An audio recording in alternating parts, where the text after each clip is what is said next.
He's the reason it wasn't a 30-point blowout. He is the sole reason it was not a 30-point blowout. If the Patriots can have any MVP, it would be him. Yeah. So Drake, the schedule mate. Look, I like Drake May, but let's all pump the fucking brakes, dude. They played the easiest schedule in the last 25 years of football. I'm not a huge fan. But they had a great defense. But their defense legit though. Like, oof. Defense is legit, and if they could find an offensive line, they'd have a good running game. Yeah, they suck at pass blocking more than they do run blocking. Yeah, that is true. That is true. After watching the Seahawks at the end of the regular season, I said, I don't think it matters who plays them if they get to the Super Bowl. Yeah, I was really right. didn't. It wouldn't have mattered. Denver wouldn't have beat them either. No. Buffalo, all I've heard is Buffalo would have, Denver would have, Buffalo. No. Maybe Denver, but not Buffalo. Not even, I don't think Denver. Bo Nix would turn the ball over. I was just saying Denver just because maybe, but Buffalo, they don't have it. No. And yes, that was an interception in that game. Thank you very fucking much. I'm tired of hearing about it. Yeah. And they pass interference. Yeah, on the same play they did pass interference, Bosa got called for roughing the passer, so you were giving up the first down anyway. Stop fucking bitching. You lost because you can't hold on to the fucking ball. Like, that was the craziest interception off of Brandon Cooks I've ever seen. I don't know how he lost control. I love that I live stream, so all my initial reactions are like preserved. But on my stream, I said, I can hear the excuses now. I said, McDermott's going to get fired because he doesn't take accountability. Nobody in Buffalo ever takes accountability. There's always an excuse. And he encourages that. That's the main reason he got fired. That and their GM's a moron. Yeah. But they blamed it on him because the owner likes the GM better. I don't know. Yeah. But I was like, yeah, he won't take accountability for this. They'll just blame the rules, blame the interception, blame the penalty. Like, they've not once said, damn, we just got beat and we got to be better. No, there's always an excuse. No account. I'm real big on accountability. I'm like obsessed with it. I'm like, hey, yeah, that was a shitty call, but you could have done this, and this better, and you'd have probably won. The defense has only done this over the years. They're aging out, and they keep bringing back old fuckers. I think they're good for who they are. I think they overachieved for what they got. For what they have, sure. But Denver's way better. New England's way better. I don't want to hear no excuses about Buffalo would have won the Super Bowl. You couldn't even win your own division. You could not even win your own division. You're talking about you got robbed. Maybe win your division and get that bye or get a home game and you'll be in better shape. But no, excuses. And I was pulling for them to make it. The only team I think shoulda, woulda, coulda was Jacksonville. They got beat fair and square, but the Jags were the one team that got knocked out. Where I said, ooh, they would have been in trouble. They could have beat New England. And they'd already beat Denver. They could have beat New England. Jacksonville's got a really sick pass rush. I like the Jags a lot. So when they lost to Buffalo, I went, ooh, they were good. They could have made it all the way. They got the defense to do it. But nobody was going to beat Seattle. No. I kind of felt like what I did here, kind of, which was the Super Bowl winner was going to be either the Rams or the Seahawks. Yeah. The Rams are even better than we thought. Nobody could hang with Seattle but them. And when it was like NFC Championship game, Rams, Seahawks, I said, damn, I feel bad for us. That's the one fucking team that they don't want to play. They'll beat anybody else, no problem. You knew that game was going to be close. And it was so good. That was your Super Bowl right Yeah, there, my stream was titled Quasi Super Bowl for that one because we all knew. That's what it was. Yeah. So, yeah, they're the one team that could have beat it. It's kind of like the 99 Jags and the 99 Titans. Who's the one team that beat the 99 Jags, the 99 Titans 3 fucking times? Right. So... Old people.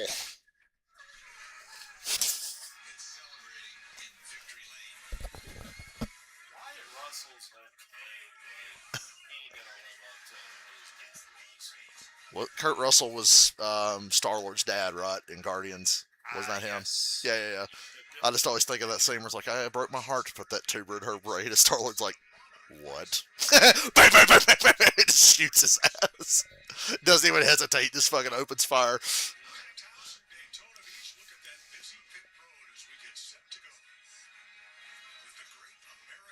I saw a black guy. You're in, Anthony.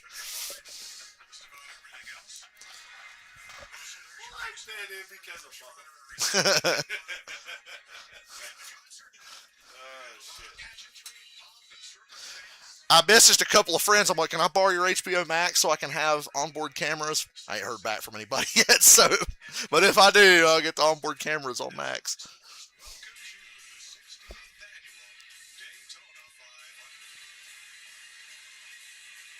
Objective, don't crash into the lake. That's happened once, but that was a long time ago when there was like a guardrail down there, not a big giant wall and a fence. Wow. You ever just go back and see old NASCAR clips and go, what the fuck? These people are fucking crazy. I've seen. You see the onboard cameras of like Dale Earnhardt going, no wonder he fucking got killed. Everybody was able to. No, I'm sorry, you got to have that head locked in so it can't fucking go and break. You know? So when I see those old clips of guys in the cars, I'm just like, How the fuck did they do it? and why did they do it? Like I said, Daytona had fucking highway guardrails between the track and the lake. No wonder somebody went over it and the front of the car hit the lake.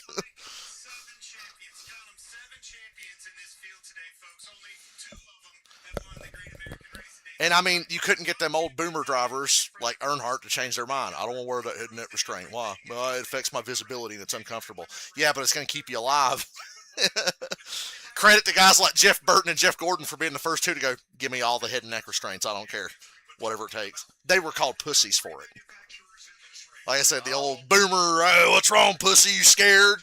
Yes, actually I am. Going 200 miles an hour in a car that's really not reinforced? Yes. Yeah, please let me be as safe as possible.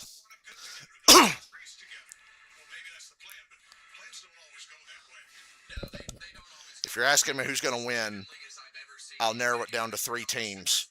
Roush, Penske, or Hendrick. If a Toyota's going to win, it would either be Briscoe or Hamlin, maybe Bubba. But I think Roush and Penske are the best, and Hendrick's the fastest. Kyle Busch on the pole, though. Yeah, I did see that. I was like, what the fuck are you doing on the pole?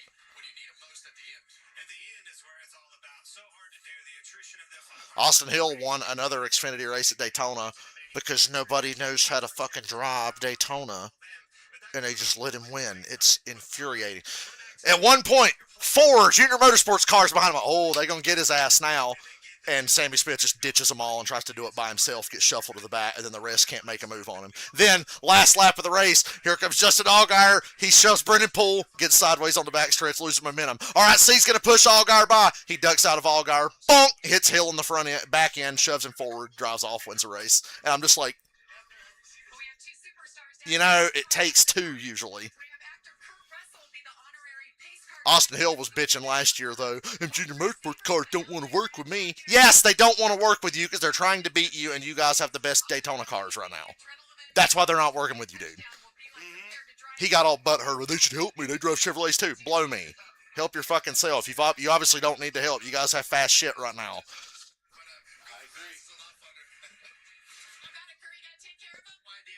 Kurt Busch. The recently retired Kurt Busch.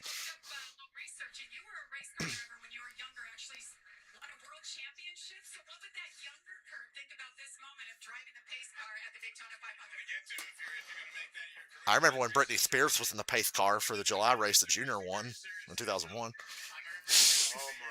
I remember when Frankie Muniz was in the pace car the day Dale Earnhardt died. Okay, Frankie Muniz, okay, fine, whatever, but why Britney Spears? Why? It was 2001. That's appealing to the She was in Pepsi commercials with Jeff Gordon, and it was the Pepsi 400. It's a commercial. They're appealing What's up, to the Karen? audience. Anthony's here. Because we believe in diversity, equity, and inclusion, Anthony's been brought here today to fill out the quota to show that black people do watch NASCAR. Apparently, I'm here to support Bubba. Yeah, he has to support. Although he's wearing the shirt with the guy that's the most famous N-word sayer in NASCAR history. He's got a Kyle Larson shirt on. But that's just for irony. That's just to keep everybody watching. Yeah.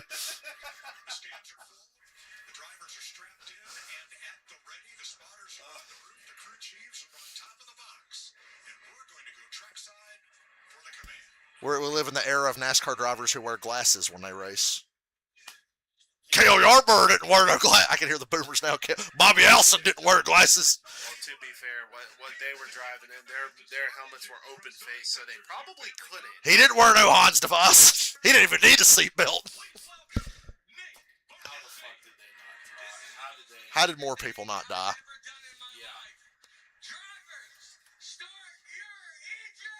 Your pick is Kyle Busch. My pick is Ryan Preece. Breakout year coming for Preece, I think, and it starts here. He's going to be the Chase Briscoe of this year, like Briscoe was last year. Breakout year, Ryan Preece. I mean, he was doing okay last year. Yeah, it's RFK. They're not consistent, but remember how good Busher was in 23? He was like a championship threat, and I think Brad's kind of up and down. I think Preece is going to be the guy for them this year. I think he's going to break out. It'll probably be him or Brad. Brad's got a broken femur, but he's racing. So when I heard the news 2 months ago, it was like Brad Keselowski broke his leg on a ski trip. I'm like, what the fuck are you doing skiing? He wasn't skiing. He slipped stepping out of the car on ice and broke his fucking femur. Okay, all right, noted. Just don't. And he's walking around with a pimp cane, but he's racing. I wish I could see Unfortunately for him, the third race of the year is a fucking road course, and they said they might have to look at a relief driver, maybe. Have him start the race and get the points, and then let somebody else get in. I don't know. But the first race is being Daytona and Atlanta. You can handle that. You're not on the brake a lot, really, at all. Yeah. Like, you're lifting in Atlanta, but you're not on the brake. Road course, your ass is fucking... and it's his left leg that's broke. It's his left femur, so... But Daytona, hey! You know what Daytona is. It's all gas. It's Jacob Fatu. All gas, no brakes. Yeah. Man, Punk's on a great run, ain't he? Yep. Like, genuinely great. I'm so happy he's World Heavyweight Champion. And doing a fucking good job with it. And apparently is like, I want to elevate Finn, even if we don't ever put the belt on him. I want to elevate Finn. He pushed hard to work with Finn, so they've got their little thing. I love the memes, though, when Punk actually is going to talk shit to Roman, then he goes, Finn Balor! Roman goes, and Roman's standing behind him going, you gonna interrupt my segment, talk about some Finn Balor?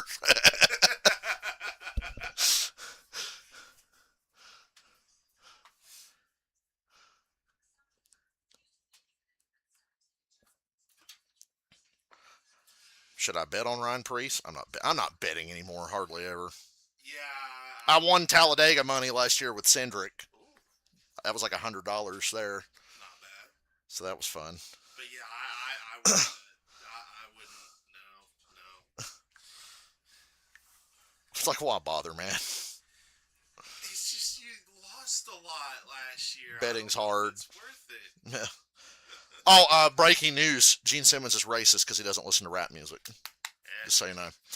That's the new thing. I've been seeing, I saw, what Gene said, and I was like, I agree with him. He's 100% correct. Yeah. And then people are like, well, doesn't he know that Chuck Berry started rock? Yes, he knows. He was at Chuck Berry's funeral crying his...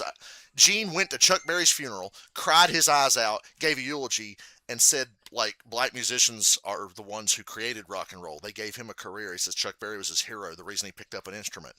No, Gene's racist because he doesn't listen to rap music. Fuck off. Yep. Fuck right off. I mean, my whole thing was, why don't rap, hip-hop, and other genres have another... They should. And that's what Gene even said. He said, I like hip-hop. Give it its own Hall of Fame. No, he's racist. Fuck off.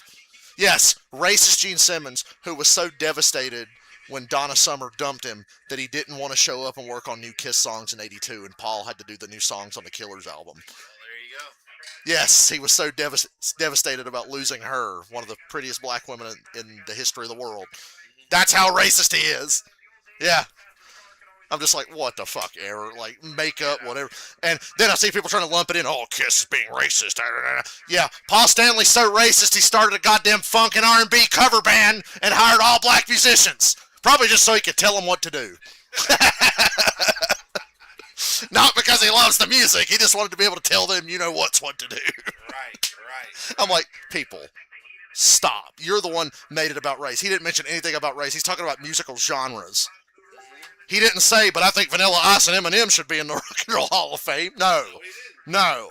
He was just saying, in general, it's called why is it called the Rock and Roll Hall of Fame? Should we just rename it the Music Hall of Fame? Then fine. Might as well.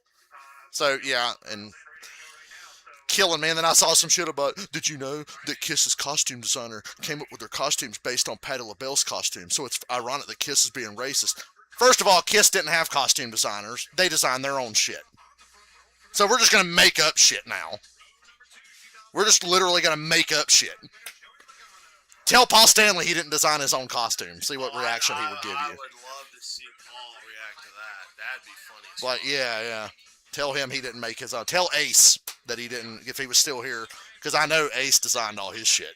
Ace and Paul in particular were like the most artsy costume guys. Like Gene's big thing was the dragon boots. Those were. I said, yeah. Remember when Patti LaBelle wore dragon boots? Oh wait, no, she didn't.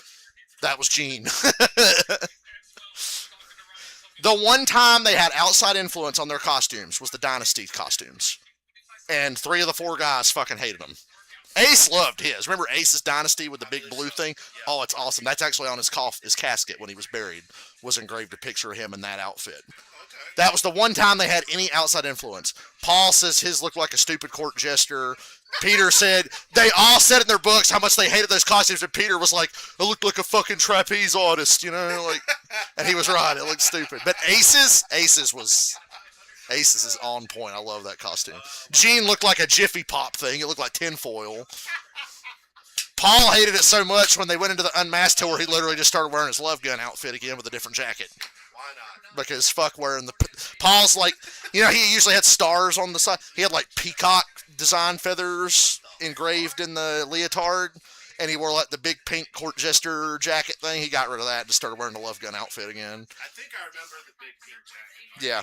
I've seen that in person. They had it on display on the cruise. And I was like, I see why he hates it, because Paul was like, we totally got away from what we are. We're a fucking rock and roll band. We wear black and silver. That's the Kiss trademark is always black and silver. And Peter's wearing fucking bright green. Ace has bright blue. Gene's got a red cape with tinfoil on. Paul's got a fucking pink court jester look. It's like, that's not what we are. That's why when they went into Creatures of the Night, it was like, let's just wear variations of the old stuff, black and silver. The dragon boots were back, things like that. I just got an HBO Max account. Hopefully we can watch the onboards. Let's see if I can get us signed in, because I want to watch onboard cameras.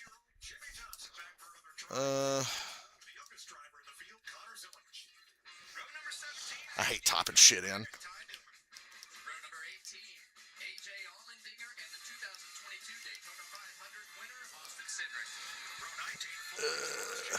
So if you don't listen to rap music, you're automatically racist. I mean, I like it. I'm just very picky about what I listen to. Me too. Like, you know what shaped my taste in rap? Grand Theft Auto games. Yep. The Grand Theft Auto games, really. For me, it was a combination of that and BET. Yeah.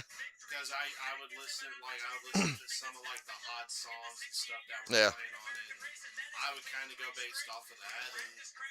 And I'm biased. I lean towards rap that was influenced by like rock and roll, like NWA and Ice-T. Ice-T is a metalhead. Ice-T has a rock band. His favorite bands are like Black Sabbath and Kiss and things like that. So he has a rock band as well as his rap stuff that he does. Body Count's cool. Body Count. Yeah. I love Body Count. They're really good. They did a remix of God damn it. I can't think of the name. I can't think of either. I'm gonna have to look this up because it's blowing the shit out of me. I can't believe I'm doing this.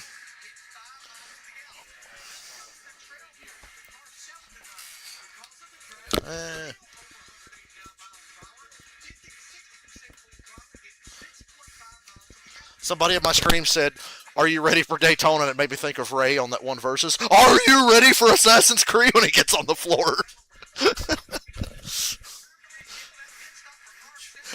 Ray shared a meme the other day. You seen the meme going around of Bad Bunny at the Grammys when he wins the award, and he looks like really overwhelmed by it, and he puts like his head in his hands, and Ray shared that gif and said, me in 2015 when Jeff walks in and says, hey everybody, fire up Minecraft.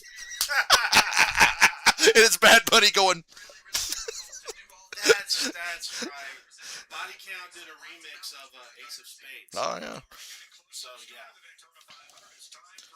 Well, they had to send my friend an email with a code, so I'm waiting to hear back from her for that, because we can't just fucking sign in. Yep. No, you can never just sign in. No. It has to be a hassle.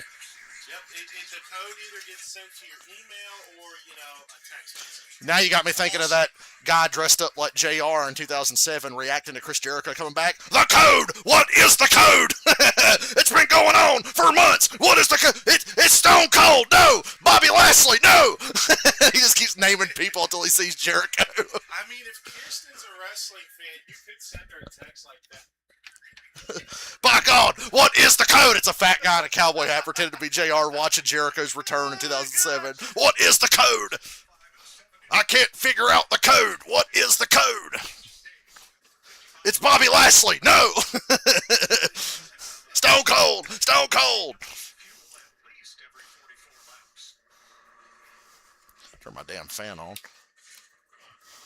It's too damn hot in here. They are. The entire field whenever Austin Hill's leading an Xfinity race.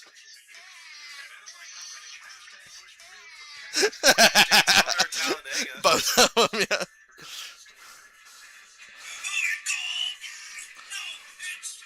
Hold on.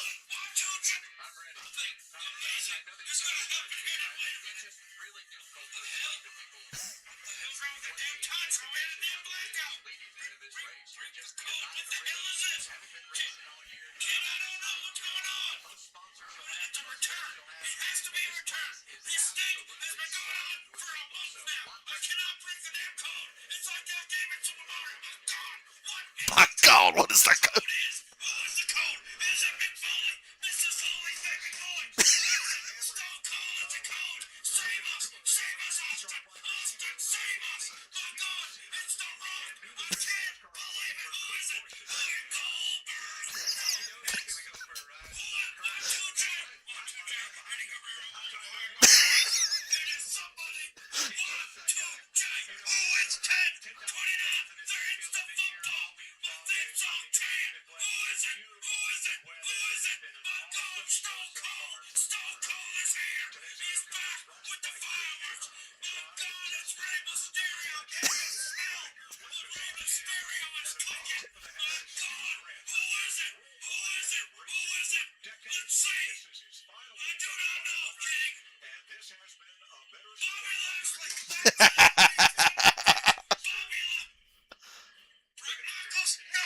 Brett Michaels.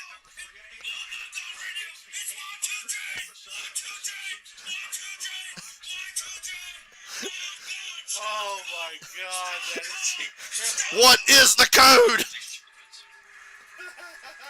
That video came out in 2007, man. We're old. Yeah.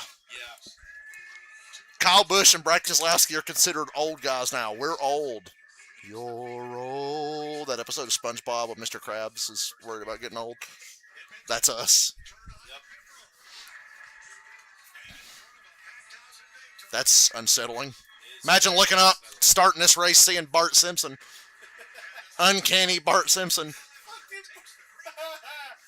would be kind And we're off. I still don't have onboard cameras yet.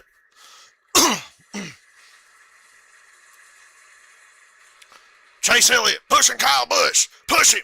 He's going to win it. 20 years of trying. If JR was calling the Daytona 500.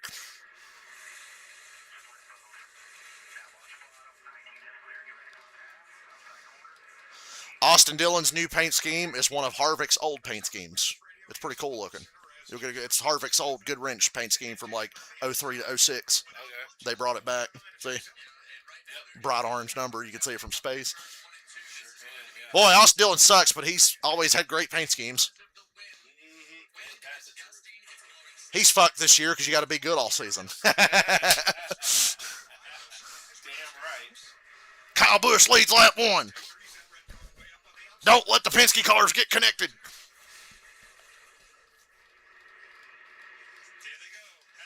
Josh Berry wants to go to the front. And Christopher Bell says, no, I want you to push me to the front. They're 3 wide. I'm kind of surprised they decided to try and get a third line going this early. I kind of thought they'd wait a little bit. I thought they would wait till everybody settles in to trying to like save enough gas to make a short pit stop in this segment. Yeah. And that's when you would see guys go, ooh, I'll just go full speed to the front because it's easier to go to the front then. But yeah, I'm surprised. Bell, Barry, Gilliland.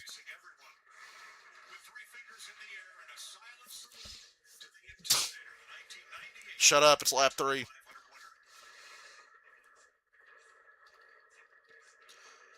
Now, that was the unintended consequence of going to single lug wheels. It now takes longer to fill the car up with gas than it does to change tires. So guys are like, I'll save gas and do gas only, and my pit stop will be like 2.5 seconds or whatever. But if I run out front and burn more gas, I got to wait 4 or 5 seconds to fill up.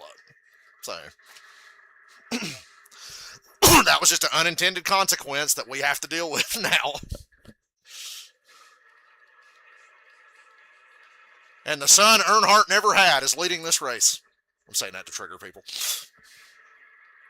Share the clip of me saying that completely out of context. The son he always wanted, Kyle Busch, leading on lap 3. Peg leg Keselowski into second.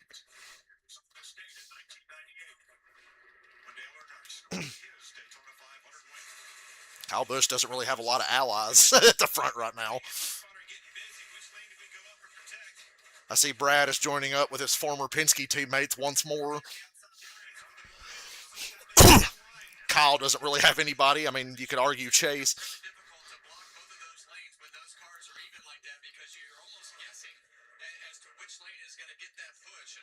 SVG. This ain't a road course.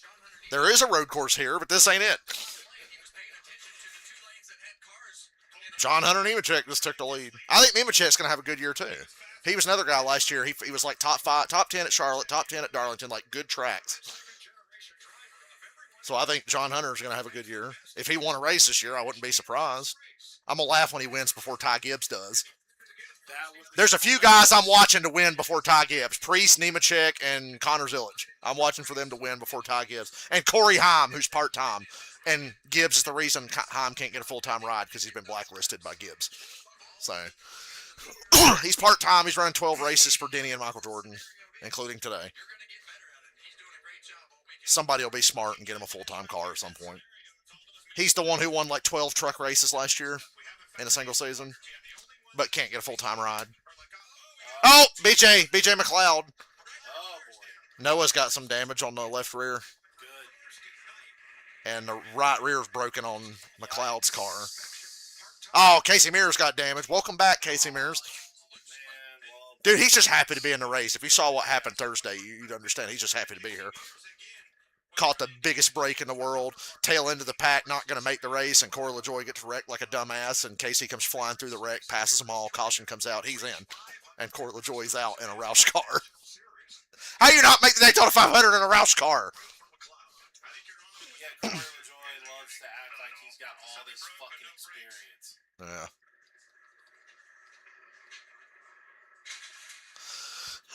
Well, what happened? There's Junior's car with Allgaier in the 40.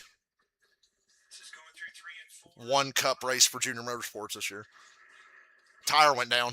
Just left rear tire went flat. Get through there. That's fine. Check Byron's car, and I think Allgaier's fine. Noah got left rear damage somehow.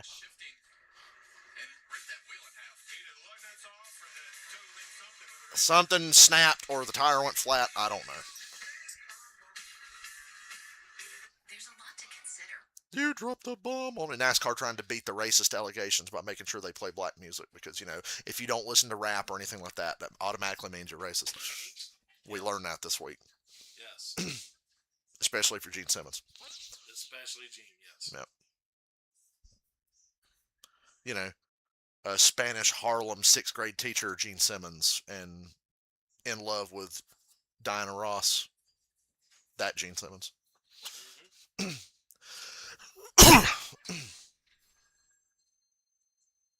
Dude, you know they're costume designers? Yeah, what costume designers, dude? They design their own shit.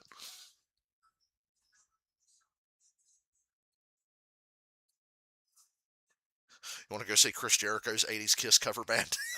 No, I'm good. I thought they were fun in Las Vegas. I mean, he can't sing Paul songs. He can't sing Paul songs for shit. No, I wouldn't. He did make me laugh when they were doing Good Girl Gone Bad from Crazy Nights. And he gets to the line where Gene says, face of a woman, hands of a child. And Jericho goes, face of a woman, hands of a child. Then he goes, what does that mean? He stopped singing to say, what does that mean?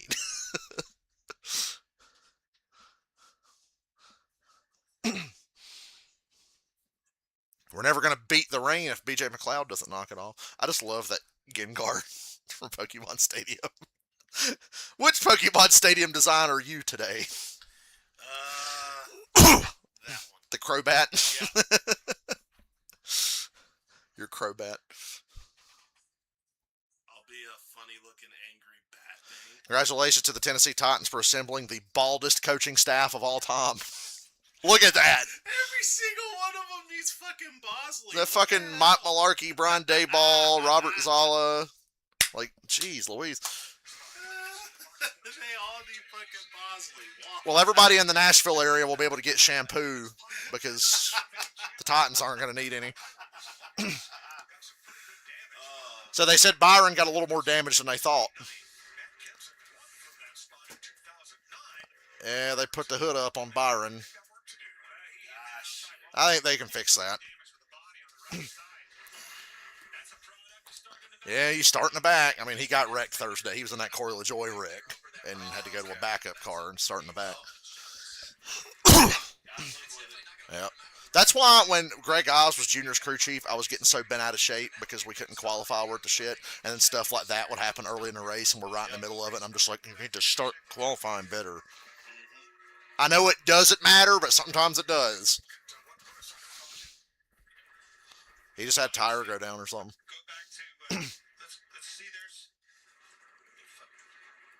If Clint Boyer can find the words. Reddick almost got fucking hooked into the wall. I bet Reddick went, fucking hell. Busher was in the Corey LaJoy wreck too. He's back there. Had to miss it.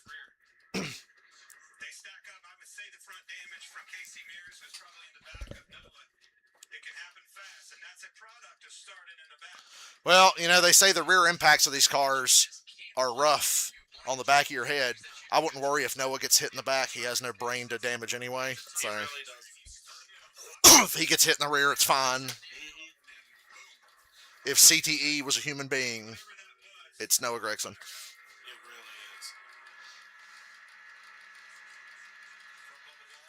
There's Darrell William Wallace. Is that his name? I know it's Darrell Wallace. I can't remember what his middle name is. Well, if this was a NASCAR Thunder Lightning Challenge, he would have failed because he drove too far off the racing surface. That game used to piss me off. I'm like, dude, people dodge wrecks on the apron all the time. Stop saying I drove off the track. I'm dodging the wreck. William Byron going for 3 in a row here. Well, he's already gave himself one hell of a challenge already. SVG drove straight up to 3rd. Everybody's going to pit here and fill her up. I like SVG's car. Yeah.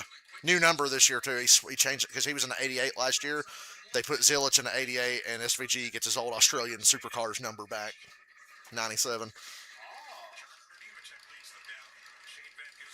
Gas only. You still can't make it to the end of the stage from here.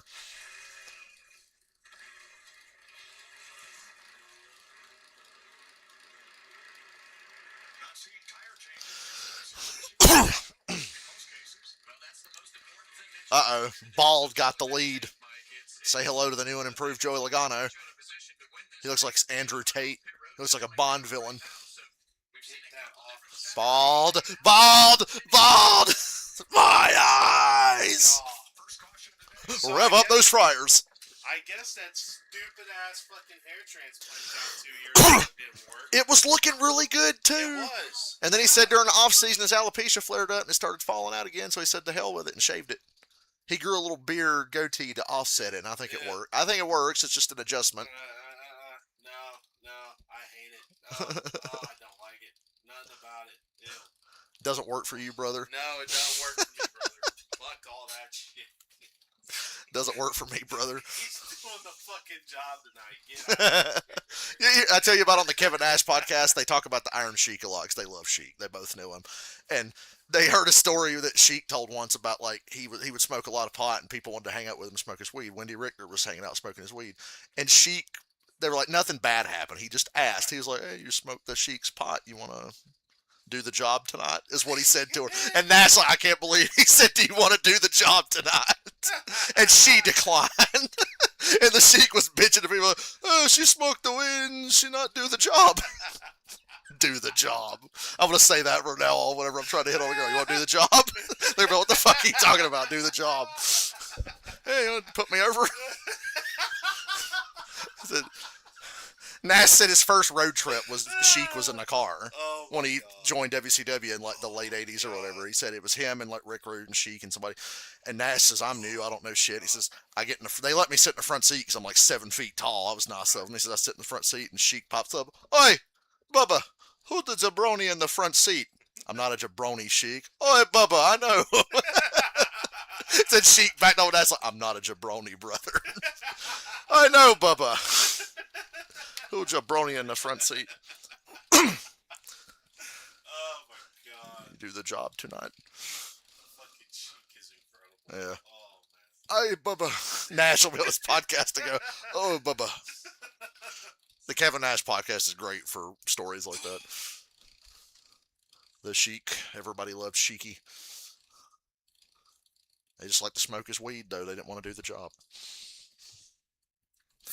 I mean, that's ultimately what ended up happening to his career. Nobody doing the Nobody job. do the job. Nobody job for the Sheik.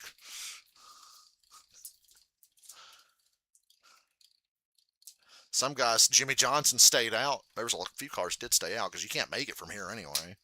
But those guys that just pitted are thinking about shortening up the pit stop later. That's something you have to keep trying. Like Thursday, Ryan Preece dominated the duel. Well, he burned the most gas, so when he pitted, he came out in like 8th. And they put Logano and Blaney out front, who took control of the race, and you know how bad that is. Because Logano and Blaney ran like 5th and 6th the whole time, saving gas, so they had to wait less on fuel. And then, of course, Preece's teammates all started wrecking out like Corey LaJoy. So he had no fucking help. They couldn't push as good as Blaney and Logano. Blaney and Logano looked like they could have lapped the field when they hook up and just push. Yeah, everybody in the top 5 stayed out.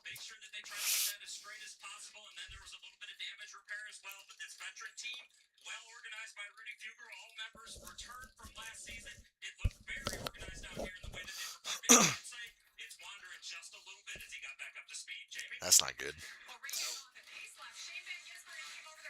You want a smooth ride at Daytona. You don't want to be fighting the wheel and fighting handling.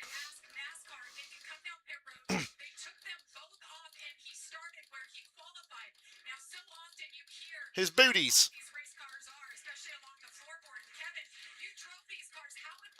Remember one time they were talking about the booties the drivers wear for the heat and the floorboard, and Darrell Waltrip goes, you got to shake that booty. And everybody just gets dead quiet. No commentary. Nope. You got to shake that booty, and they're just like, 50 laps to go here at Richmond. That was also the same day there was a caution for a towel on the racetrack, and Jeff Gordon goes, somebody threw in the towel. And they all started laughing hysterically. And I was trying not to laugh, but the fact that they found it so funny made it funny. Right. Because I was like, shut the fuck up. Yeah, that's a lame-ass joke, but they're all going to die. To quote Ray, that was not a good joke. Right. It was a great joke.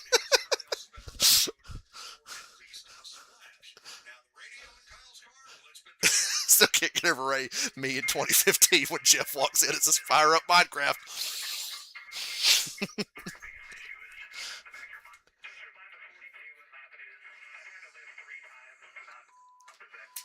We're 11 laps into the year, and Kyle Busch is bitching about somebody way younger than him. NASCAR's truly back. Yep. Said John Hunter Nemechek's pushing too hard. Nemechek only knows one speed, and that's fast. It might work out. Sometimes it doesn't. But, man, you hate to be on a strategy that the whole field is not on. Looks like the guys that stayed out decided to pit anyway. Some of them.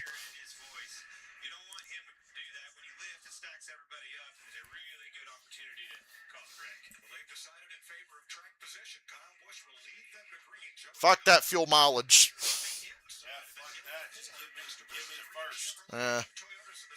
Because sometimes the cautions just work out and you're fine. Yeah.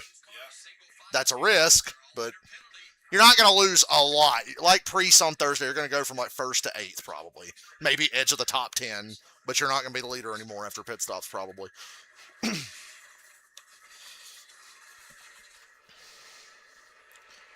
Oh, yeah, let Nemechek push Joey and get him turned or something. Yes, please. I'm in favor of Nemechek being the one to push Joey. Me too. Guarantee Joey's going to clear up in front of Kyle first chance he gets. He doesn't want to get pushed by Nemechek. Come on, Nemechek.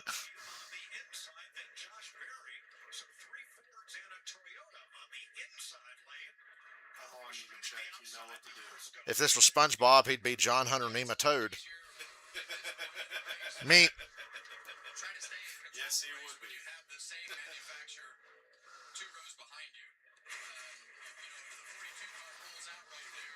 The 6 car's right See? there. What did I say? Joey pulls right up in front of Kyle Busch. And that was, yeah, like Clint said, that was kind of sketchy. Yeah, that's why Joey immediately.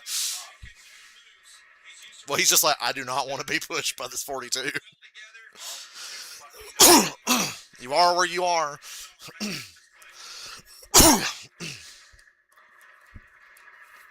see that 3rd car back on the outside row as Kyle Busch leads that top lane. SVG up there in that 97 car.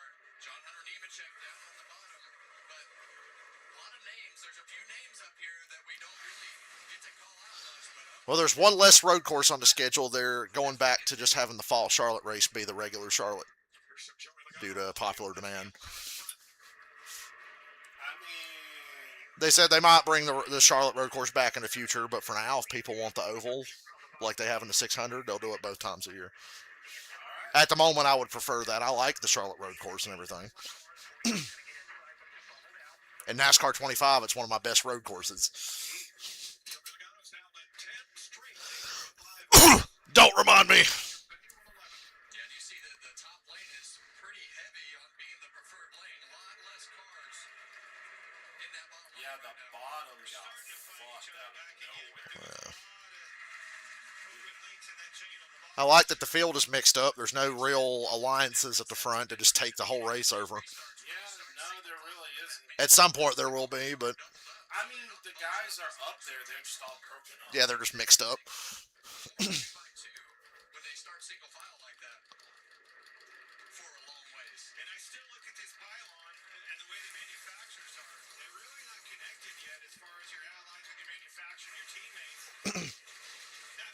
That's something that we haven't seen in the duels so far down here in Daytona, but sooner or later they will find each other and work together, especially once we get closer to the next pit stop.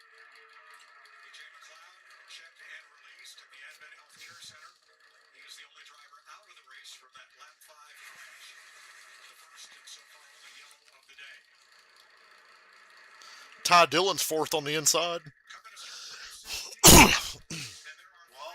he can rightly fuck off. Ty Dillon shows up for one race a year, and it's usually one of the Daytona races. Number 16 Ford for Jack Roush.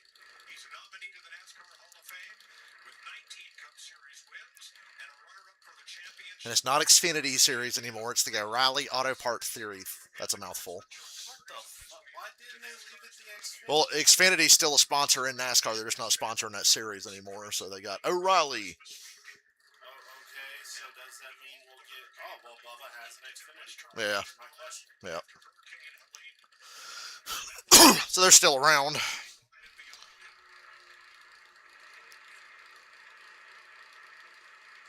the RFK Fords and you saw AJ Allmendinger's car all wearing the different font.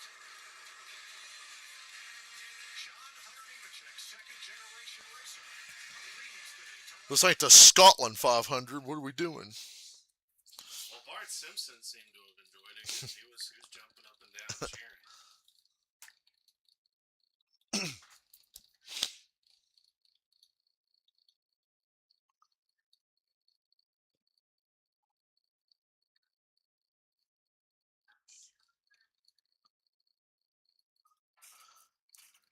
The leaderboard's actually right. Had some challenges lately with the NASCAR.com leaderboard. I don't know where Dylan is. Dylan said he was going to try to come.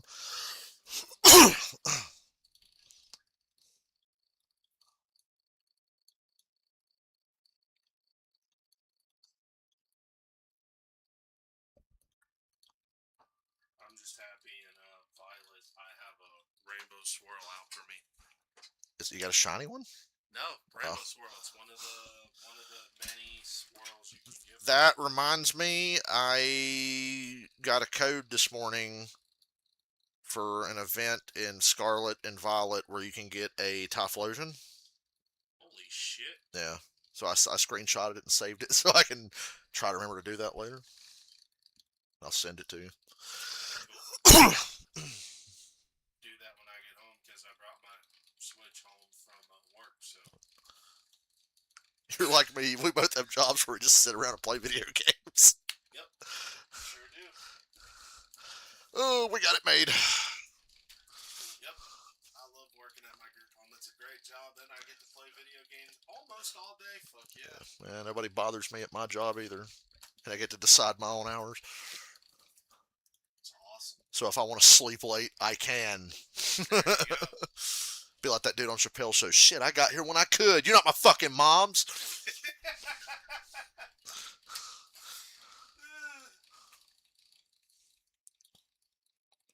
Your job is to make the customer feel as unwanted and as unwelcome as possible.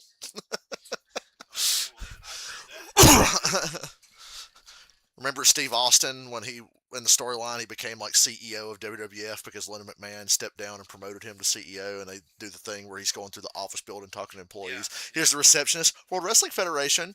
Hey, what the hell are you doing? Answering the phone. That's not how you answer the phone. Phone rings. Austin picks up. Who in the hell is this? Calling the office. Who in the hell is this? What the hell do you want? See, try it now. And Austin walks off to the elevator. You hear the phone ring, and the girl goes, who the hell is this?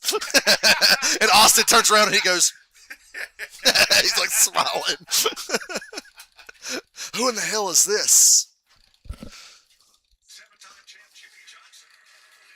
Jimmy the Juggernaut Johnson, who just announced that the 500 next year will be his last race ever in anything.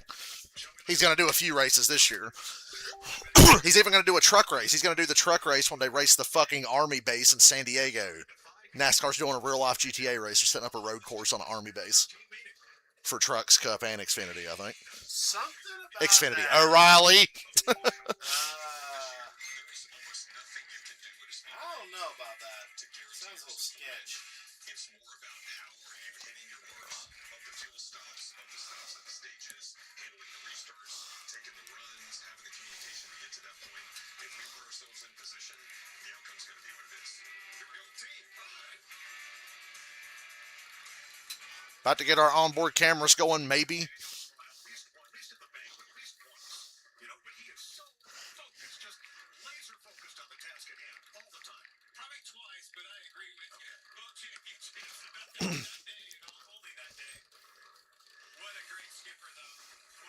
Dobby is a free elf. Oh, for God's sakes, man. I just want to watch my Daytona 500 onboard cameras. And I know they're going to be way ahead of my Fox broadcast, so I'll have to try to sync them up. Gender, well, I choose not to say. I'm kidding. I'm going to sue HBO Max for asking me what my gender is, okay? I don't play that shit, Anthony. Just so you know. I'm not here for that, okay? That makes me very uncomfortable. Well, now the question is who are we riding aboard with? Oh, darn, we don't have the Max that lets us watch the onboards. Oh, Pooh! Oh, well, at least I can go back and rewatch Peacemaker again. Love that show.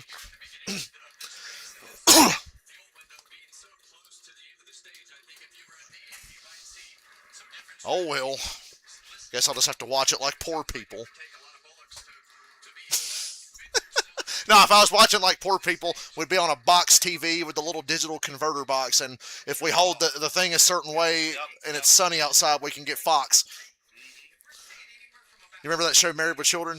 Yep. They aired on Fox, and they used to make fun of how bad Fox's signals were, and they would be like, "Hey, the football game's coming on. Assume the Fox viewing positions," and the whole family has to like each grab an antenna and like stand in a certain part of the room and hold it up over their heads. Assume Fox viewing positions. But no, he wasn't skiing. He slipped getting out of the car. Makes it less cool.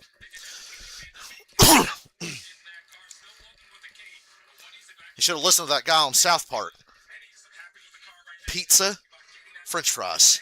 Pizza, French fries. Pizza, French. Pizza's break. French fries go forward when you're skiing. Okay. All right. Understood. If you don't remember pizza and French fries, you're gonna have a bad time. Okay. Noted.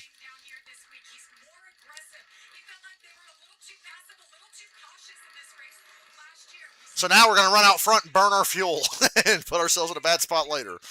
But Dollar Tree's getting airtime, so it all evens out in the end. Well, if that means that Dollar Tree's going to go back to $1 prices, then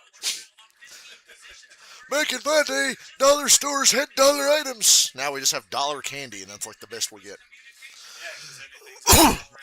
And that dollar tube of toothpaste that's probably been sitting on the shelf for the last 8 years. God, the dollar aisle was just hell on earth for someone who's trying to stock. Yep. It's like, what do you even do? Save a little fuel, according to Mike Joy.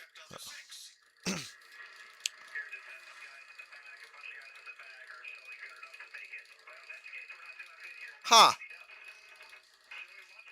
Well, I guess now I think about it, if somebody pitted with one to go before the green and just rode at the back half speed, they might make it to the end of the stage.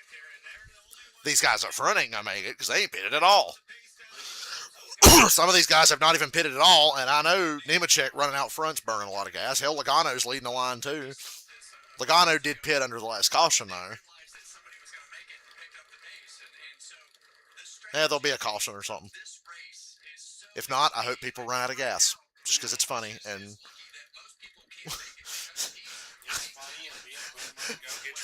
Here's my NASCAR boomer take. Single lug wheels are fucking stupid. They're not as safe as 5 lug wheels, and it created this problem. So, but there's no going back. I understand.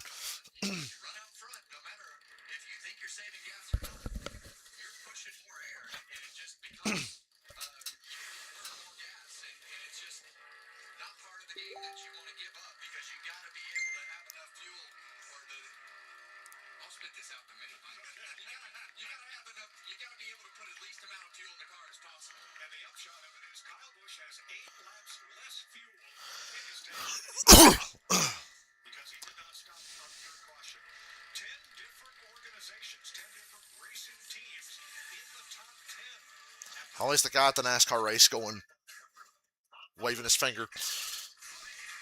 I'll still never forget when you guys took me to Charlotte and that drunk motherfucker was in front of us doing that shit. There's always a guy doing You and that. Karen were gonna beat his ass, and I was just sitting there like, oh my god. I was praying you two didn't just get up and jump. We were I didn't laughing, want to. me and Dylan at Darlington. There's a Denny Hamlin fan in the road before. He kept going whenever Denny would come by. So, of course, late in the race, when like Denny had a problem and had to make an extra pit stop and went a lap down, everybody was like, ah!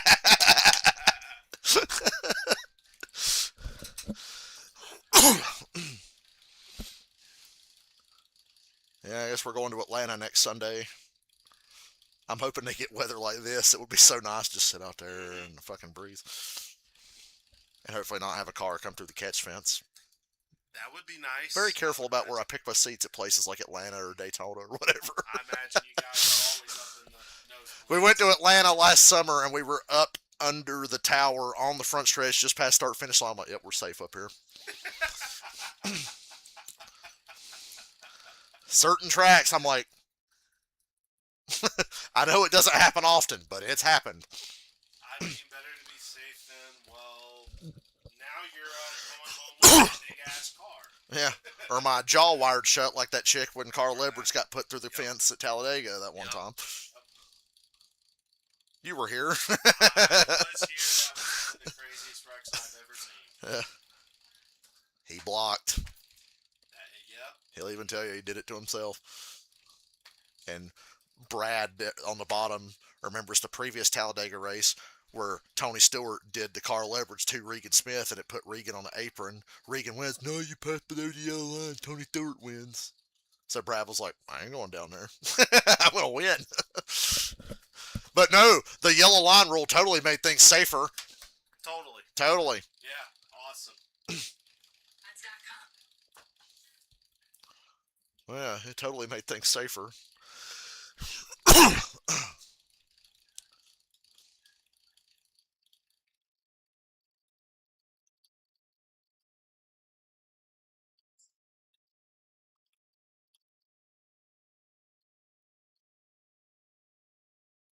I've been streaming Pokemon Emerald.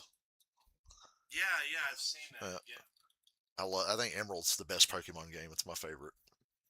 And I'm like, I can say now it's not nostalgia because I played the new games and I played Emerald. Emerald's the best. The Daytona 500 on Fox. Toyota. Let's go places. 30 of 200 laps complete in the Daytona 500. 30 of 6. If you didn't pit under that first caution, I think you're kind of a moron. I would have definitely pitted.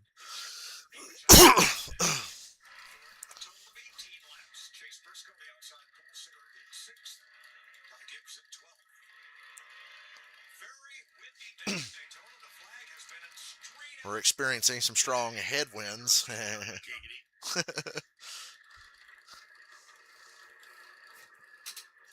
mean, it's Florida. You stand for that flag! Florida, I'm surprised it's not like sprinkling or anything like that, so I think... Don't worry, that happens tonight. So we got to hurry up and get this thing over with before 6:30, 7 o'clock. Oh, they're lapping Casey Mears.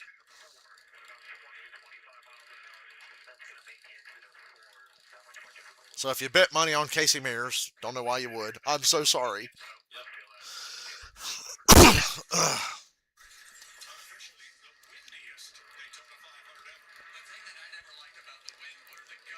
Like the lap times.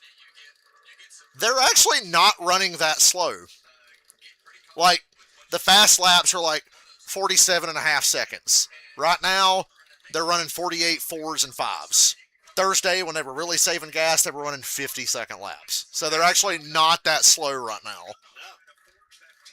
I bet there's guys outside the top 12 running that slow, but the top 15 or so, they're not that bad.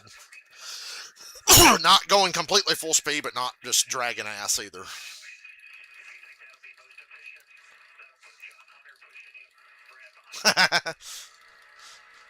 Can we shuffle that John Hunter out and let Brad push?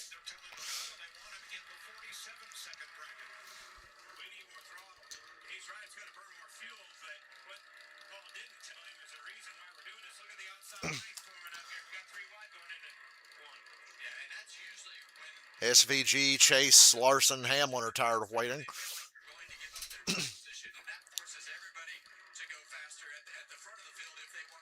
Thank God he's okay with people calling him SVG, because Shane Van Gisbergen is a lot to say real fast. Yes, it is. We just have to call him Shane. Briscoe and Ty Gibbs and SVG.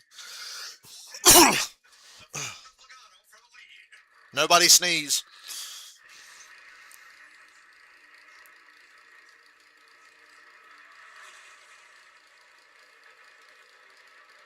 Did you download Pokemon Home for your Switch? Because I'm playing the last part of the Scarlet DLC, and the Pokemon trainers are like in the high 70s. So I said, I gotta get some of my Shield Pokemon over here to compete, and they're all double battles too. So I kind of had to like rethink my whole line of thinking and change moves. I use Hack Pokemon. Yeah. Because like I'll surprise trade, and I've gotten like some level 100s, and I'll use those for those kinds of people. Yeah, that outside row of Chase Briscoe and Ty Gibbs, along with Joey Logano, I think it caught the 42 car off guard a little bit and was able to get by him for the lead. Well, it's all with 42 leading that front line on the inside.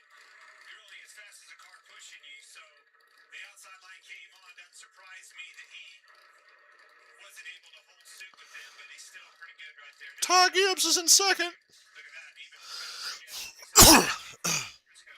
Don't get too far out. They're going to come back up down on you. Watch the runs. So, Larry, if the pace increases and everybody has to stop again, I think everybody should just concede and say, fuck it, we're going to have to pit again. I'm getting the feeling that's going to be the thing. Because no matter what they do, no matter what strategy they try to go with, they're gonna have to bid again anyway. Yeah. So there's no. Oh, Kyle, hang on. Ooh, good save. Easy there, Brad. Wow,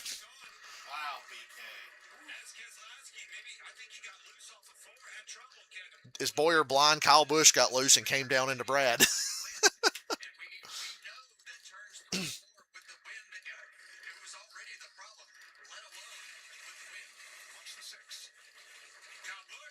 Yeah, Kyle Busch was sideways. We saw that. Thought they were goners. Oh, and then Kyle pulled back up in front of Blaney, and Blaney had to, like, slow down with Reddick up his ass. Yeah, this will be good. This is Blaney's on board. Watch Kyle. Yee!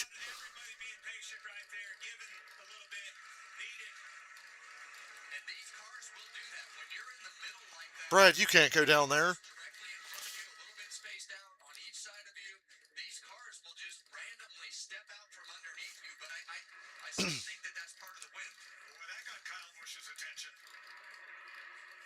sure that will come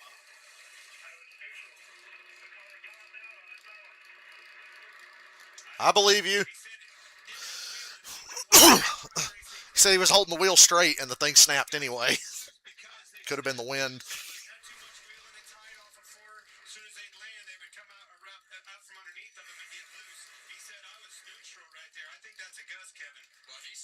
It was just windy. You can see that it's across turn 4 where the flag was blowing. Cowboy just said KFB would have died if Brad wasn't there to knock him straight. You're probably right. He'd have been head on the inside wall. Absolutely.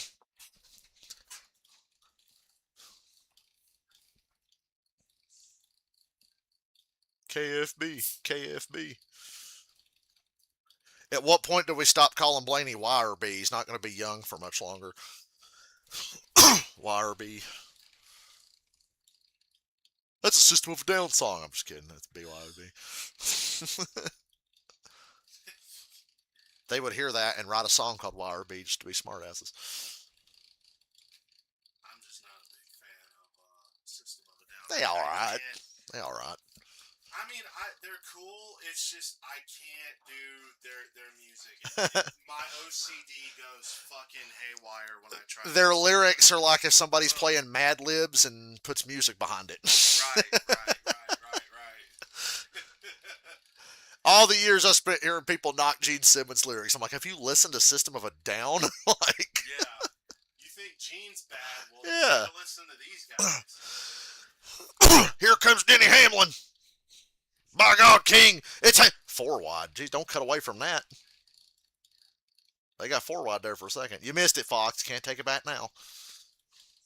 Yeah, all you get is nothing but 3 wide now.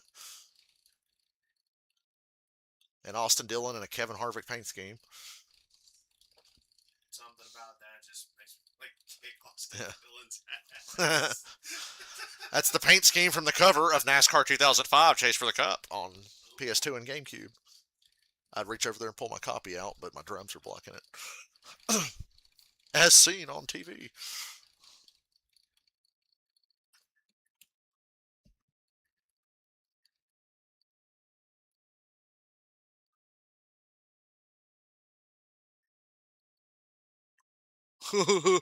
It's a giraffe.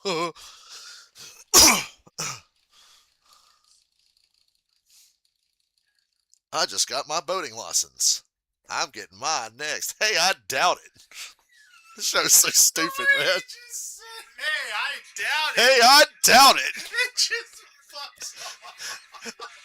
On the South Park movie, 4 tickets to Terrence and Phillip, please. And the movie theater guy goes, no. It smiles at him. No. Oh, God. Hey, I doubt it.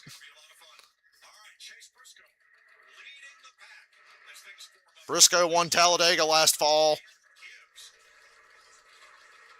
Well, we're starting to see a lot of handling issues.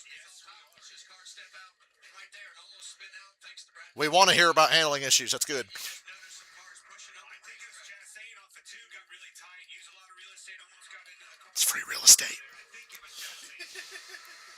I love that. I fucking love it. Let that get Love away it. from you. Yeah, There he goes. That's important. well, not only does he not want to lose that, so he knows I just can't wait to see how the fuel situation plays out here. going. Same thing all around.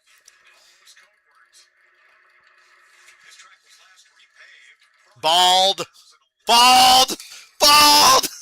God, get that off the TV. At least they're not using cartoon drawings anymore. He'd look like Jacques Villeneuve if they were using cartoon drawings. He looked like a fucking Avengers villain. Yeah. He'd look like Lex from the James Gunn Superman. Amazing fucking movie if you didn't see it. Oh, God. Superman? Oh, it was so good. Yeah. It's good. Thank God they made Peacemaker canon with it too. Oh, him just being in the background talking shit was hilarious. Because he's jealous of awesome. every well-known superhero. It's like a running thing with him. Oh, God. They actually went back in season 2 of Peacemaker. They showed the end of the first season, and they added in a deleted scene from the first season. James Gunn was like, we weren't sure what we were going to do with the continuity, so we were basing it off the Zack Snyder universe. And we had a deleted scene where Cena started ad-libbing dialogue about the Green Lantern. It was Cena just making shit up. He said, we're not using that because we don't know if we're going to have a Green Lantern yet or not. But now that they have one, in season 2, they go back and show the end of the first episode, and they put the scene back in where Cena goes, God, sorry. When other people puke, it makes me, oh, fuck. I went on a green magic carpet ride with Green Lantern once. I threw up everywhere, and it got all over him. The weird thing is, he fucking liked it. And she's like, and Harcourt's like, no, he didn't. He's just making up shit about other superheroes to make him seem weird. They said, yeah, we shot that like 4 years ago, and we put it back in because it's canon now. So I threw up all over Green Lantern, and the fucking weirdo liked it.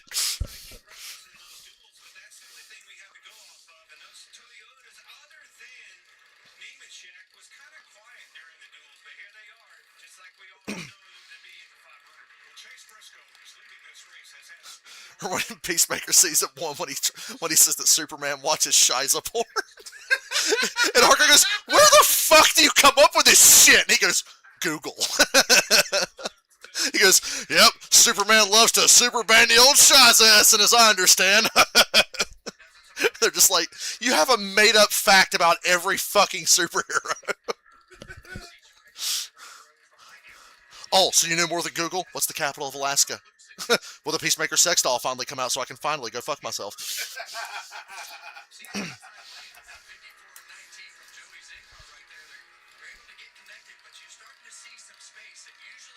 Allgaier's in the top 10.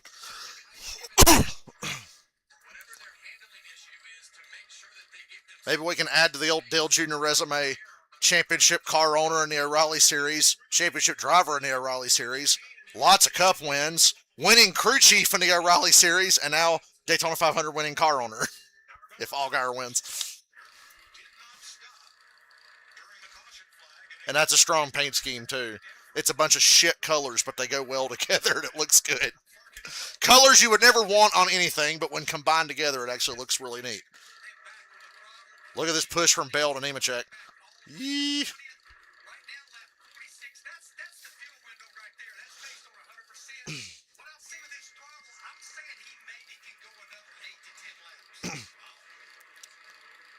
Well, that's more. That's not as many as they need. They need to go 18 more laps.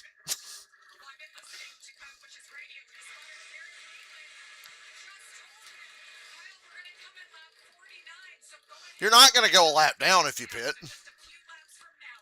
but you're going to give up a shot at points. But I'd do that instead of running out of gas.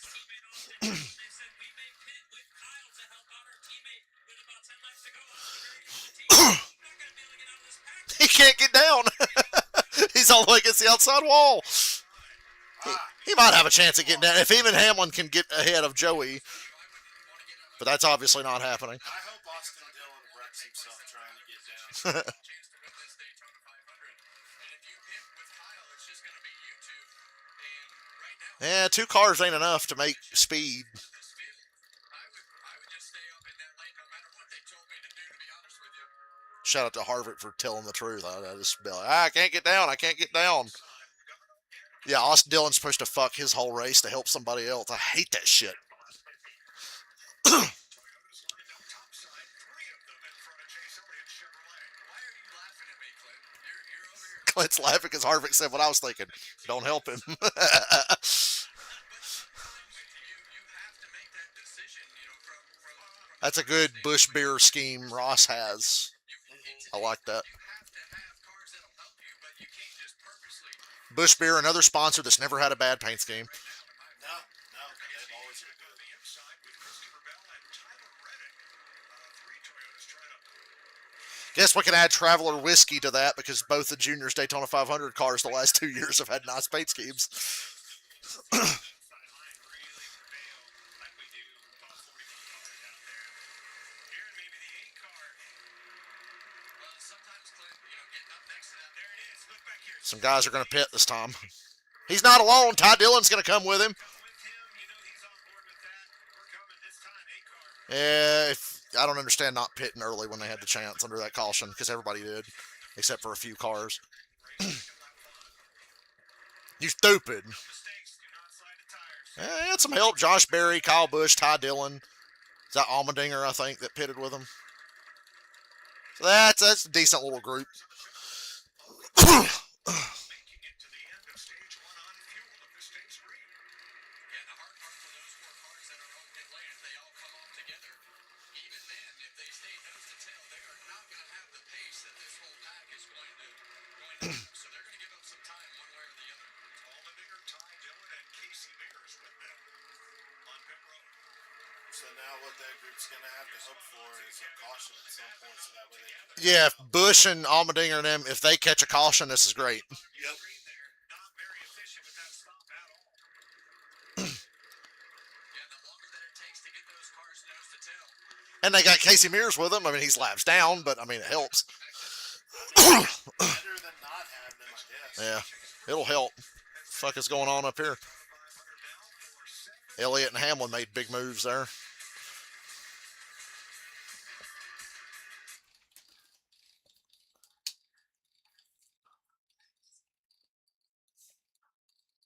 Krakatoa. Krakatoa. Want to see me run back to that mountain again? Want to see me do it again? Oh. Ty Gibbs and Austin Dillon almost wrecked. Almost. We've had a lot of almosts. And Elliott and Hamlin are making really aggressive moves, which is good.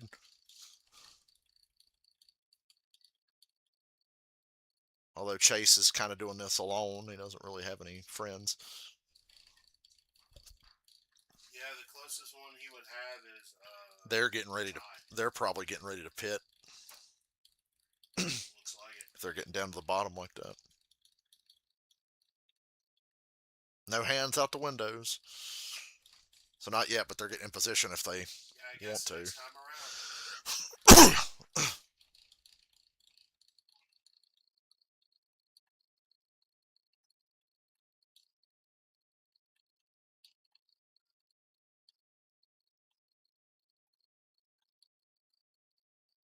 Corey Haim driving a big lemon.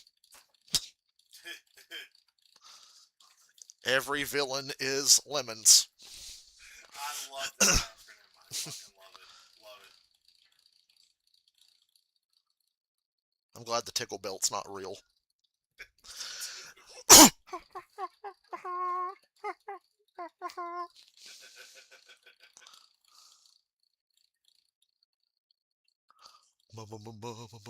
Never show you the video. There was this cover band, and their drummer has a YouTube channel, and he'll play pranks on the other band members during the show. He's got his drums, and he's got a soundboard to play stupid shit during the songs.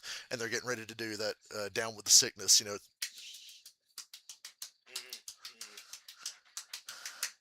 And the rest of the band is like laughing their ass off. You know, the guy goes, "Oh shit." The lead singer goes, "Oh shit."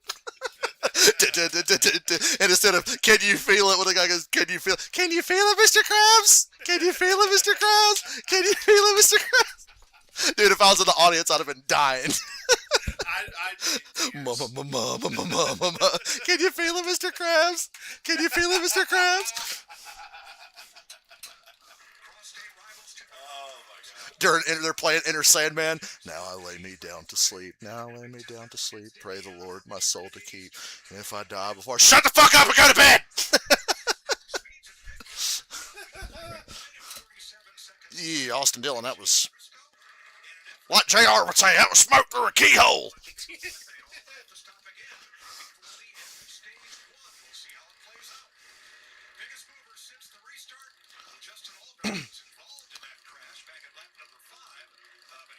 Hadouken!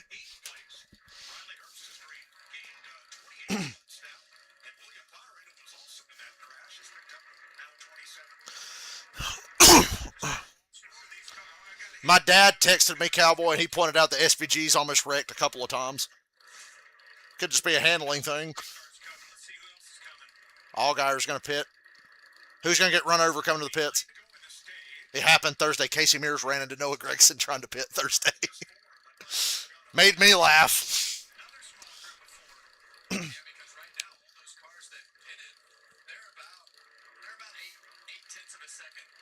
Gas only. And then you'll change tires in the stage break probably.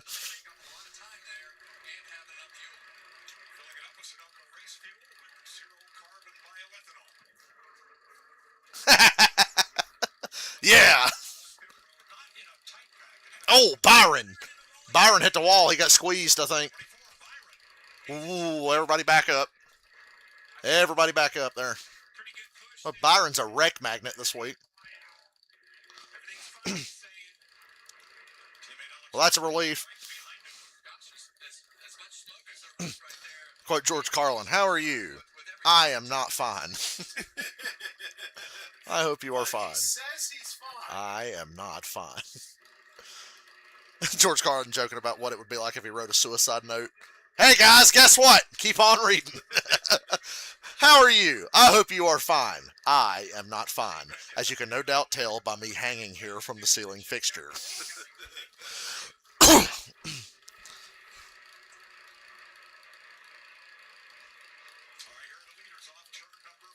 Who's pitting?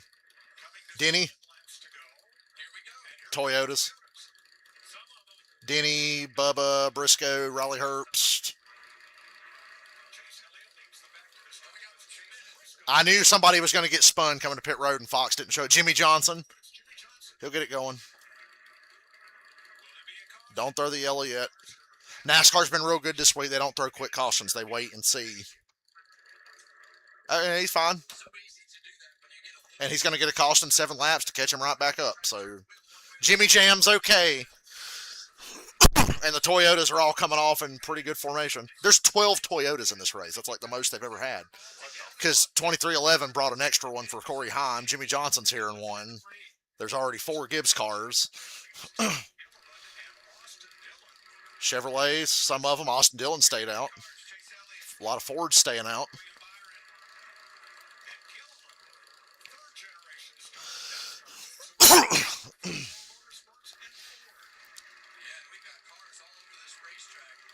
The strategy's everywhere. Wonder why Austin Dillon didn't pit. Oh, Bowman didn't either. Neither did Connor Zillage.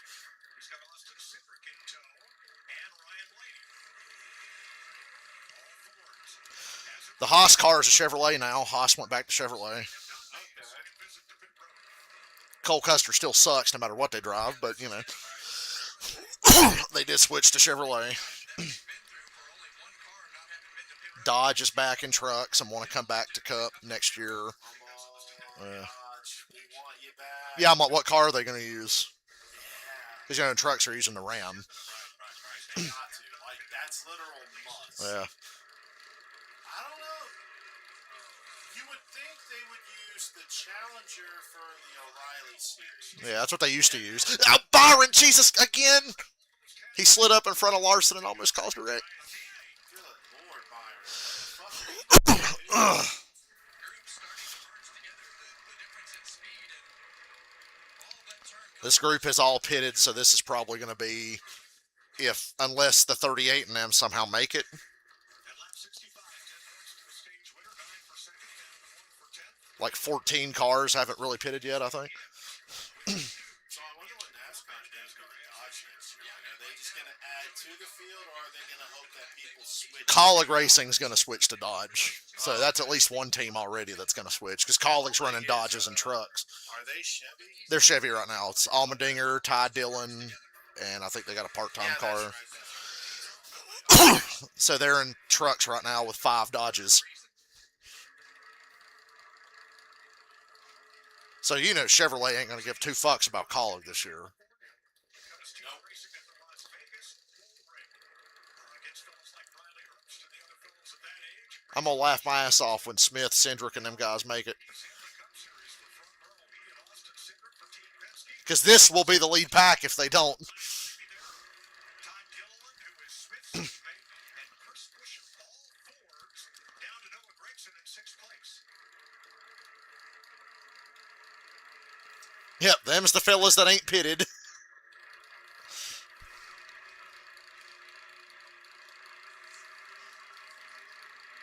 And this actually matters this year because it's bonus points for the stage. 10 for the winner, 9 for second, 8 for third, and on down to 10th who gets 1. This actually matters. Especially for people like Hocevar, who's probably going to be on the brink of like 12th to 16th in the points all year. You can't pit now. You're about to hit 2 to go. When 2 to go happens, you can't pit. You get a penalty if you pit after 2 to go. But I believe that that's a calculated risk. I really do. Look at all the, and it's no secret that are all Fords and then a pack of Chevys behind them. You know 3 Spire cars and a Hendrick car they're saving enough fuel and a big group of Fords.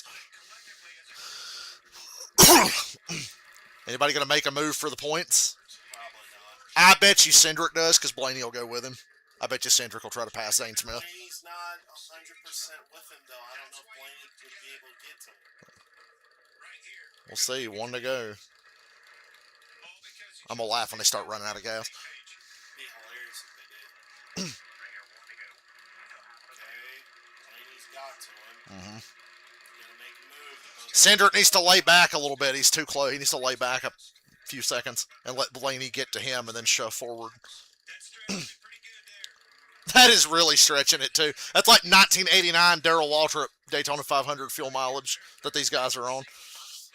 You never know what's going to happen with this lead group. Do they run out of gas? Do you have anything happen? But right now they're racing for a stage win.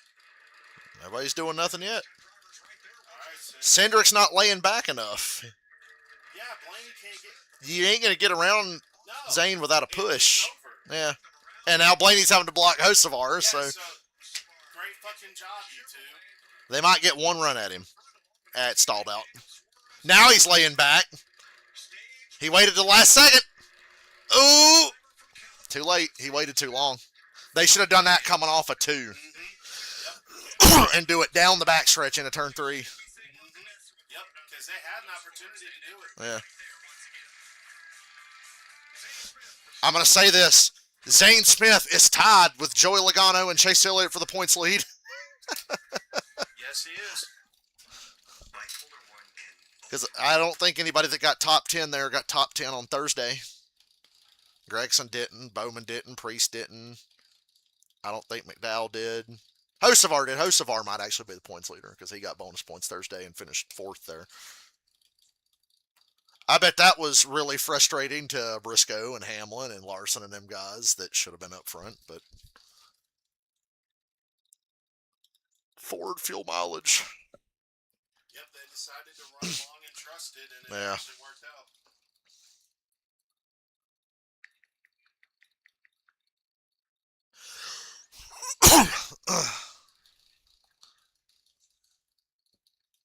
Who made this AI of Ryan Blaney with Ron Jeremy? AI is getting too good, okay? Fuck AI. It's way too good. Sometimes it's funny, but yeah. Matter of fact, I'll play you an example of funny AI. I think I still have it saved on my Twitter. somebody did AI for the commentary at the end of the Martinsville race where Ross Chastain hit the wall and did the wall ride.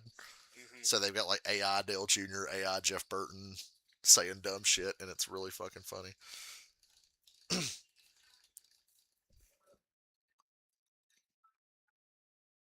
Where's it at? Where's it at?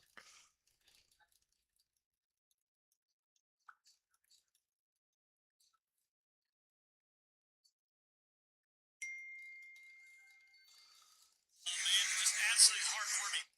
For every point right now, This is AI. Denny Hamlin. Denny Hamlicker. To get into the championship.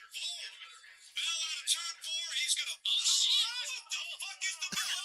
Sideways wall. And he passes Denny Hamlin. Bucket of shit. What the fuck is going on? One car of chassis stain. Chassis Stain. Denny Hamlicker. He put his cock against the wall. He went all the way around that bitch. That sounds just like Junior. Do a rim job, folks. That's how you do a rim job, Never folks. seen any glitchy shit like that before in my life. Glitchy shit. Folks. This bastard chassis stain went from 10th to 5th place just like that. And just look at the right side of his car. It looks like he got fucked by an actual moose. Everybody is celebrating the demise of the FedEx fucker. The FedEx fucker. Denny Hamlin's the FedEx fucker. Like this wasn't the most humiliating thing that's ever happened to him. It's sad, man. Just absolutely pathetic. And here's the man of the hour. Ross Chassis Stain, a fucking 7th generation watermelon farmer, floods Denny Hamlicker to shit and kicks his ass out of the playoffs. Just wow.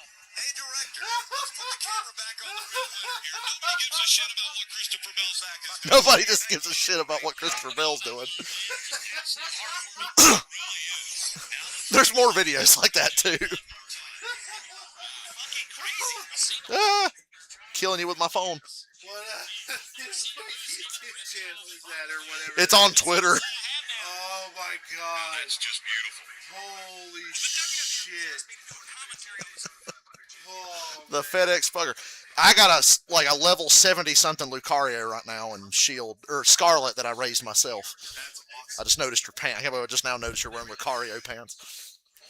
Oh my god, the fact that he couldn't get Chastain's last name The right. FedEx fucker. That sounds like commentary from you and Billy. How close were they pushing it? Oh man. Noah run out of gas after the stage ended, and Josh Berry was just pushing him around to keep him. 4 teammates.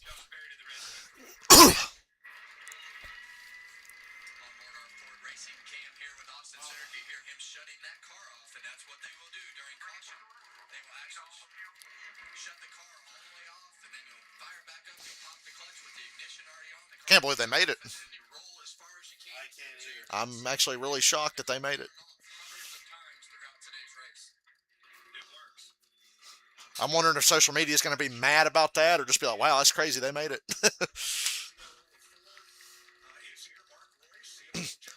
They're going to lose spots here because now they'll have to stop and fill the entire thing up, and the guys that just pitted will be quick and get out. Unless they want to change tires, which I feel like everybody should change tires here. Stop with the manufacturers. It's all across the board. The network, the engine, the power of NASCAR is pretty incredible. They're all here. Shane Smith and Austin Cindric lead them on to pit road. Josh.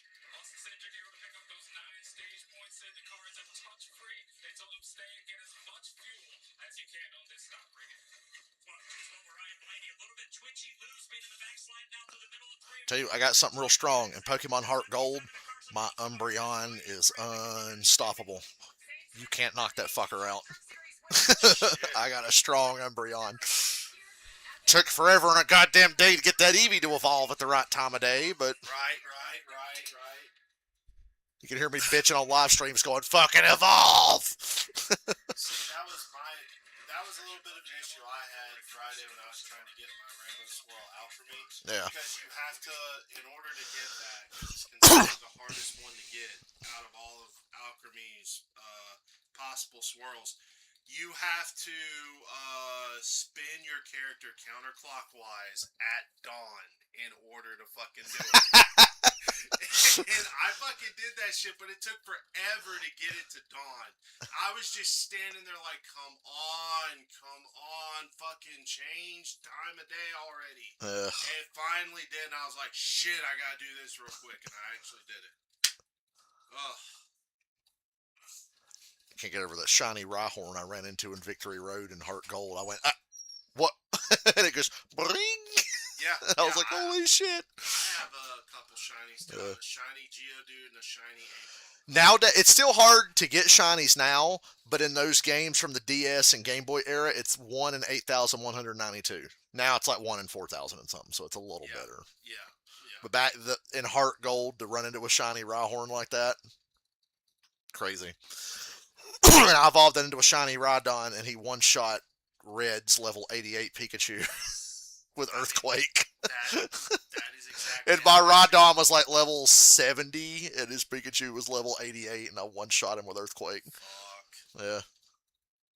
Of course, Pikachu knew Iron Tail, which I didn't anticipate, and I'm like, shit, that's super effective on ground tops.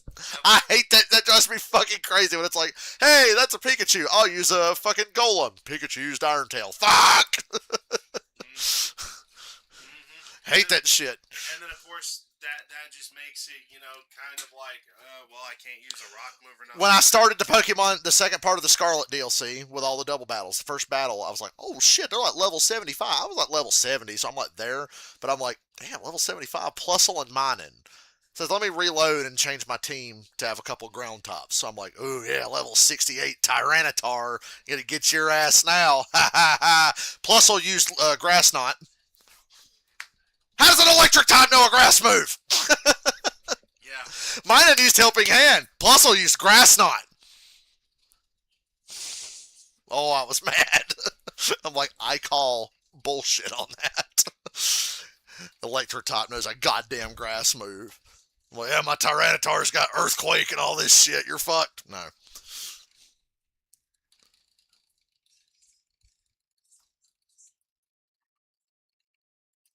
I had done like a million raids and saved up the rare candies, and so we level up this Pupitar into a Tyranitar and fuck this bitch up. I had to finish off the battle with, I think, my Lucario. Close combat. Strong as fuck. Very good. And then the other day I traded over my like level 80 Cinderace from Shield into Scarlet and my level 80 Gengar from Shield into Scarlet. And my Jolteon, it's almost level 80.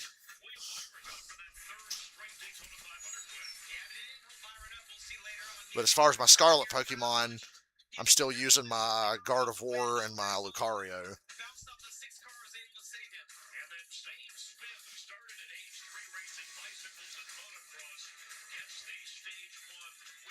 Jamie McFlurry.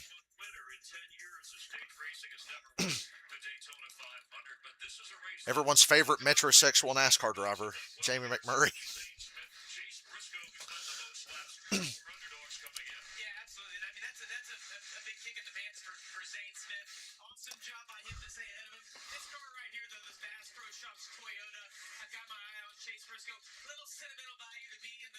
I want to say Blaney and Busher just stayed out because they pitted late in the stage, so they just decided to stay out because Hocevar should be the leader, but he's fourth.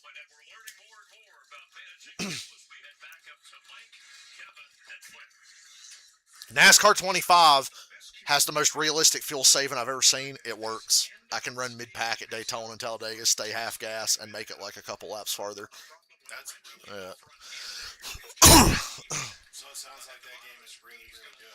Yeah, it's got the best driving physics and best AI I've ever seen in a NASCAR console game. Obviously, there's a couple PC games that are arguably better, like iRacing and NASCAR Racing 2003.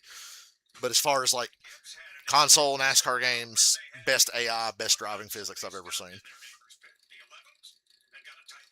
And the racetracks are all the iRacing versions, so they're the most accurate and most realistic versions. They didn't program them based on how they look. No, those are the actual tracks, the scans.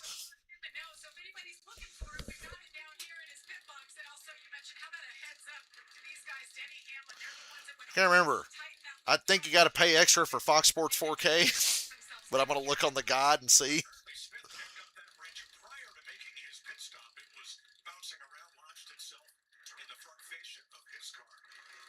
Oh, yeah. Story, Mike. Well, I get a 30-day free trial. Texas race on my grill after the race. I got pictures to prove it. Really?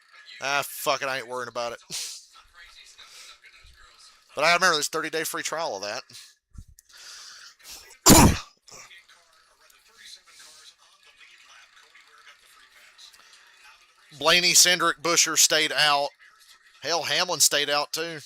Because Hocevar was the first one out of the pits, I thought. It's all mixed up. Fords out front. Blaney, Cindric, and Busher.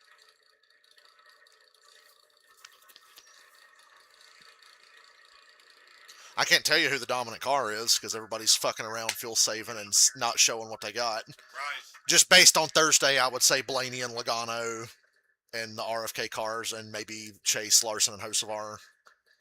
It's hard to tell right now because I don't know what Hamlin's got. And I would expect Hamlin to be tough to beat. Well, really,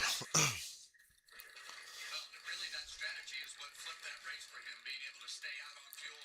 Now he's got himself positioned up towards the front of the pack, and we're starting to see 3, 4 Next commercial, I'll look at the hourly weather to see how we're dodging the rain. different players at the front of this field. Well, it looks like it's overcast. It started out sunny and it's getting overcast. Starting at the back. Not last I checked, it's not supposed to rain till between 6:30 and 7, and it's only 3:30 now. Yep. This race will long be over by then if they keep going at this pace. Looking at lap times. Hey guys, they're running 51s now. The fastest they can run is 46s when they're really hauling ass. They're running 51s right now at the front to save.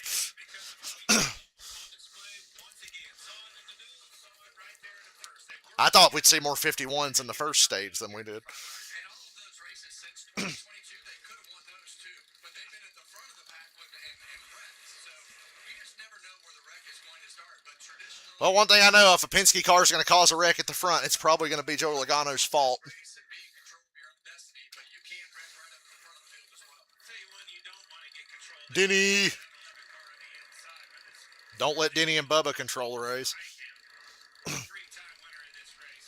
Or the other car he owns, Tyler Reddick, with 45 right behind him. Oh, yeah, You got another Toyota right behind Tyler Reddick of Christopher Bell, so we're starting to see some of those manufacturer alliances start to line up, and that's heavily beneficial when you're not having to look in the mirror and I got to remember to call Ross chassis stain from now on. strategy involved in so many things that are happening again to start stage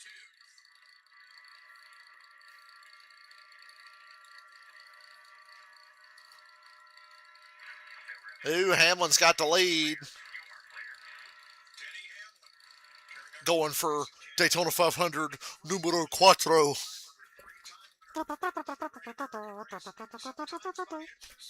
We're trying to be culturally inclusive. That's why you're here, and I've got to. That's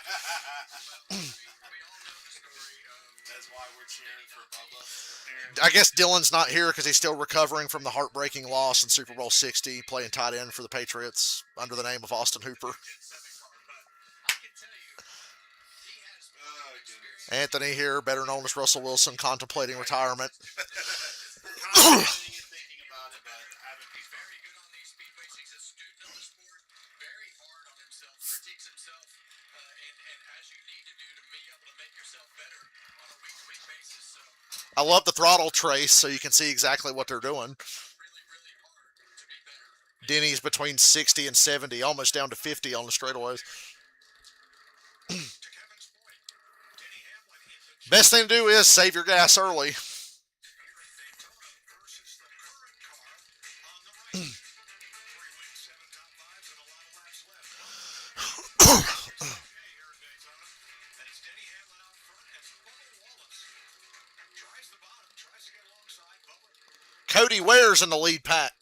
He don't like fuel saving. Well, you see Bubba's teammate right behind him, Tyler Reddick. They were showing the all-time wins list from 7th to 11th or whatever there. How good is Kyle Busch? He won enough races to where Denny Hamlin is still 3 wins behind him, and Kyle hasn't won a race in like 3 years. That's how good Kyle Busch, prime Kyle Busch at Gibbs was. Hasn't won in 3 years. Still has more wins than Hamlin, who wins multiple races every year.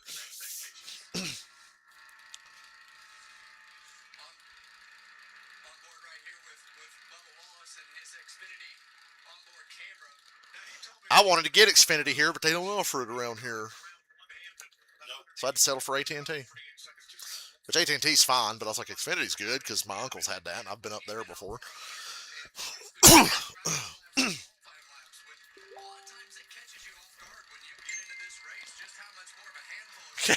Cowboy said, if Denny wins this race because it rains earlier than they expect, wouldn't that be funny?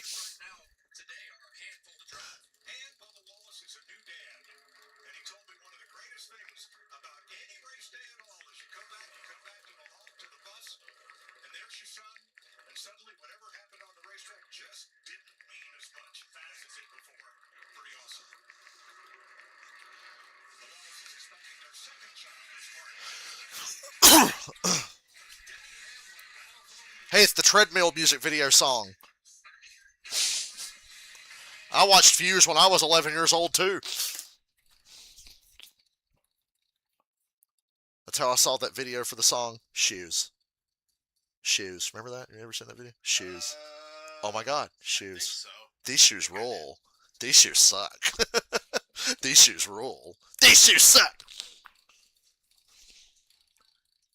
What the hell? What were you expecting, Kelly? Condoms? Where are you going? I'm gonna get what I want. It's a guy dressed like a girl. I'm gonna get what I want.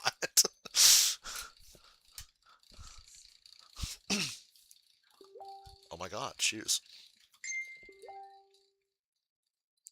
I think you have too many shoes. Shut up! I think you have too many shoes. Shut up! I think you have too many shoes. Shut up!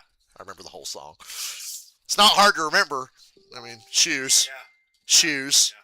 Shoes. That's the lyrics of the song. Shoes. Goddamn, Cody Shane Ware is 3 wide for the lead in the Daytona 500. Cody Shane Ware does not believe in fuel saving. It's against his religion. And I mean, we're seeing that right now. He's got multiple lanes behind him, 3 wide. I'm going to put one positive spin on this fuel saving bullshit. It does give people like him a chance to say, fuck it, I'm going to fly up through here full speed and establish myself, and maybe I'll catch a Carlson and just be established in the top 5, like he's doing right now. Cody Shane Ware is leading the Daytona 500. This is the future that the liberals want, Anthony. Cody Shane Ware, I call him by his full name.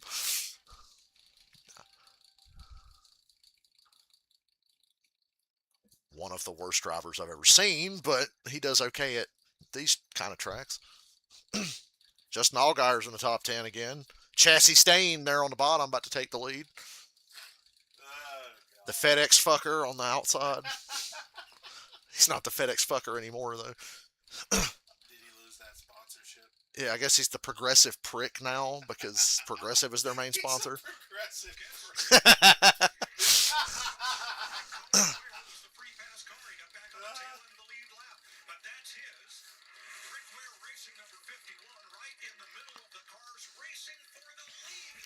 Look at the lap time. Ooh, they picked up. We're back in the 47s because of Cody Shane Ware and Ross Chassis Stain and Justin Allgator, Little Gator, and Connor Zillich in the 88.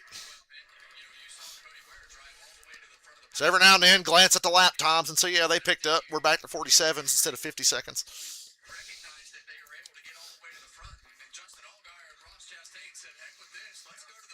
You save some gas early, now run and get to the front and then start saving gas again now that you've got to the front. It's a fucking yo-yo all day long. That's why, even though it's like, goddamn, they're just fuel saving, it looks cool because it looks like they're doing a lot more than they are because they're going back and forth. Which is why NASCAR doesn't want to change it because, well, it looks good to stupid people who don't watch NASCAR. They tune in and see this and they're like, holy fuck. Is it like this every week? No. Because we don't run Daytona and Talladega every week. But we do start with Daytona and Atlanta to try to keep the lie up for a couple of weeks in a row to the new fans before we go to Coda and Phoenix and Las Vegas. Justin Allgaier going to lead for Dale Jr. Ty Dillon. See, I told you all the people that don't give a fuck about fuel saving.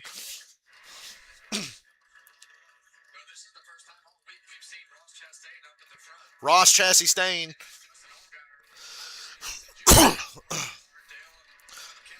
I don't think they give bonus money for the halfway leader anymore like they did my entire childhood during the 500, but we're about 16 laps or so from halfway.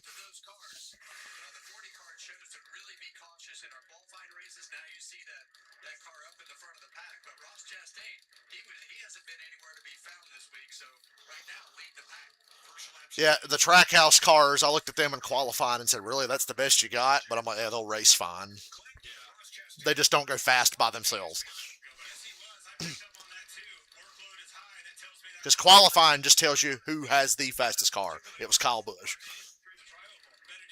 But fastest car don't win a lot for whatever reason. Just Allgaier. Never got a chance in an actual good Cup car. He's been in the O'Reilly Auto Part Series for 17 seasons now.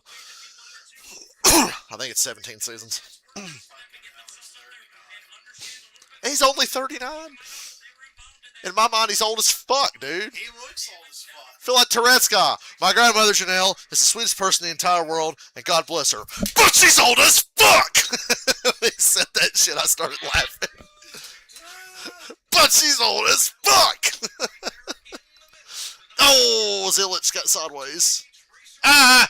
Oh, no! Who's gonna flip? Who's gonna flip? Anybody gonna flip? I don't think this is as bad as we thought, except for Austin Dillon. Came back up on track, though. Austin Dillon's shit got tore up pretty good. Good. Yeah, good. Bury him in points early, so we don't have to have these conversations. Yes. His brother's leading. What the fuck? Get him out of here, too. So they got a new thing this year. They're not going to have to tow him out. They got a little pump they can stick in this thing in the car, and it jacks the tires back up, and he can roll away. Interesting. He won't have to wait for a tow truck. Briscoe's car's broken. Did you see Briscoe's car, how broke it looked when he was driving away? Well, you hang out with the squirrels, you're bound to get hit with a few nuts. I think that's what Darrell Waltrip would probably say right now. Okay, let's break it all down. What happened? Zillage was a little shaky through that whole corner. Doors Allgaier a little bit. And then he's loose and comes back down. And, yeah, he's already loose. And then he comes back up and hits him again. And then Cody Ware overreacted and hit Briscoe.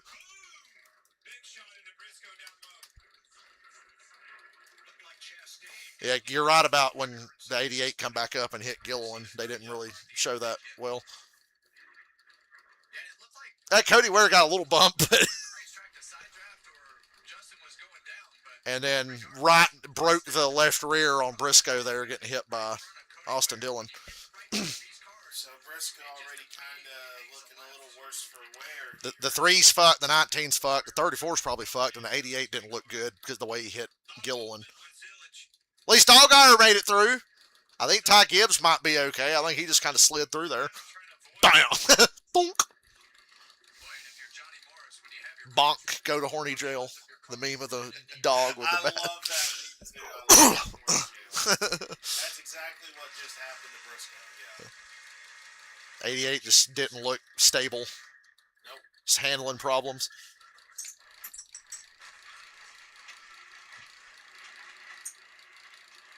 Well, at least we know Austin Dillon ain't going to win a second Daytona 500. Thank God. I'm happy. This will be a good camera view. Kyle Busch made it through. I think. I tell you what, man. Gave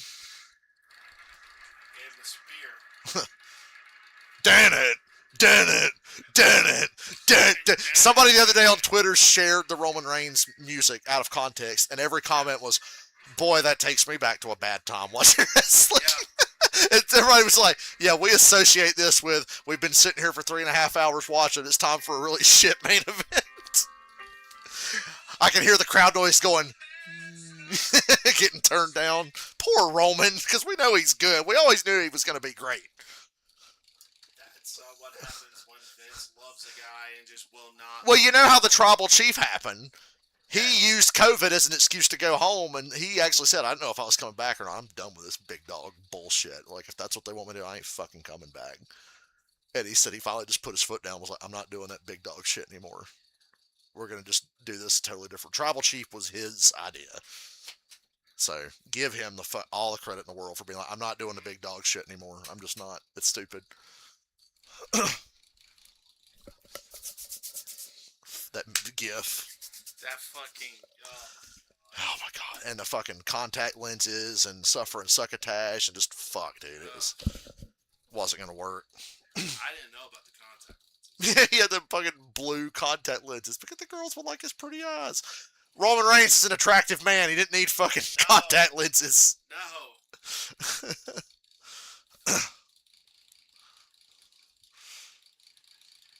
Yeah, big dog. God. What a time.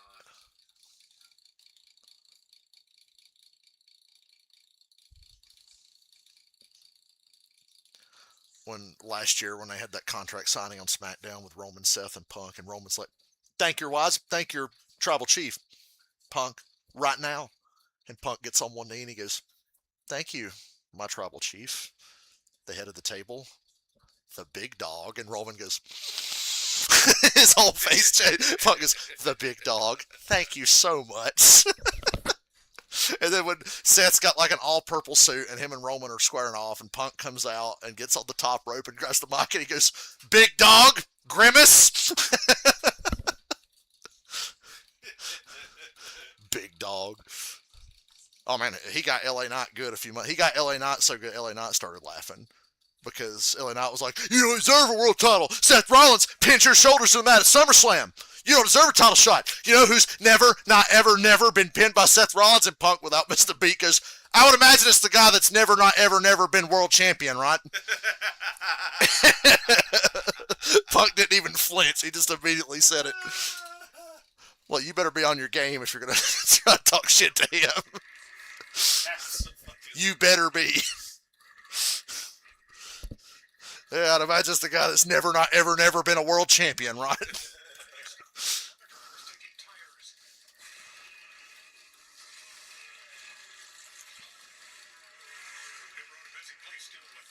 Cedric's half on the grass. Hey, good news. Everybody should make it to the end of the stage now. With the timing of this caution, you should be able to make it. I can't believe that wasn't a bigger wreck. Yeah, me either. Right here, it could have got real bad. I was kind of thinking to myself, is this the big one? No. Not quite. No. Tore some shit up, but it wasn't that bad. Hell, I think Cody Ware's actually going to come out of that okay. He'll be alright. Him and Gibbs are fine. Caden, I'm sorry about your toothache.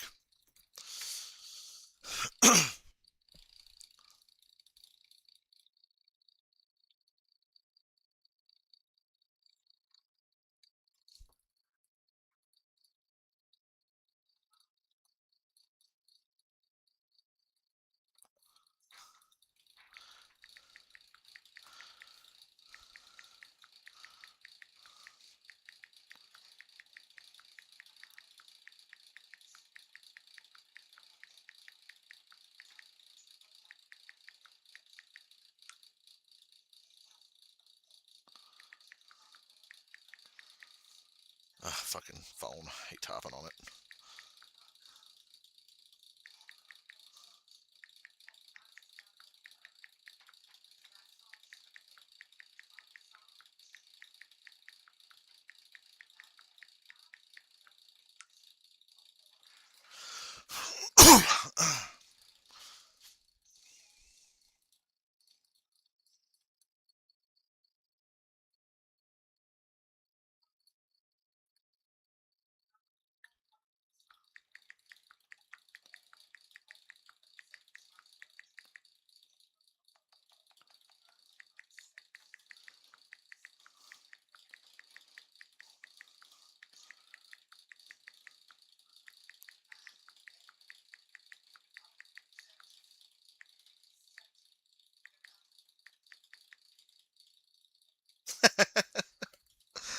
this guy that was bitching at me about the Gene Simmons thing keeps just making little snide comments on posts of mine. And I said, I still see retards are pushing the Gene as racist narrative. And he says something like, says a person who's so insensitive and is lacking in empathy, they'd feel comfortable using that word. And I said, well, I'll tell you what, why don't you take your retarded ass onto someone else's page and see if they give a shit what you think. Not changing my vocabulary for you, sir.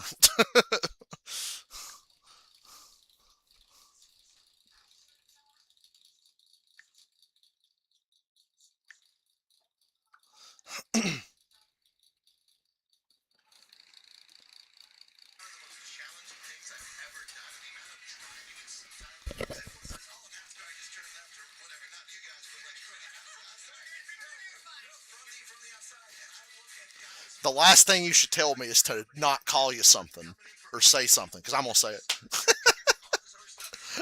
Don't say that. What do you mean?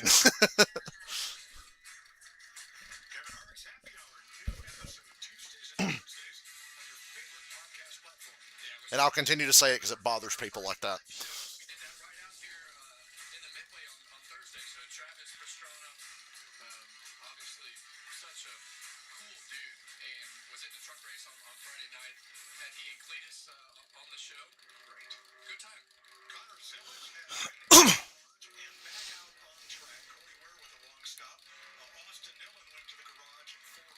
Oh, yeah. Let's just double check the weather again.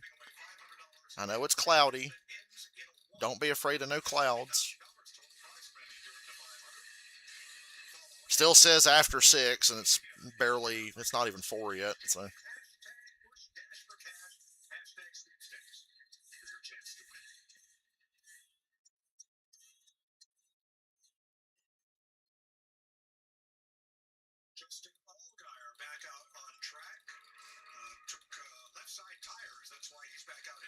After coming in up front, here's the radio. The fuck? Anyhow.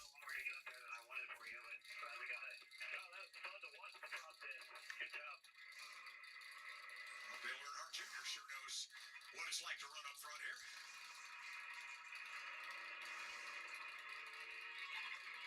Sure Arby's Cam on board Justin Allgaier, currently 9th. As we get ready to go back to green. There he is. Biggest race fan in the garage. Yeah, that guy absolutely loves racing. Fun to see that car on the racetrack and all the effort and everything that they put into this number 40 car. So Josh Berry gets the free pass. We'll restart with 35 cars on the lead lap. Here's our aerial coverage brought to you by Goodyear. Legends aren't born, they're proven. All right, Larry Mack. Stage is set. The end of this stage. What are you thinking? You just watch that stoplights. Business gonna pick up. Everybody can easily. Yeah, they can make it, so they're not going to feel safe now. They're going to be shoving like crazy. Look at all the breakup at the front of the field. Not gonna be easy. We're about to be 9 laps from halfway. And my YouTube TV froze. That's okay. Until I get it reloaded, I guess I'll just have to do this. Boy, do I ever get sick of that.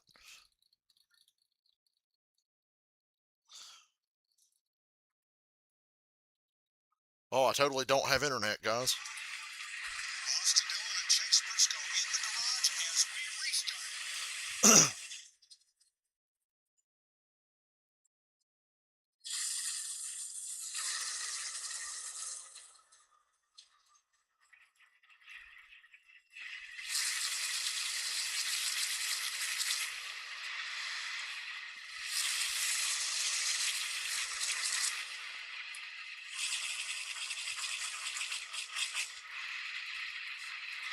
Kevin, by now, usually in this race, I've kind of figured out what line that I want to be in and try to dictate, my group for the scenario that direction. Have you got a line? I don't know why this TV does this. Well, I think a lot of it just depends on the handling and the characteristics of your car. I think if you're tight, you're going to want to run center up the racetrack just to give yourself some more distance and not have to worry about somebody up on the outside of you and sliding that front end into the car. So it really depends on how the handling of your car is affecting how you have to move it as to where you want to run.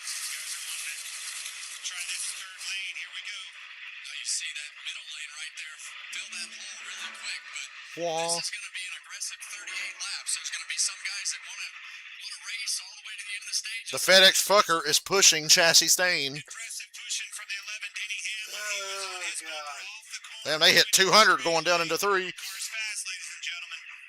Very good at pushing. I have full confidence in the FedEx fucker. Things come attached. Usually those things come attached. When you bump them, they'll drive off from you. That's the case with him. Yeah, and the key to being a good pusher like Denny Hamlin just did that last lap is just distance to the car in front of you.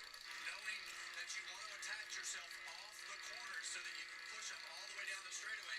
And then right here, you see him detach just a little bit, trying to get himself, whether he's got some handling issues or just lose his speed. But the key is 46 fives. 46.5. Damn, look at the lead right. That's not good. Here comes the run on the bottom. Don't block it. You'll just cause a wreck.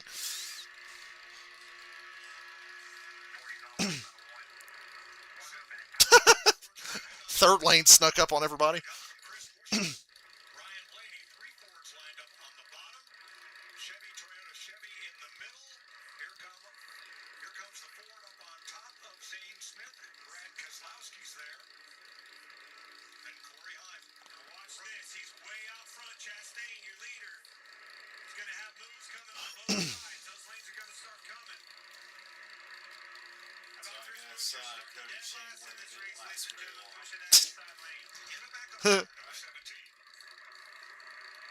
when those cars are 3 wide like that, it takes a lot for the inside or outside lane to be able to break away. But you see right now, that 38 car up on the top right there, he's been consistently up front since that strategy flipped his way.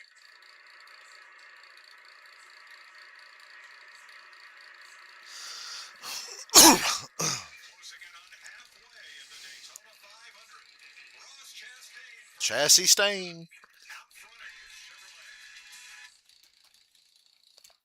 Check the weather. It's still the same. It said after 6.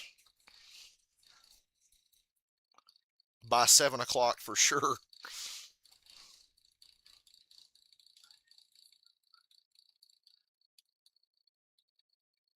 I love seeing everybody racing hard and Logano buried behind it all with nowhere to go. Yeah, We don't want to let him control the front of the field here. yeah, fuck all that noise.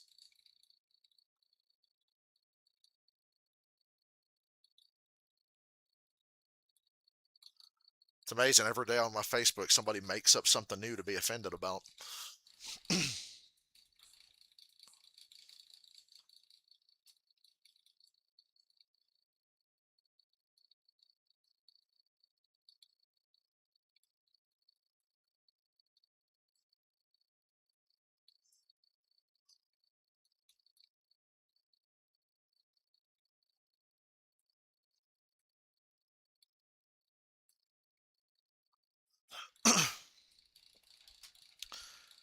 Austin Cindric, who was good for 6 races a year. Can you name the 6 races every year he's actually good at?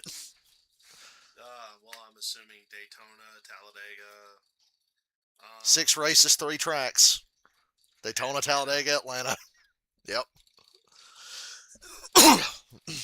6 times a year you can bet money on Cindric and have a shot to win. I know I won Talladega with him last year. I did not bet shit today, if y'all are wondering.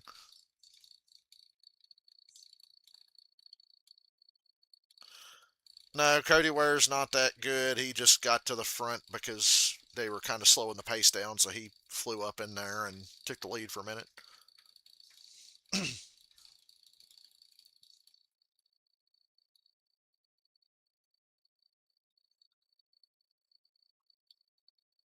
SVG took the lead. Bubba almost wrecked Hamlin off of 4. He come up and they almost hit. The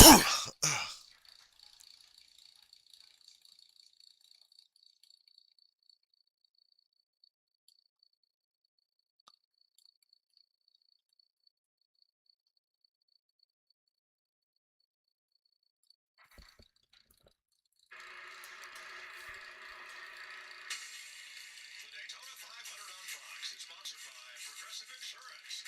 Revving up the savings on home. Rev up those fryers. close to halfway. Here's your progressive race summary. Ross Chastain, Ross Chassis Stain, 13 different leaders, 26 that lead watermelon farming son of a bitch. 41 starters still on the lead lap.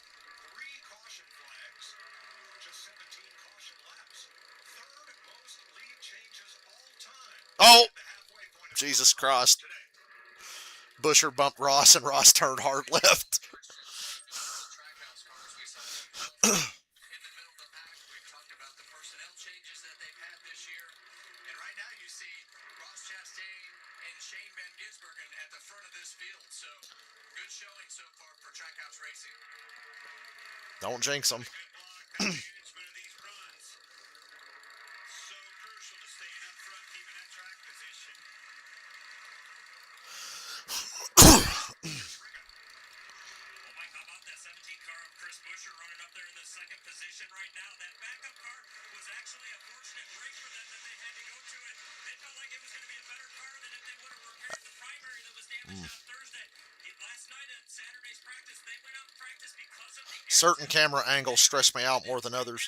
one of the few drivers I've heard that has not said a word about handling issues. He loves that 17 car. Well, he might have had a word to say that, right? Denny I'm on board with you. Well, we talked about a lot of guys that sat out practice yesterday, and we sat out Hamlin went fishing during practice yesterday. Did you guys see that? and today. It's like if he wins after that, that picture should be in the NASCAR Hall of Fame. Kyle Busch wasn't out there, Kyle Larson wasn't out there, but I gotta believe SVG's leading, and it's not because of fuel saving, because nobody's fuel saving. SVG's just actually leading. they need to make some adjustments because right now the cloud cover has come in. Which I would think would make that handling better, right? You would think the track could be cooler, have a little bit more. For certain cars, maybe. Yeah. We've been in this Gen 7 car coming to Daytona. We've been covering this, Mike. I have never seen these cars this light on their feet. I think that's a good thing for the fans watching this thing. These guys are on edge. But here's one we didn't expect. Which is why it looks similar to an Atlanta race, It's NASCAR's current which everybody agrees Atlanta's like the best version of this kind of racing right now. Speedway. Here he is. Because Atlanta's still just small enough to where you have to lift a little bit. So it creates separation, so when the runs happen, they're bigger, and you can... Atlanta's just, you're slingshotting like crazy. The big question was, where was the speed in the cars in qualifying, and were they knocking some speed out of the cars to make the cars handle good? And now we got that answer. The speed looks okay, and the handling must be right along with that. Last year he was number 88. He's carrying his dad's number 97, a number he used in Australia and New Zealand to win 80 championship races. So He's a Kiwi. that good luck charm back on the side of his car. And for me, being a fan of NASCAR, I wanted to see this out of him. Yeah, we knew he was dominant on the road courses, but I wanted to see him prove his value behind the wheel of that thing on these super speedways, intermediates, and short tracks. So My favorite thing about SVG is his honesty. He was asked about, man, going back to the chase is kind of bad for you. You guys are banking on just winning road courses and making the playoffs off of that. And he said, well, he looks forward to competing under a legitimate racing format this year. And I was like, ha ha! He said the quiet part out loud. He would have made the chase last year, believe it or not. Because he would have gotten so many points from those road course wins and stage wins, he would have made it. So he only made it because he won a race in a road course. No, he would have actually made it. He would have actually made it legitimately. Yeah, was he doing it on road courses and that's how he did it? Yes. But But he was winning the stages and the races, and that's a lot of points. The races now pay a lot more points if you win. It was 40 points for first, 35 for second. They've decided to make it 55 for first, plus whatever stage points you get, obviously. So like yesterday, Austin Hill scored 75 points. 55 for winning, 20 for winning both stages. that's a lot. Yeah. And second place is worth 35 just by itself. So if you don't win a stage and finish second, you just get 35. And I've always said, yeah, there needs to be more separation for winning second. 40 to 35 was not enough. That's only 5 points. So it's okay, 55 to 35 then. So it's a 20-point difference now.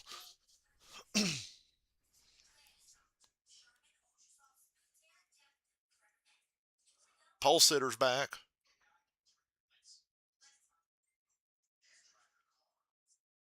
Maybe Kyle Busch should be considered the favorite then. Since we know he's got the fastest car. That helps.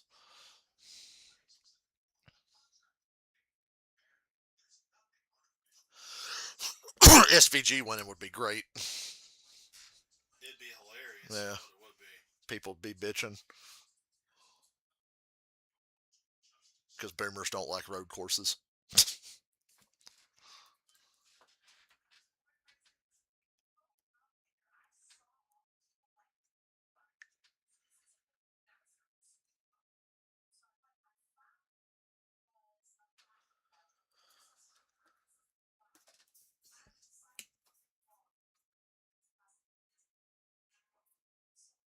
Cowboys.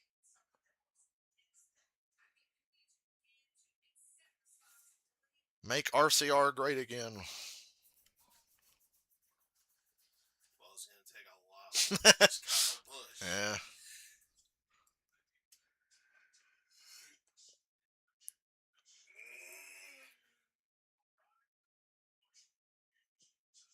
Marshall Mathers.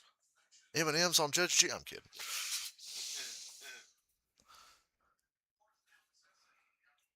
I love that movie, The Interview, where Eminem plays himself and comes out of the closet. He just says, like, I'm gay. And they're like, wait a minute, what did he just say? And he goes, yeah, I'm gay. I mean, I thought it was pretty obvious. So in their fictional world, Eminem is gay and he came out of the closet. I mean, I thought it was obvious, you know.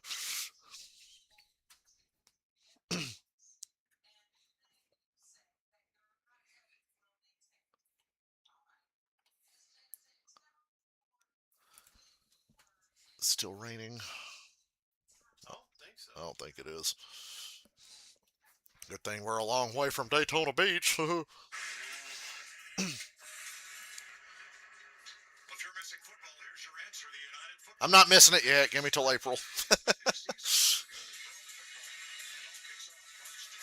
I've still got Pokemon time here. Yeah. The glories of having a Switch 2, I guess. Yeah, so at least the games run worth a shit. Yeah, I know.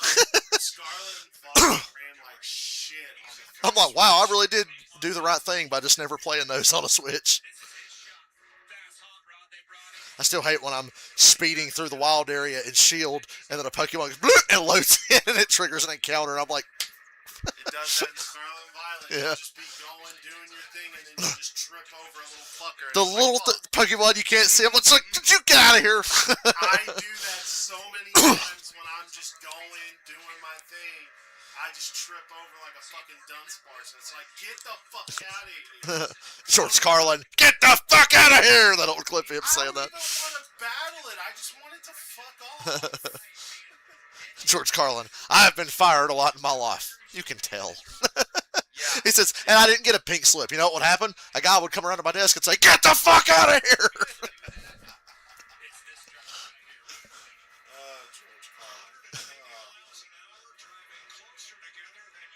George Carlin.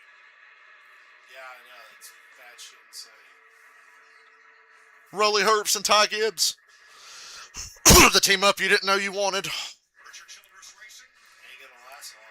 Kyle Busch and Austin Dillon in this year's 500 just surpassed 1,000 laps led in Daytona 500s. Big deal. Most team all time for laps led. Well, we know how important this year is to RCR, Kyle Busch. To get Still running 46s. we know that they haven't been to victory lane a couple times, and we know that Kyle Busch is capable of being a winning race car driver. And they got to concentrate on getting their cars back where they needed to be. Well, they've got the thing on the... There was a new Tourette's guy video, and his son was just recording him without filming him, and it was just funny quotes out of context. The Tourette's guy in a conversation goes, like, fuck you, Will! And they put a picture of Yoda on the screen. Like, fuck you, Will. Like, fuck you, Will. I won't vote for him. Well, why not, Dad? He's too nice. Yeah, but if you don't vote for the nice people, you're going to end up with a bunch of dicks in charge. I prefer dicks. God damn it! He realizes what he said. I prefer dicks. God damn it! He's too nice.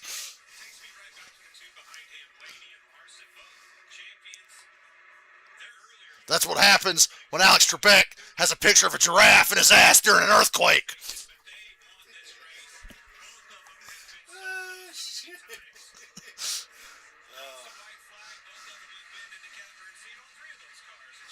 Dad, the neighbors are going to hear you cussing and yelling and call the cops again. I don't really fuck. Well, the neighbors do. That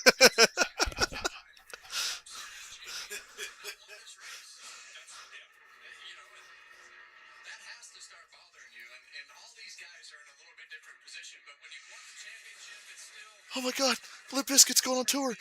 Dad, will you Google Limp Bizkit for me? I wouldn't Google Limp Bizkit with your dick.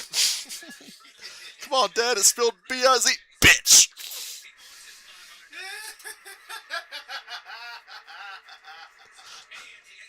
But Dad, SmackDown's on.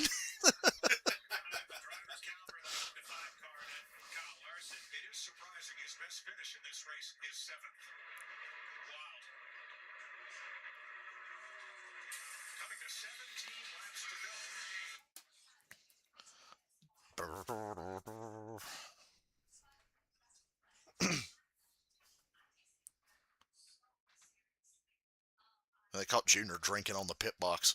No, can't be doing that. I mean, there's nothing that says you can't. So I mean, Yeah, but you know, kids watch this. So well, he's a can't bad show influence. that. And don't say retard, whatever No, you do. Don't do that. Whatever you do.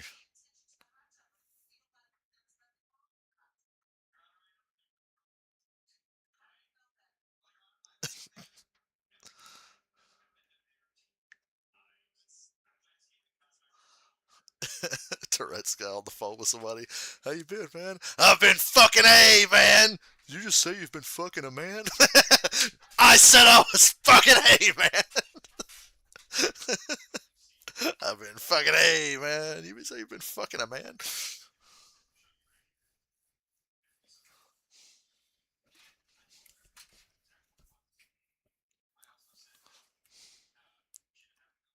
Briscoe's getting lapped. That's sad. He could have won this race. When I saw that car driving sideways, I was like, yeah, he's probably screwed. Yeah. Good thing it drives straight now. It's just slow. He's still fighting it. I can see the front of the car wanting to go to the right a little bit.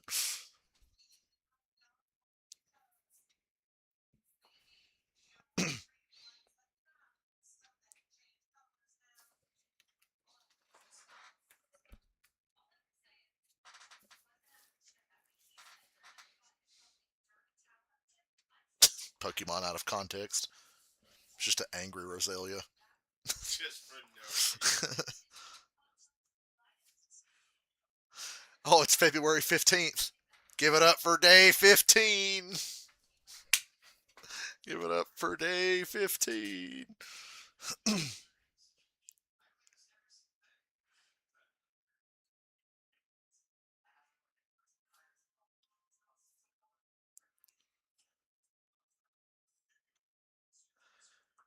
Do the math. We're about an hour and a half from the first band of rain.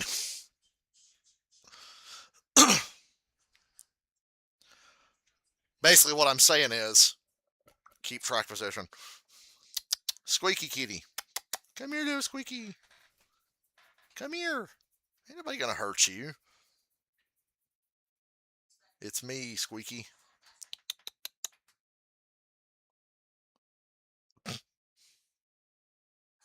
Come here. Ain't nobody gonna bother you. Yeah. See, that's why we call you Squeaky. You squeak, you don't meow.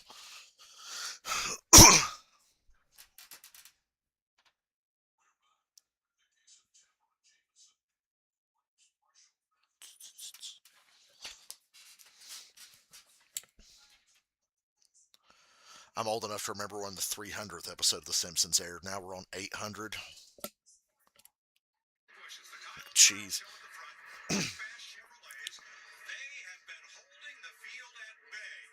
Ugh. Blaney's a great pusher. I'd love to have Blaney behind me.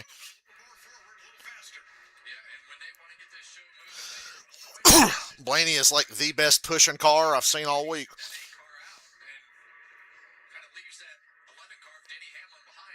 chose to go to the top lane.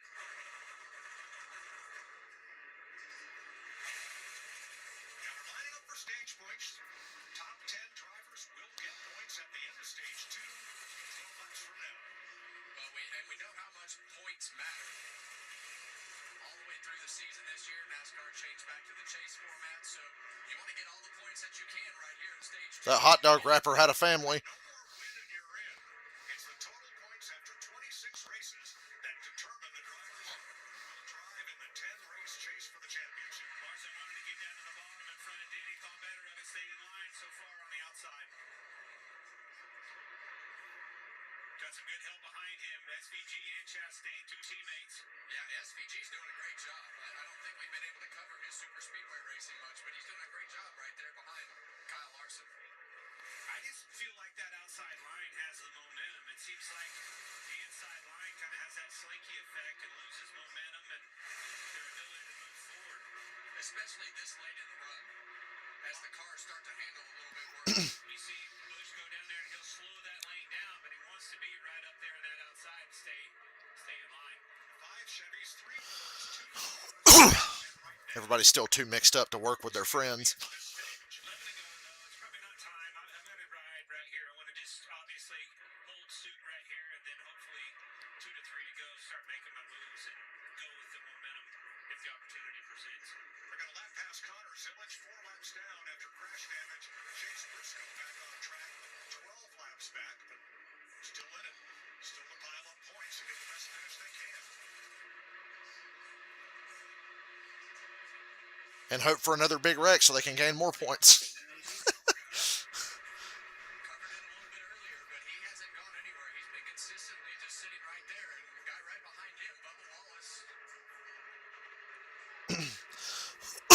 Sorry. 6 times Bubba's led the 500. 2 runner-up finishes. Told me this morning, you've got to get yourself in a position to win. Then you got to find friends.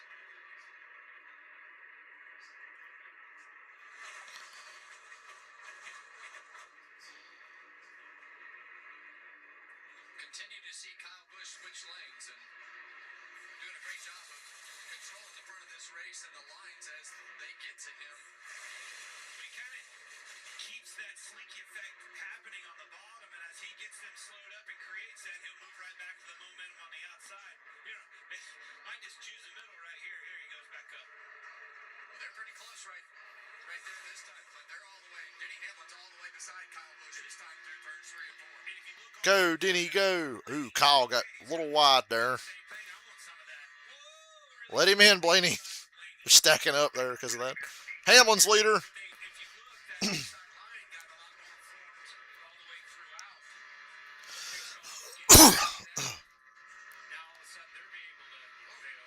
Now look, third car on the inside who's fought his way back up into the Oh, Blaney just hung Kyle out. he was involved Larson didn't go with him, though. Larson stuck with Kyle. Well, Blaney got in front of Kyle. up into the front 5 to challenge for stage points here. He just stole a spot. Wanted around that 8 car, didn't wait on it anymore. Took Oh, they're stacking up. Zane Smith down to the bottom. I think Zane Smith pulled out of line because he saw them stacking up. Well, that was a super aggressive move, Mike. You saw the back of that car. Oh, Riley, what are you doing? Ain't gonna work. So hard. Hurt Larson's speed, though.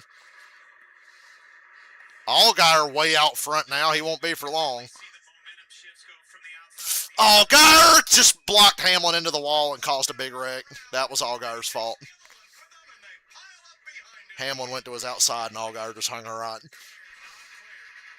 Not clear. Today's going to look like to me on his block to the outside. Yeah, Look, and there's the big one, folks. that was Allgaier. Now we know why Allgaier is great job. Oh, son of a bitch. Please tell me that car is better than it's as good as it looks. He looks like he might be okay. Alex Bowman, runner-up in the 5 Yeah, we're 2 used to years seeing ago. that. Heavy front-end damage there. Gilliland and Cindric. Cindric, not sure. I saw that coming because Hamlin had like a big run and he didn't make an aggressive move. He just assumed Allgaier would see that big run coming and kind of give him space. He didn't leave him room. Hamlin didn't move. Hamlin just kind of lazily went to his outside and Allgaier just come up. Floated out there all by himself. Those suits cars got door to door. Now here they come. He's dead in the water. Leaves a And Hamlin just stays out there, and then Allgaier just pulled up. And social media will say, Hamlin wrecked him. No. Use your fucking brains. Use your brains and your eyes.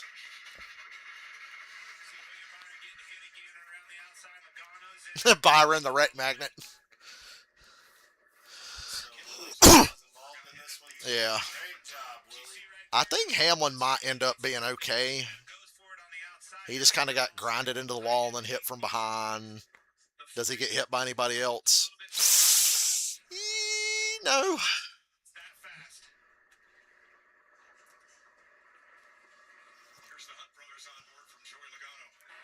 Of course, Joey made it through the wreck.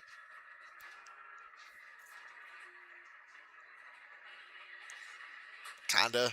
He's in it a little bit.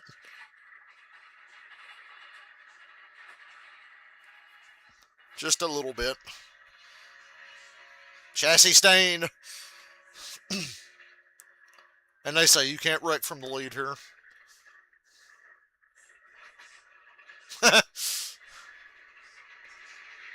Dive, dive, dive. Just go all the way. He had the right idea. Just drive to the infield. Drive to the fucking road course. That's basically what he did.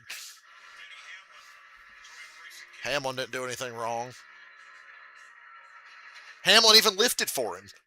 You could hear Hamlin let off the gas and try to let him back in because he saw it coming.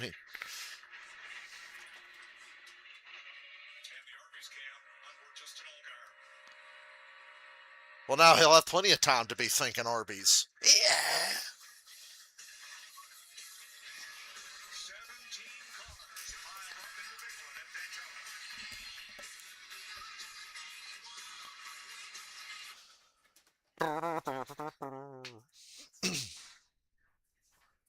The FedEx fucker.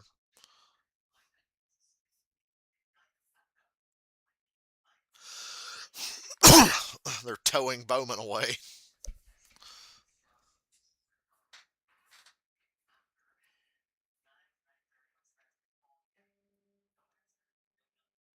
Not John Hunter Nematode. He got some damage. Basically, though, as long as the wheels are straight, you're probably okay.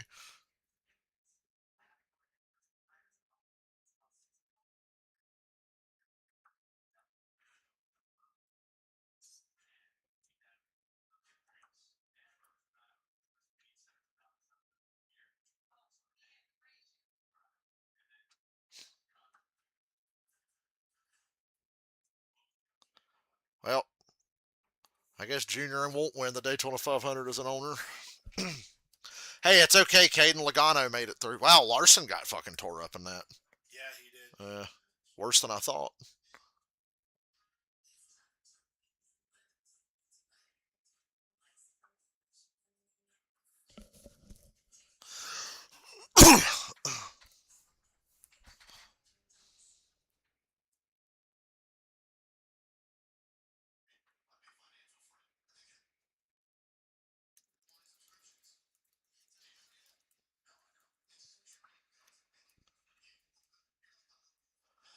Larson was missing a right front fender, but the wheels looked straight.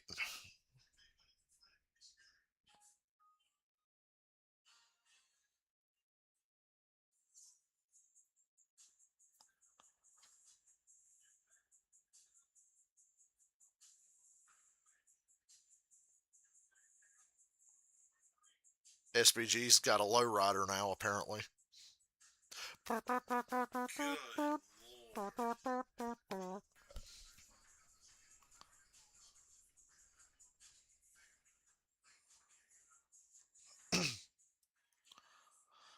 Hey guys, WrestleMania tickets are going to be 25% off. They just announced because they couldn't sell them because goddamn they cost like $1,000 fucking dollars for a nosebleed. Mm-hmm. So yeah. Dude, we can't. They have all these meetings. Why can't we sell WrestleMania tickets? I don't know. Maybe because you literally made them the price of a house.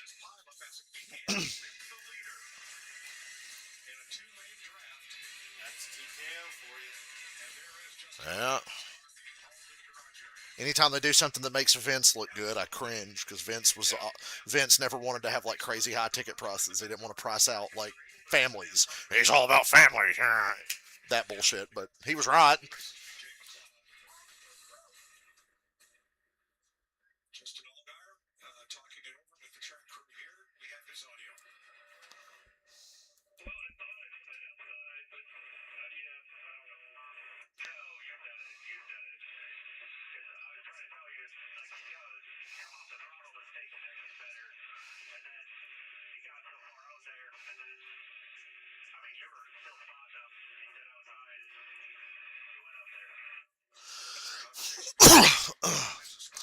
Shout out to Greg Ives. I think that this is an aggressive move by Denny Hamlin in a tight spot, but he's there, and he's getting a good run, and they were just talking about the 40 getting too far out, but Justin just comes up the racetrack, and that's really what starts this wreck.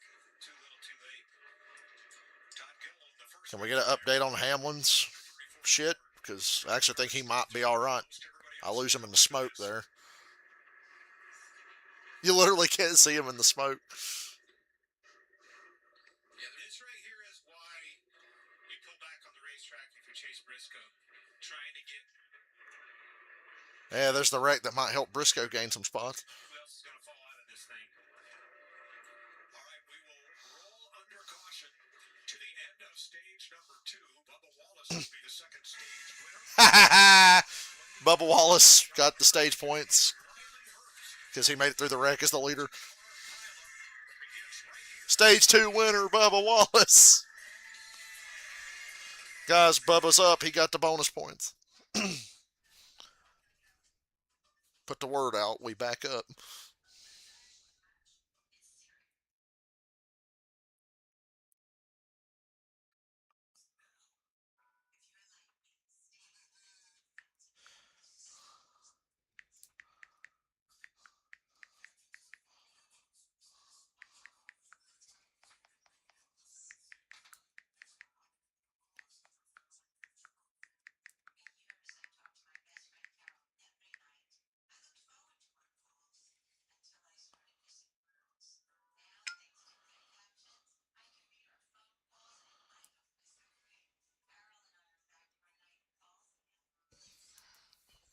Oh, yeah, Raleigh, let's leave that top 10.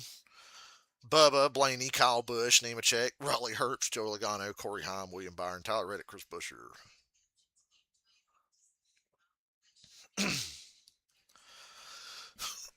I think Kyle Busch is going to win. That'd make everybody happy.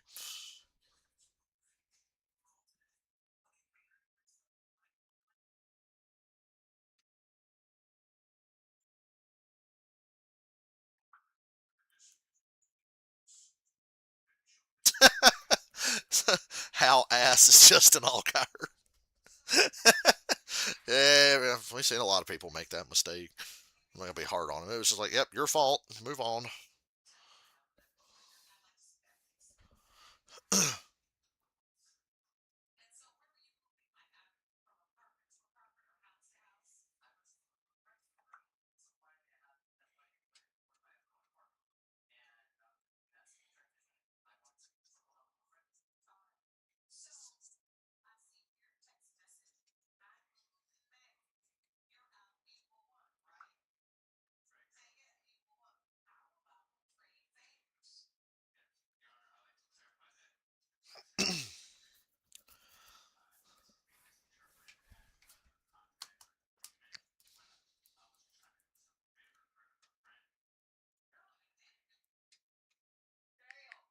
Hold on a second.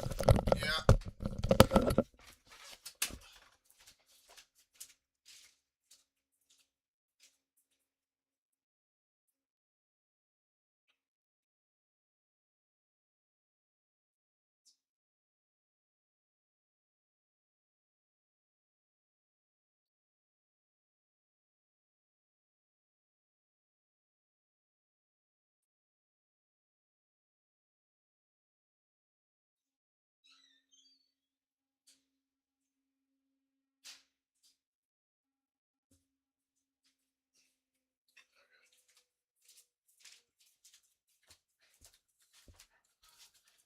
Hey, they're replaying the Corey LaJoy wreck from Thursday.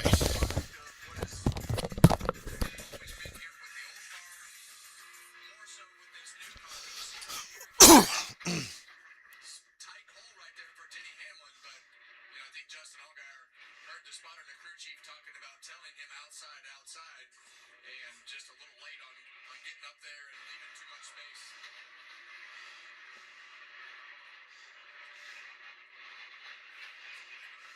And I think some of that is just not racing this far. Harvick said exactly what I was about to say. It was just Allgaier, like the Xfinity cars draft different, and the runs are usually a little slower there, so I guess he thought I can just kind of slide up. And no, Hamlin was hauling ass. So he had a big push. When they actually push in these, they push.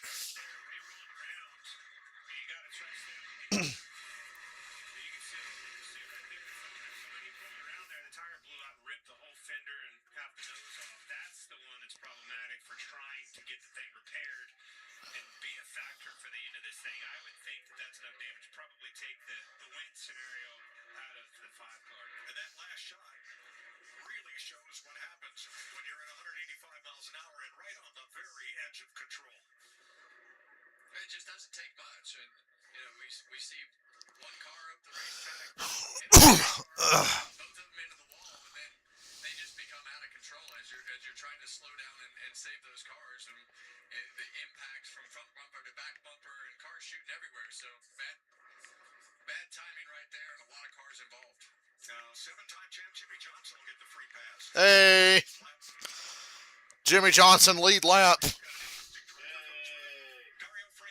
In 2010 would be going, oh, fuck. Man, how things change. Jimmy Johnson got the free pass. But then, oh, shit.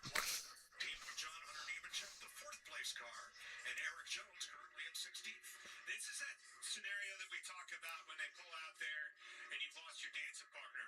Now it's time to reevaluate, find who's left, and see if she'll dance with you. So they'll take the green and white flag stage 2 as they come around this. We're good. Open pit road after they do, and let's get on with it. Pick up the stage win, his first at Daytona. Those are some not so friendly skies to the north, I'm just saying. You saw him in that crash sequence from Thursday night, where he said one moment, I'm leading the race, the next moment, I'm facing backwards to the back straightaway. And that's how it works. At these super speedway races, you can think you're having a great day, and all of a sudden there's one moment, and you think you're going to miss the crash, and all of a sudden that car that was going right hangs a left, and boom, right into his door. So it can change so quickly on these super speedway races as to what your fate is. Saving fuel under caution by shutting it off. Only once has a stage winner won the Daytona 500 since we instituted stage one. Well, I hope that changes today then. It would be great. 10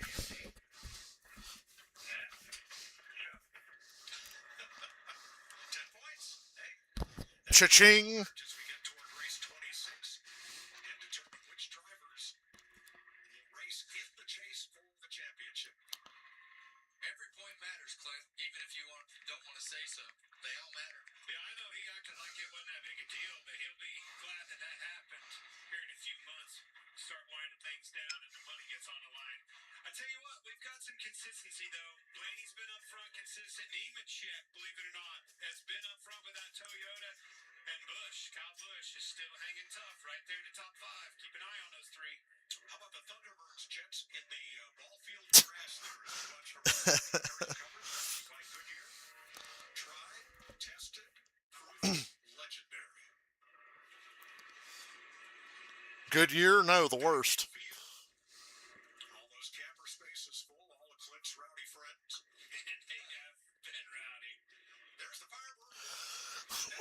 So when are we going to start racing these in NASCAR? A blend of Gen H technology. I mean, I'd watch that. Yeah. Was the chief stylist of Gen No restrictor plates. and a great friend of NASCAR founder Bill France. That The firebird sounds like logo death. on the nose. The GM Immediate Air team Transport switch. Service logo on the rudder.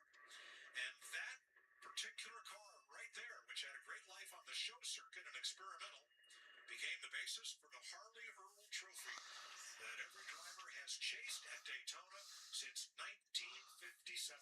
It's a beautiful car. You get up close to it. The history is just real. You feel it. Awesome race car. There it is. And that's the trophy you want your name on. When you look at that trophy and all the names that are on it, it is the who's who of NASCAR racing. All right, stage 2 is complete. Pit road is open, and they should all be in, Josh. And we start with Tyler Reddick, who's had a quiet day so far coming into pit right here. They're going to do 4 tires and fuel. They're going to take a couple extra seconds just to make sure there's no damage on that 45 car after escaping through that wreck. Regan. 12 Ryan Blaney expected to have a little bit longer As usual, I'm just saying, Boomer, stupid Denny Hamlin. Wrecked the whole fucking field. Stupid Denny.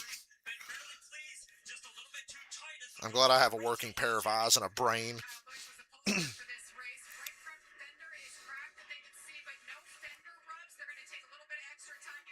That was all on Hamlin. Everybody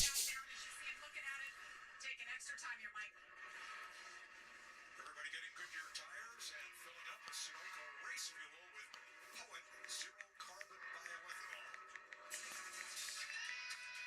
Getting ready for the third and final stage of the Daytona 500. Bubba Wallace, stage 2 winner. Bubba Wallace, stage 2 winner. See, now they're blaming the wreck on Denny, and they're pissed that Bubba won a stage. It's going downhill fast for stupid people.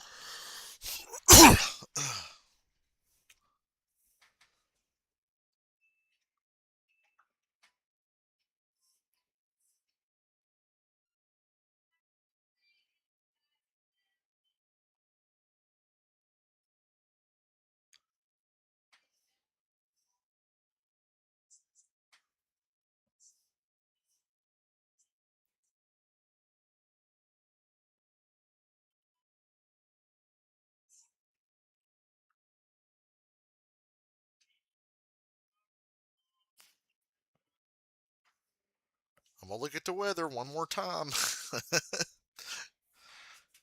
Skies over turn 4 look kind of scary. Daytona beach weather.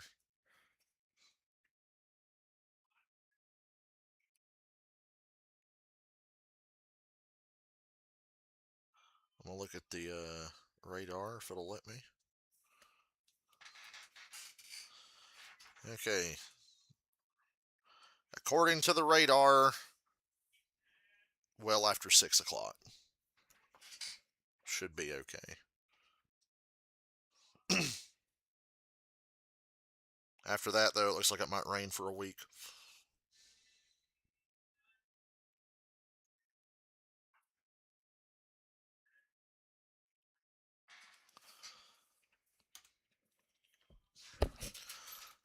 That's a Dale Earnhardt Bass Pro Shops commercial. That's my ass, bro. Stop. I love those memes of the Bass Pro Shops logo. That's my ass, bro. Stop. And the big fish is going.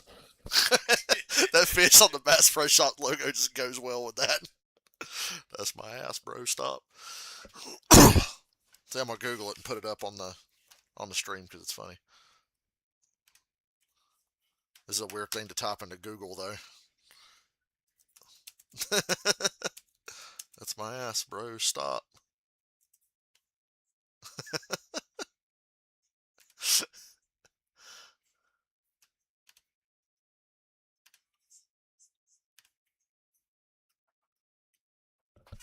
Too small, but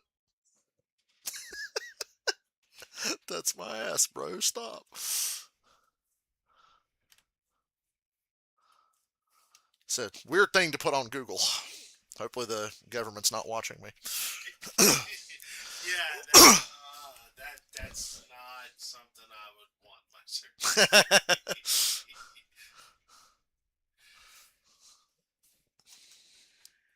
Speedway, time for race break. Presented by Arby's. 42 lead changes, 19 different leaders. We've completed stage 2 with Jamie McMurray, former Daytona 500 winner. I'm Chris Myers. Thanks for staying with us. And as you can expect, who survives, right? That's what Kyle Busch told us when the day started. Survive the chaos, you'll have a chance to win it. So far, we've had a number of wrecks. 28 cars have actually been involved in total. We start out, and William Byron go for that 3-peat. There were 6 cars involved in this on lap 5. Yeah, BJ McLeod had some sort of suspension break, and then it's a few hours later. Saved by Kyle Busch, actually with an assist from Brad Keselowski just on his inside. Both of those cars. Zane Smith, his first stage win in a Ford as he closed out stage 1, and then at stage 2, more trouble. And that was all Denny's fault, too. Just kidding.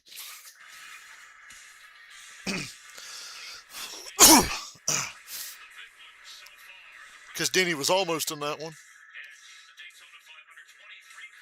Denny about got clobbered by Zane Smith in that wreck. He just missed him. This one, and Chase Briscoe is still your lap leader, although he's 12 laps down. Bubba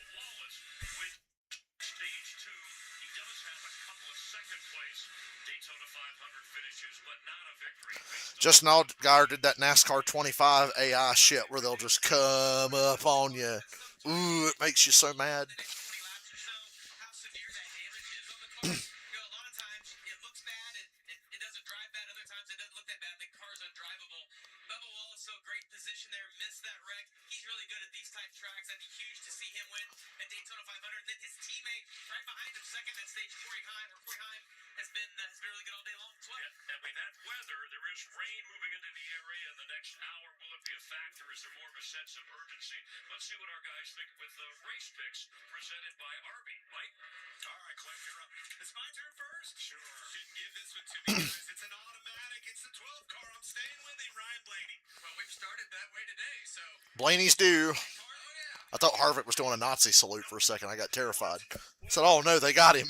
He's compromised. I don't know how he's going to get back to front, but he could find a way to do it. And if he does, I think it'll be Been listening to too many QAnon podcasts. Ryan Blaney needs to shave that mustache. He has with that car. I hate everything. If that mustache gets any bigger, it's going to have to file taxes. Yes, absolutely. I think we'll all have to demand that it does. Thank God he's got the helmet on. We can't see it at the Yeah, moment. right. Yeah. How does his helmet still fit? I saw a video on Red Dead Redemption 2. You know, you can like grow facial hair. Somebody called it Red Dead Redemption 2 Maximum Mustache. They maxed out Arthur's mustache, but shaved the beard and only left the mustache. It's just like big fucking goofy mustache. You can't save gas. You got to stay at the front. Because it's not supposed to rain until after 6, but it's Florida. Stopped up because they got a little more fuel in there. Working backwards. Putting themselves in a position to have a full tank now, giving up the track. We'll see. Hopefully on that last pit stop, you gain by having to put less fuel in your car for the very end of the race, which means less time on pit road. All right, here's Corey Heim's radio. Because we.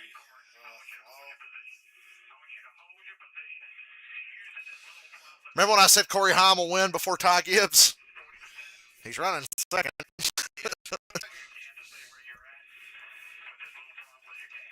Ty Gibbs is in no man's land in each 17. Yeah. Longer than the previous two stages. I'm going to put you up front, hold all these guys behind you, but I need you to do it part throttle. How are you going to do it? Well, that's a great question. Easy. You're going to get live. Now, Busch Light's giving away $500 with every lap that ends in a 1. That's $20,000 total during the Daytona 500. Follow at Busch Beer. Black guy at the NASCAR race. There he is. Busch Dash for Cash. Hashtag sweet. And another one. Hell, goddamn, they found 2 in the same shot. Hell yeah. There you go. 3 in the same shot. We're in there. We out here.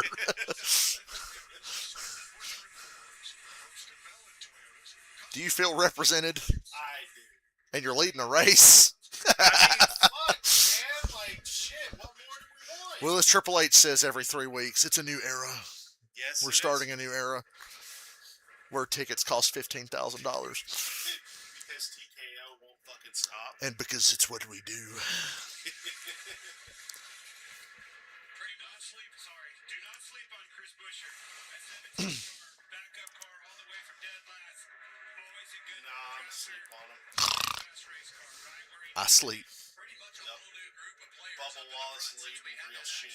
Some of those guys cycle back forward, but Bubba Wallace, Chris Buescher. Yeah, that's Bubba, Heim, and Riley. That's 3 of the Denny Hamlin, Michael Jordan cars. I told you Denny's car was fine. He's still in the lead group because he just kind of grinded the wall and didn't get hit. So I think Denny's car is all good. Problem is, he's kind of in that danger zone of the, place you really don't want Yeah. to be. And he's gonna get pinned down. He's gonna Fifth. get pinned down on the bottom and have nowhere to go. But I mean, he's still running. Fuck it, I think Wreck magnet Josh Berry going to the middle there. Oh, boy. I don't think he had 9 DNFs last season. That was the most in the series. Go Corey Heim and Riley Herbst.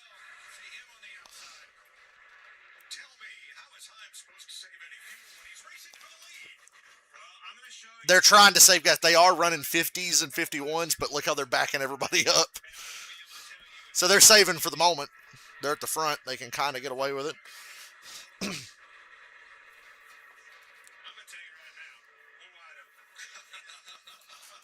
open. No, we ain't, Clint. I'm looking. Oh, no, they picked it up. 47s. They picked it up. Corrected. I'm fine with that, Larry. That's still not as fast as they can go, but it's still fast. You've seen him in the 46s, so that makes sense, right? Well, the quick lap right now has been a 46.4, but right now you have a Toyota leading each lane right now. So, a lot of strategy. Goddamn Toyotas are taking over. You know that you need to come to pit road. You want to save some fuel and see NASCAR has gone woke. Anthony, the Toyotas are leading. They've gone woke. confusing at this point, but we'll see how it all shakes out. For all you Denny Hamlin fans worried if that damage was a lot. He fine. On the inside, it's him. Said he just kind of grinded the wall and slid through the wreck and didn't hit nothing. Right here for commercial-free racing from Daytona. We're going to go Toyota all out.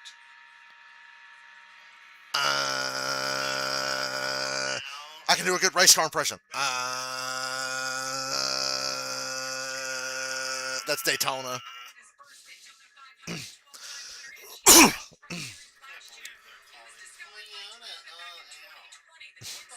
Toyota all out, but they're not shutting the fuck up, so I can hear the Toyotas go all out. It's very misleading.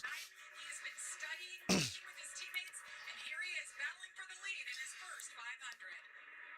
Hurst right with him. In line on the bottom. Here's the thing about Corey Hunt. We're one lap away from having a Daytona 500 qualifying race left to go. We can do a dual race before the rain gets here. Which blows my mind because of the fact that he's ready to do exactly what he's doing on Sunday, and that's running at the front of Cup races. So he's going to take I tell you though, 12 races that looking at the weather now, they're going to be very happy that they moved that shit up the entire hour. this is where he belongs, racing right here on Sunday. Talented young driver, and I agree. It's kind of a shame he doesn't have a full-time riding anything this year, but of course that's Yeah, it is kind of a shame. Bubba Wallace already. That's Bubba, front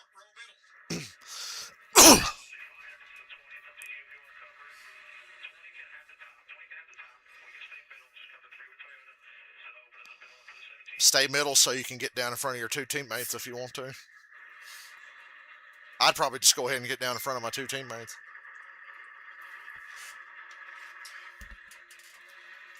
Managing all this traffic at 182 miles an hour.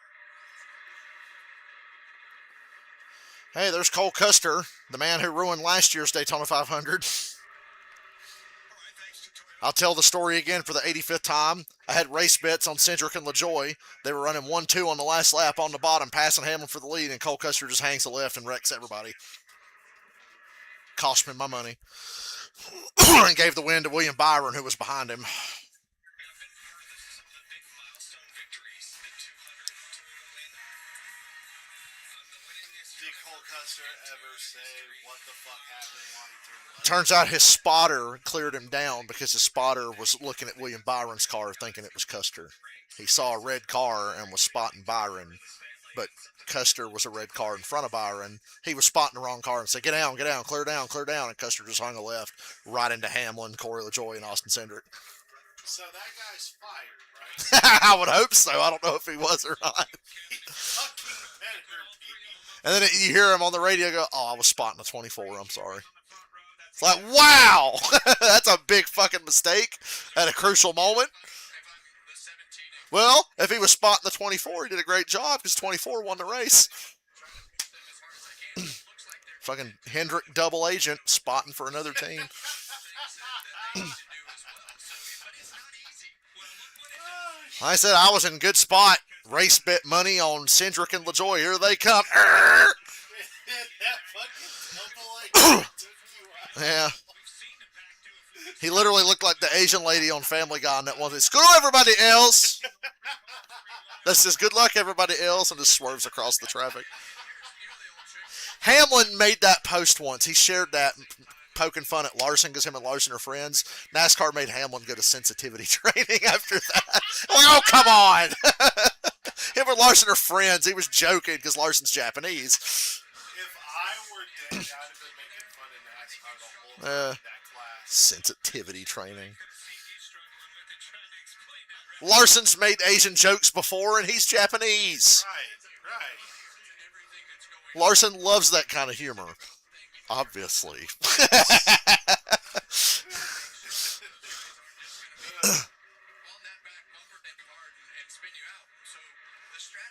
God damn it. It's a three-headed Toyota monster.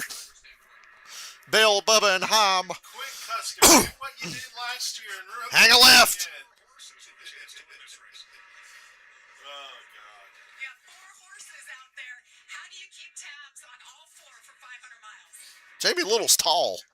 Yes, she Because, like, Michael Jordan should be, like, towering over her, but he really wasn't. She must have on some, like, big-ass heels. You know, Jonathan Coachman from WWE, he's, like, real tall. Vince used to make Coach, like, bend down so the wrestlers would look larger than life. So Coach had to do all his interviews basically with his legs split and shrinking to try to make people look tall that weren't tall.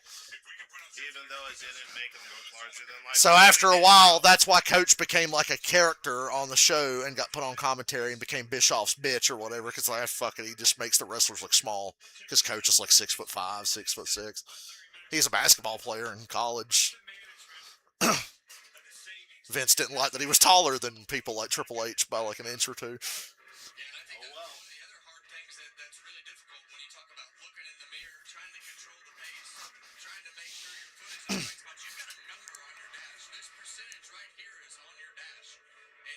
How was The Rock a babyface the way he bullied Coach and Mark Lloyd?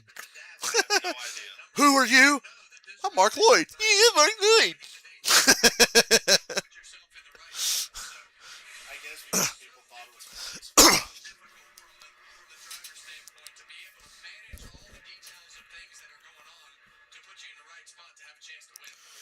Heard Miz talk about recently.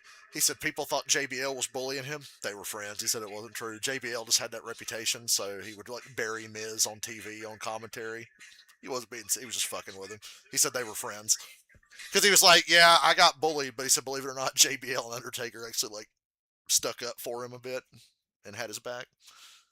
I was like, "Well, that's sweet to hear because I know Miz definitely caught hell back in his day." Oh, absolutely. Triple H.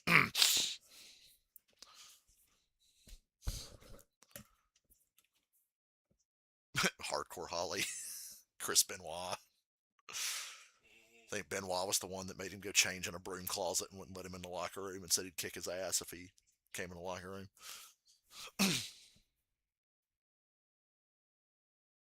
Like, damn, I know Miz is annoying, but be nice to the guy.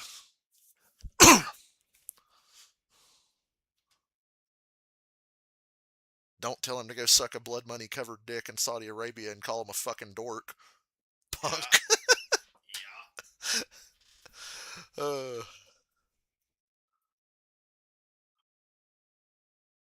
People like to use that against Punk. Yeah, sorry, Punk doesn't have a filter, dude. He's gonna be mean sometimes. Well, He will admit to saying things he regrets like that. yeah, I mean, there's just no other way around that. He's not gonna be nice if he's pissed off. Austin Dillon cameo. What's left of it? At least Austin Dillon's where he should be. Jimmy Johnson's in the lead pack and on the lead lap. Yep. He finished third last year, thanks to Cole Custer doing what he did. He was 10th, but dropped a little bit. They're back to running 50s again, so they're all saving again.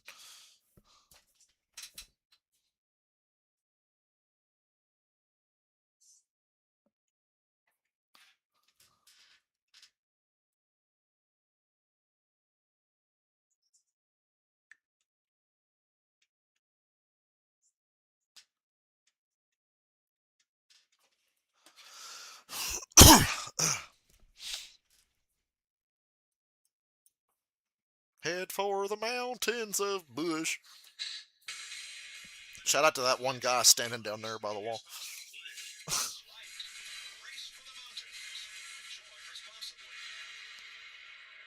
It's a good thing nobody's ever got launched up on that little hill there. Go to outer space.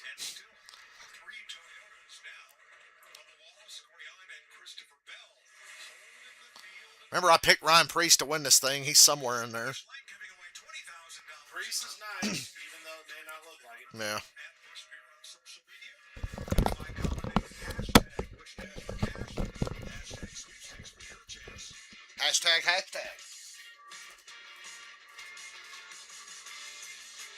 Jimmy Johnson there, creeping up into the top, close to the top 10, 14th right now, after getting the free pass back at lap 124.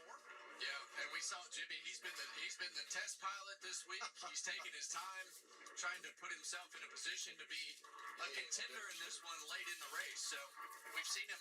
He was third in the. I love Pizza Hut pasta because number one, it's cheap. I've never tried it before. I've thought about trying it. Two cars right behind. I like the Papa Diaz from Papa John's, even though they are expensive. Cam on board his. You can have half my cheese sticks if you want them. Really? Yeah, just, you can eat half of them if you want. I'll eat the other half after I'm done with my pasta. And Aaron Jones, the Advent Health Cam. On board his. Well, I ain't got the heart to eat in front of a hungry man. Fellow who made that double famous with 7 Daytona 500 victories. So Bell Wallace Might be a little quiet. I'm eating Pizza Hut pasta. 41. Haas factory team. Remember they were fourth last year. They are Chevrolet. And like Ricky Bobby's kid said, it certainly does look delicious. Here's his radio.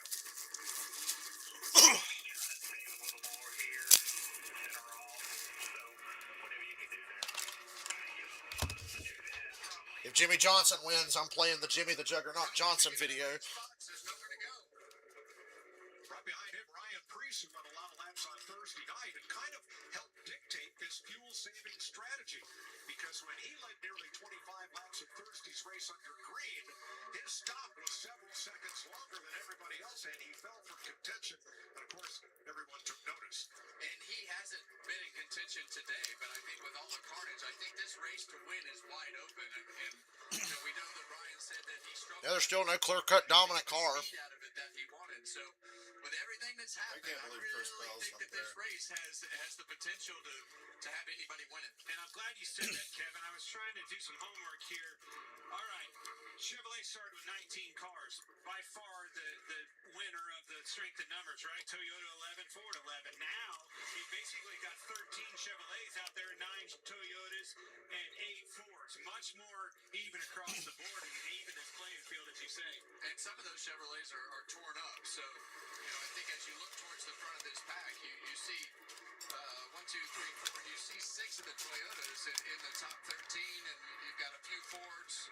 That's what I'm saying. A couple of The Chevys. Chevrolets by far. They took the biggest hit. That's right. Well, as we look at the lap times and the laps to go, Mary Mac's calculator's been burning overtime. Mike, I don't have a playbook. It's more like an encyclopedia right now because the window is open. They're coming to 47 to go. The window's open should we get a caution. But if we stay green, I always say, wouldn't you want to organize it and pit a little early? Because you'll have burned even less gas if you pit earlier. Like, make sure you can make it. I know what scares them off of that is like what if the race has like multiple overtimes. I know, but fuck, I'd still probably pit early.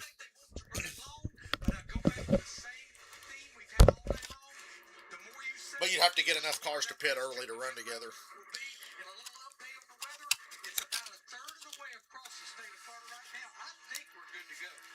Okay. This is the narrowest part of the Florida Peninsula, Larry. I hope you're right. 47 laps to go. 21 different leaders, but in 7 of the last 9 500s, the eventual winner didn't lead the race until just now. So you're telling me Bell or Himes going to win?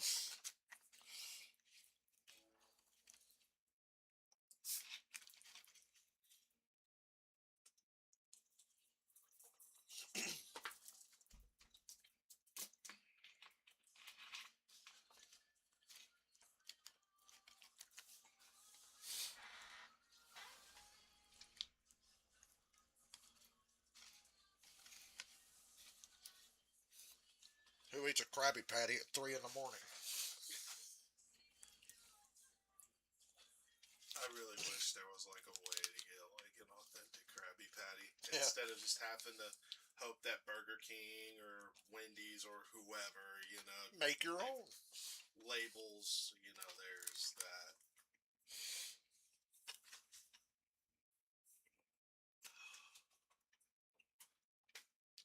Cody Ware very much still in play, Caden. He's 14th. Cody Shane Ware. Or as he started getting called in the NASCAR Reddit, Innocent Ware, because his ex-girlfriend lied and said he beat her. He beat her, and then it turned out he didn't. So we started calling him Innocent Ware.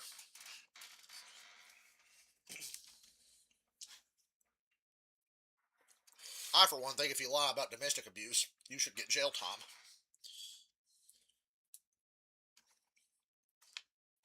I mean, supposedly lying about, you know, a crime or whatever, that's supposed to be a criminal offense in general, so.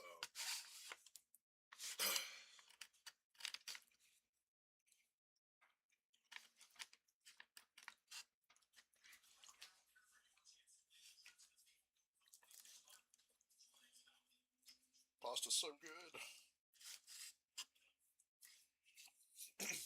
I'm a whore for some pasta. Mm-hmm. I like pasta so much, Anthony Alfredo's my favorite driver. Or as I like to call him, Tony Sauce.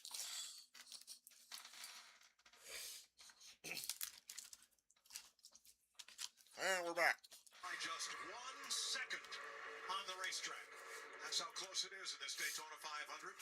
Even the last car on the lead lap is only 1.8 seconds off the lead. And they all are bunched up. Well, it's quite the sight to see, and there's so many different elements to digest here as we get towards the end of this race. And you just hope that your driver is doing a good job and you're calculating everything that you need to correctly. Josh? Well, Justin Allgaier's Speak. day comes to an end too early. You get a chance to see it back. I'm glad Allgaier's wreck didn't ruin Hamlin's day, though. Unfortunately, I'm going to take 100% responsibility for that one. I hate it for everybody that got caught up in it. You know, it just really stinks. I felt like our number 40 Traveler Whiskey Chevrolet was incredible all day. And, you know, Greg Gox and this whole team have done a phenomenal job of building a race car that we felt like could come here and not only run up front, but lead laps. And, you know, I got to the top there, and I watched the run coming on the top with Denny. And I thought he was going to push. I felt like that the lane was closed up just enough that he wouldn't try to go out there. And when I realized he was going to go out You there, could hear Denny lift on the replay. Once we kind of, you know, the air just got on the right rear spoiler, it just kept me turning to the right. And I hate it for everybody that got caught up in it because it wasn't what we wanted. But hats off to Dylan Wright Jr., Kelly Earnhardt Miller, everybody at Junior Motorsports for this opportunity, you know, to have Traveler Whiskey back, have Chris Stapleton here. It was great to be out front. Don't worry, retards on social media are absolving you of all responsibility. Big power today, and that was really what it came down to. So we'll go back, I'll regroup, I'll watch this video back a lot and really try to figure out what I could have done better. And you know, I hated that everybody got torn up, like I said, but I'm going to take a lot of solace in the fact that we had a fast race car and we were going to the front. Thanks, Justin. It's Josh at the Advent Healthcare Center. All right, 41 laps to go. In 2016, Denny Hamlin was 25th at this point in the race. He ended up in victory lane. All right, Larry, I got a question for you. We're going around here. We know what's happening. It's just like a horse race. We got the reins pulled back on them, especially with these 3 Camrys holding everybody up, saving fuel for this last stop. My question is, if everybody's on that same strategy of trying to make that last stop the shortest, these guys in the back are never going to be able to get to track position. It's going to put pressure on the drivers to get in the pit road, don't slide the tires in and out of the box, all of that. But don't you think some of these guys with no track position are going to try to gamble here and get in front of those guys? I mean, if you follow the leader, that's what you're doing, right? No, Clint, that's a fair question, and I totally agree with what you're saying, but it's going to take 6, 7, or 8 cars to be able to. He said 6, 7. Becomes a challenge, and then if they do come to I still don't know what that means, but he said it. to try to get an advantage, they got to be Damn it, the best part of the pasta is up against the fucking side of the bowl. At this racetrack. In order to tell you right, I'm going to have Number to. 67 led this many laps in a NASCAR Cup race. A what? Jim Reed. I'm about to show you what the 6-7 bullshit is. I'm finally gonna know the secret origin Yes. because I'm And social you're media not gonna boomer. like it. You're actually gonna be very upset. Is it from Fortnite? No. You're trust me, you're not gonna like this. You're gonna think it's very stupid. Well, I gathered that it was very stupid. Well, I promise you, It's worse than I could imagine. Yes. So down here on the periodic table, you have like all of the man-made elements, and if you blow it up here, go to element number 67, and it's toe. That is 6. So she's a 6'7". I got it. Yep. I literally didn't know what the origins of that meme was. People just started saying it. I'm like, oh yeah, more brain rot. And it's definitely brain. Yeah. But that's kind of clever. Yeah. Clever brain rot. Yeah. Okay. Yeah.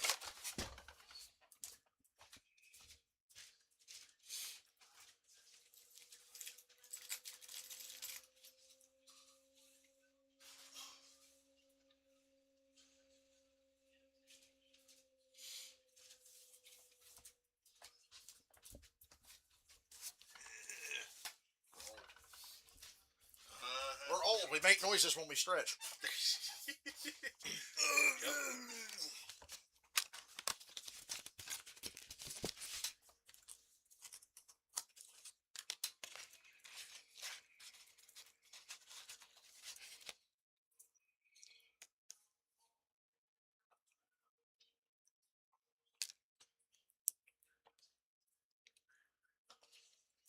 I learned the other day, Pizza Hut's stingy with their sauce. It costs extra for that sauce. It doesn't come with it. What? Papa John's give you all the sauce you want. And like I said, they've got papadillas, and those are really good. They're expensive, but they're really good.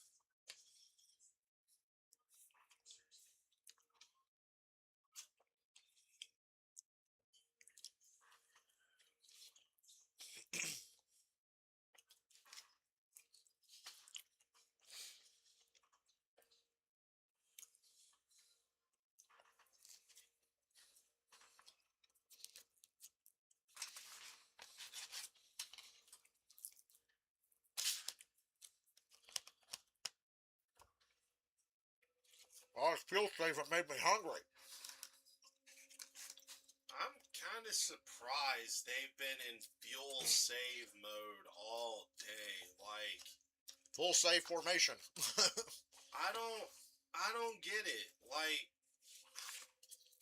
what did they think was gonna happen? Like, we were gonna get rained out or some shit? It's just, we want to make the pit stop as short as we can, so save the most gas so we don't have to wait on gas.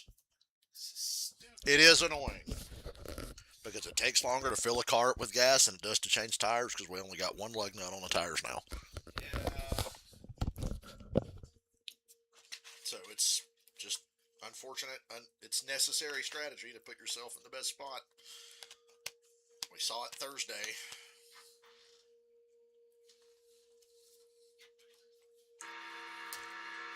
Laps to go in Daytona. Next week, we head to Atlanta for a doubleheader Saturday for the Truck Series and the O'Reilly Auto Parts Series.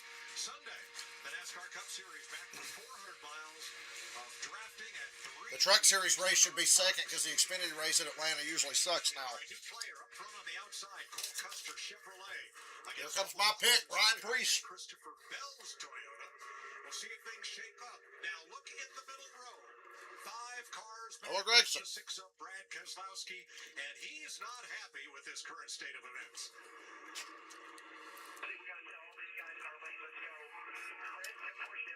Car owner Brad trying to make the calls.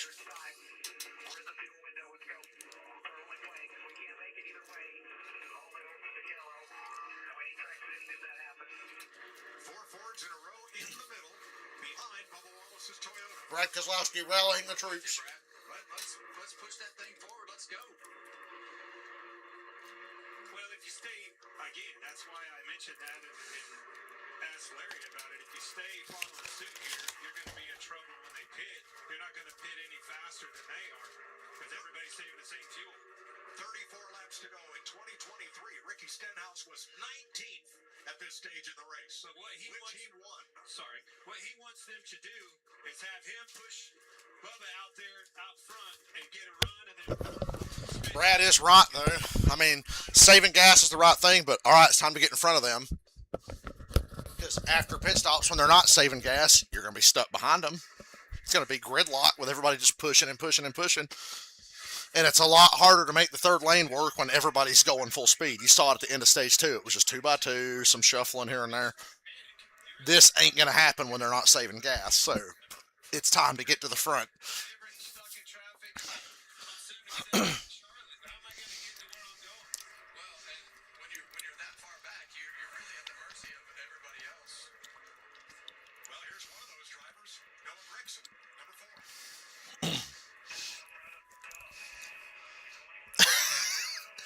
Tell Brad to fuck off.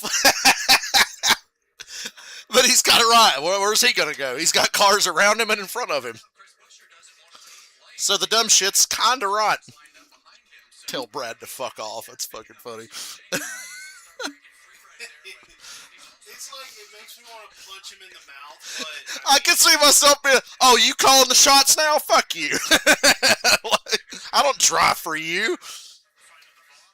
but at the same time, Brad's right. Ain't the Yeah. whole point to win the race? Yeah. Like, this ain't cutting the mustard here, brother. Like, what are we doing here? Good one, X-Pac. But still, though, like, come on. I love that Bubba's leading, but I hate that he's leading because his stop probably be longer because you burn more gas when you're leading. just such a big mess earlier with Justin. My pick's right there, Ryan Preece. I told you. This is gonna get to pit road, and now you're gonna put a lot of pressure on the drivers to get in and out of the pit box, to pit road, off pit road, and also I said Ryan Preece. There he is. in the cars. Preece is actually in a pretty good spot. Is. The guys that are in the middle, like 4 cars back, are not. And that's why Brad and Noah are getting bitchy. Cole Custer almost won Daytona last summer. And, you know, we talked about the last lap of the 500. So Cole Custer's pretty good at Daytona. I'm going to give him credit now. Because that's 3 Daytonas in a row. There he is, near the end of the race. 3 Daytona races in a row. Where he's been second late in the race. Now you don't have those 3 Camrys holding everybody up. You got that Ford on the outside. 49s. They're not running 50s. They've picked up a little. 30 laps to go in 2021. Michael McDowell was 17th at this stage in the race. He won that Daytona 500. And in 1700 AD, Richard Petty won the Daytona 500 in the number 43 Chariot. Interesting, because Dale Earnhardt was actually driving the number 5 Chariot and Rusty Waltrip in the 4000.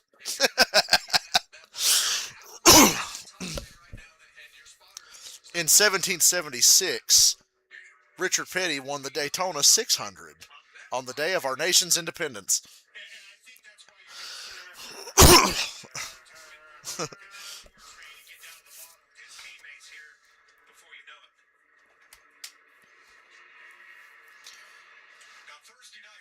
Well, as Jim Cornette would say, it's getting down to nut cutting time. I hope so. Well, they got a pit at some point. Are you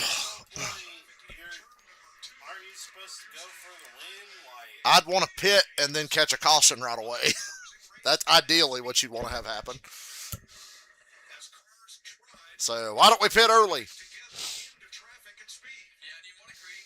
Because the longer they run, the more you got to wait on gas. Pit early. But you can't pit alone. Like Lee Harvey Oswald, you cannot act alone. Grassy knoll my ass.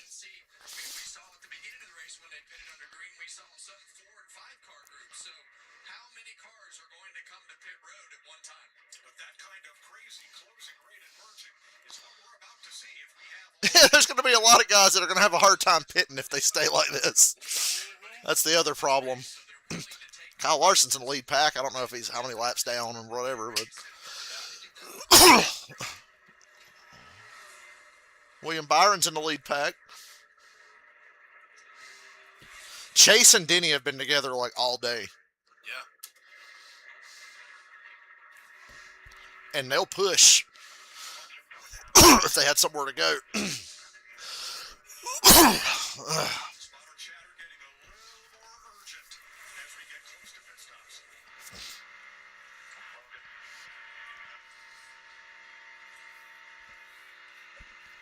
Bubba Wallace is ready to go. Lane, half back to the top. Look at that first. 17's two back here, Lane. 1.5 cover on both sides. Calm voice of Freddie Kraft, his longtime spotter. Cold Custard. And Chassis Stain is third back there on the outside. You saw Cold Custer kind of get a little squirrely right there when Cody Ware got into the back bumper. Ryan Priest got into the back bumper of his car right there. And I'm not saying that they got lazy earlier, but you can get lazy and make a bad block. Still 49s. When somebody's trying to lift out of the throttle to save up your so you always got to keep your guard up. You can't let your guard down in these situations because you can still get yourself tore up. You're still running, 185, 190 miles an hour. Such a great point. All right, that's going to show me that. I like what Bubba just did. He should stay there. Because Bell, Heim, and Herbst are going to run with him no matter what. So just stay there. That's why earlier when they were like, do you want the top? He was like, no. He said, tell Bell he can have the top. I'm staying down here. Somehow Bell ended up down there with him. And you're going to be in a good spot to pit. Daytona 500 for the second time in a row. Not this time. Out there quite a bit. Damn, Bubba. Getting a $1 spicier classic chicken sandwich with purchase today and tomorrow using promo code Daytona. I want my spicy chicken sandwich.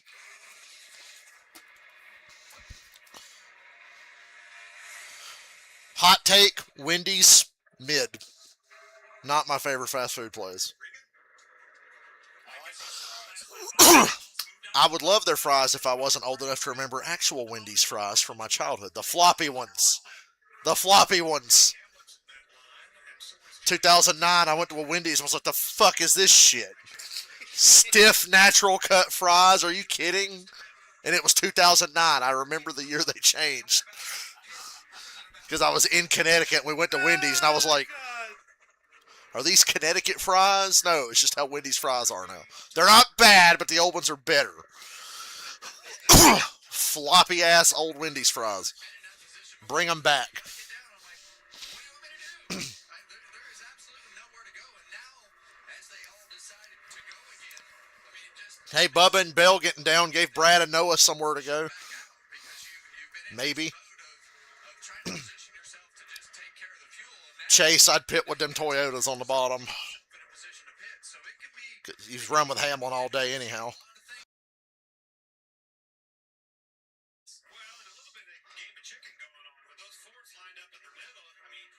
Somebody pit. I'm like Chris Farley. For the love of God, somebody pit. But you need at least 4 of you probably to do it.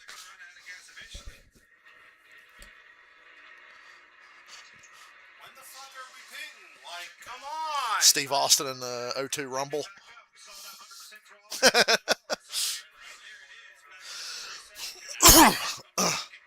No hands out the window yet. Bubba just got a piece of trash on the grill. That can help, and he's about to pit soon anyway. So it'll be all right. Is that Noah? Yeah. And I don't think anybody can afford to take the time to put tires on, do you? Probably not, no. Not with what they want to do, no. So these are going to be some ill-handling race cars at the end.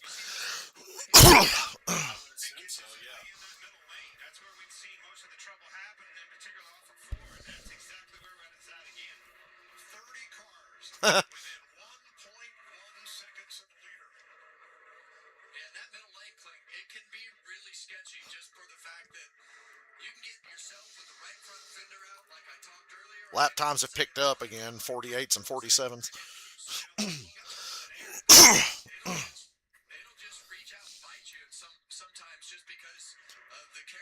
Was he Forrest Gump? Something just jumped up and bit me. He was like a box of chocolate. I was shot in the buttocks. Bubba's at 99% gas. He's got the pedal to the floor. Now he's going like half in the corners. Still got those Toyotas on the inside lane. You've got If them Toyotas stay together, there's no stopping them. But the Fords in the middle are going to be good too. Custer still on the outside lane. I'm just waiting on these fucking, like, okay, when are we pitting now, guys? Coming to 20 to go. Speak now, forever hold your penis. Well, apparently they want to keep their penises long. Coming to 20 to go. And it appears those group of Toyotas, the four of them, 4 out of the first 7 probably dictate which is going to be the first group to stop. They control the racetrack right now because in the bottom lane, they control the access to pit road. Do you dare Bell's guys are getting ready. give you those 4 words right there, Kevin? Well, I was just getting ready to ask Larry if you're Chase Elliott. Yo. In that line. Show the camera down. Yep. The Toyotas are going to pit. No, wait. They're going to pit. Well, they're getting squirrely. 20 to go, and the Toyotas are about to pit. You saw the hands. This should be the money spot. Clusterfuck. The 9 pulled up. Chase ain't pitting with them. Elliott will not come with Chase said fuck that. Hamlin's not either. now the inside lane as And Hamlin said fuck that shit. Denny Hamlin did not come with them. I would have pitted with them. 4 Toyotas on So those 4 guys are actually probably fucked. I think they'll be okay, but I feel like Hamlin should have pitted with them. Yeah, I wonder what the fuck Hamlin's doing now. Or did his crew chief say they burn more gas at the front and we might be by ourselves if we get out ahead of them because we don't have to wait as long? I mean, Hamlin's the one Toyota who does this shit. So. They're always off sequence. coming in together and more importantly leaving together. Okay, so the Ford should be coming anytime now, right? Very efficient out of that group right there. A lot of separation. They're getting ready. Bubba's gonna have to back Not up yet. before they catch them and get the freight train going again. That ain't going to work. No. They're too spread out. Well, there's not enough cars to fan out to catch And I bet you his pit stop was longer than a lot of these guys are going to be. So Full speed faster yet. Cindric's damaged car is yawed out. Yeah, It's crab walking. And now it's the Fords in control. Okay, now I see why Denny's crew chief was like, Ahead of Keselowski, then Priest, Smith, and Logano. that was a crew chief call. Guys, that is a downside. We talked about it earlier. Is 4 or 5 pitting and getting separated like those Toyotas. That's not going to be good. It's not good enough. yeah, everybody waited for them to pit and said, fuck you, get out of here. Somebody here is going to win the race. Time record for most leaders. And they're still not pit. Hamlin and Jimmy Johnson and Eric Jones, I don't know if that's going to work either. Probably not. Unless they come together with the Toyotas that already pitted, which is possible. Probably what they're gonna try. But if caution comes out now, it's great that you just Yeah, pitted they like look this. like geniuses. Yeah. A very combined group effort out of Toyota at all. So the Toyotas have fucked themselves for reasons nobody can figure out. Yeah. There's only 2 left that can even remotely do anything. But the best thing Reddick. Yeah, Reddick and Gibbs. Yeah. hasn't pitted But that outside of those 2, Toyota's fucked. Chris Buescher has really picked the pace up. We're under 40 Busher's hauling ass to try to bury him, too. And when can caution happen? When a big group like this decides to pit all at once, we've seen it time and time again, might be just what those Toyotas need. Working together is what this racetrack. They do it better than most, and here they are. Several of them back up front. The ghost of Casey Mears. 6-8 in the last lap. Whenever your lap's down, I call you a ghost. Because you might as well not even be out there. going to lose a lot of time from those first 4 Toyotas that pitted. Further proves that point. Custer's pulling out. There's Hamlin and Jones. Jimmy Johnson got behind the other Toyota somehow. Gave up a bunch of spots and likely be headed pit side. I think he's out of gas. I might pull some of these guys down there. Hurry and pit. To go when we come back. Or the Yeah. yes, they are. And the Fords always do a good job of this. Always. Fords onto pit road, and we've confirmed the 41 of Cole Custer is out of. Custer run out of gas. He's going to make Yep. it back. So because he was listening to all these idiots. Run out of gas, running at the front. Yep, shouldn't have done that. So he's going to make it to pit road, but like they said, he's fucked because he's already sputtered and lost everybody. He'll get lapped eventually if it stays green.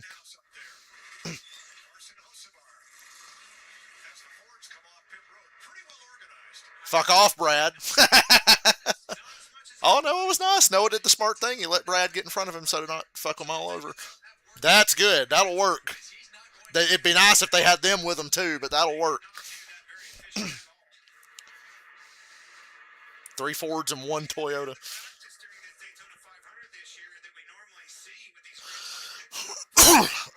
This is so late for a final pit stop. We're inside 15 to go and guys still ain't pitted. It's so crazy.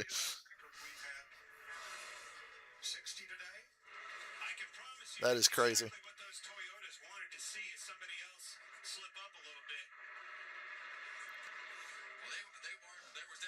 Gibbs looks like he's been at Martinsville with the tape and shit on his car.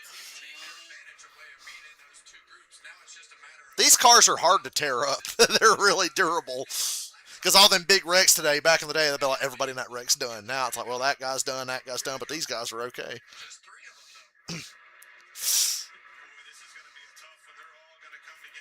Did Ty Gibbs miss pit road or run out of gas? I don't fucking know, but he's dropping like a rock. Ty Gibbs just looked like he stopped.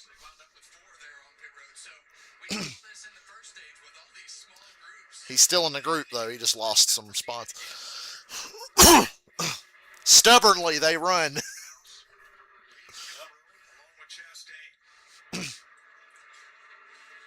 It's going to be weird to see where this all comes out at.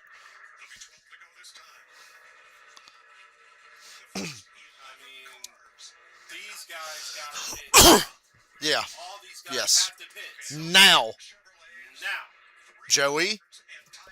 Okay, Joey and Blaney and Zane and McDowell are going to keep going. Okay, guys, so when you guys fuck yourselves, it'll be real interesting to watch. As 8 cars come to pit road.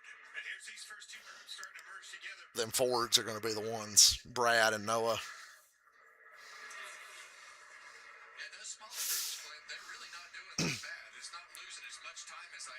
You like what Hocevar and Stenhouse did? They moved out to make everybody have to snake through and slow down so they can get in with them. Oh, Kyle Busch won the race off pit road with the Chevys. Hocevar smacked into Bubba trying to get in line there. They're going to get run by, but I think they're going to be in a good spot to work together. Yeah, they will.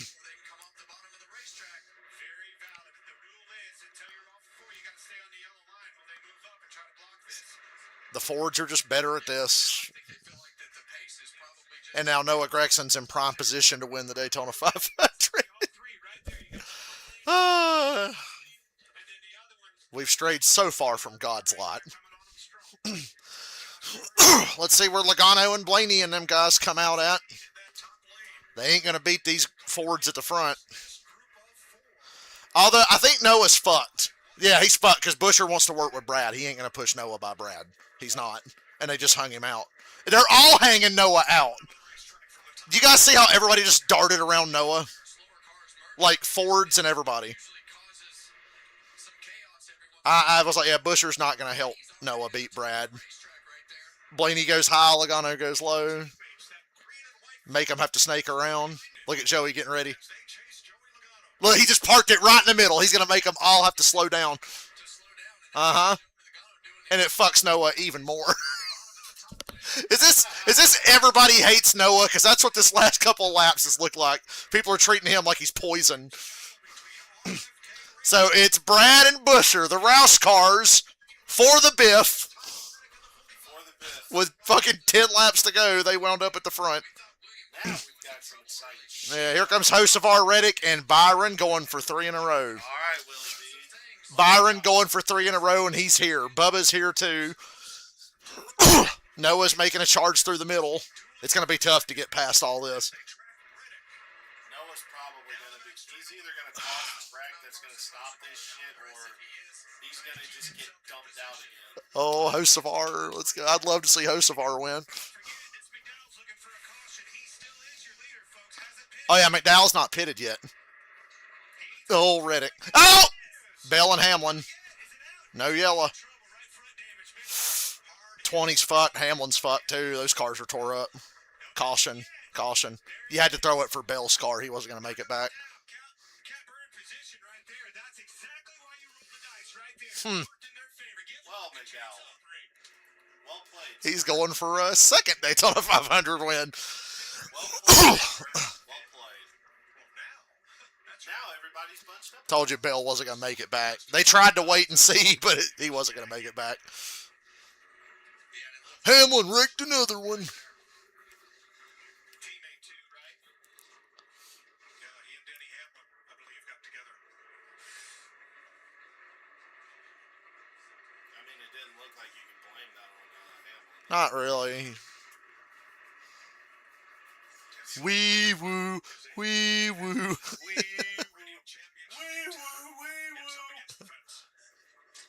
and I hate that for Christopher Bell. Had control this race right up until everything cycled through, but you're gonna see this car right back here of Corey Heim. He's going to get in the back of Denny Hamlin and shoot him into. Oh, Heim turned Hamlin into Bell. Just a bad bump. Got lucky he didn't get hooked in the left rear, but that was just a push gone wrong from the 67 car. See it right there. He's just off center. Yeah. You can't get on the left rear and push like that. You got to be more towards the right. He's off center right there. And Right in the middle or slightly right. turn the guy around, turn the guy sideways when you're like that.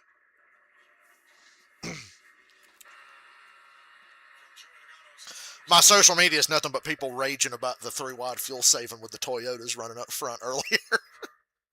That's not racing!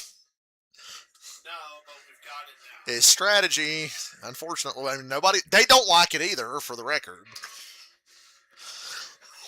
The guys doing it bitch about it more than the people watching it, I promise you. Really see the offset of the 67 of Corey Heim compared to Denny Hamlin.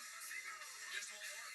Well, if the drivers bitch about it enough, then maybe NASCAR will try and do something about it. I keep wondering why every time we come back here, it's like, oh, we didn't do nothing to change anything. Okay. Guess we'll just keep doing this then. I mean, we got to give them credit. They changed everything else we wanted. Just not that. Not yet. Not that. And look, like I said, I've seen worse Daytona stuff. You weren't around in the pre-2001 era where it got to be pretty shit. And they're like, okay, how can we make this like where guys can get runs? And they change stuff on the bodies of the cars and the aero and whatever. So it's been worse than this. True.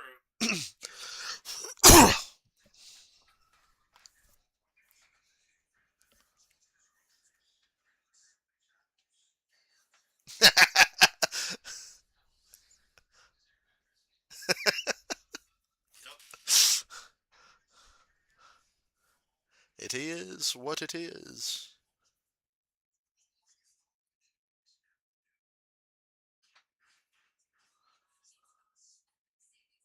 Rain about an hour away still. Give or take. Let the unforgivable God say, oh, give or take. 45 minutes.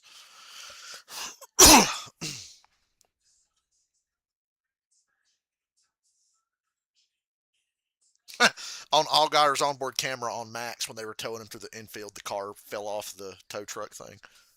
Damn. It broke it. Broke the damn tow truck.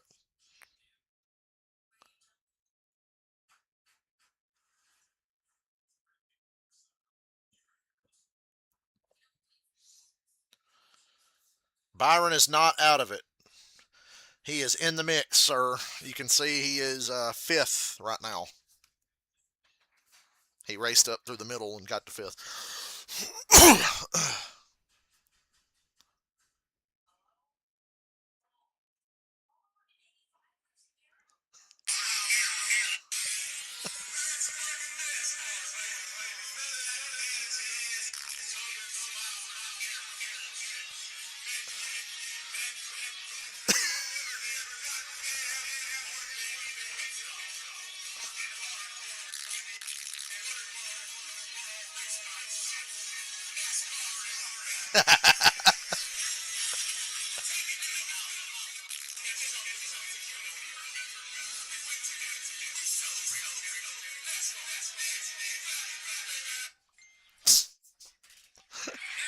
I love stupid shit like that. It's going to be close.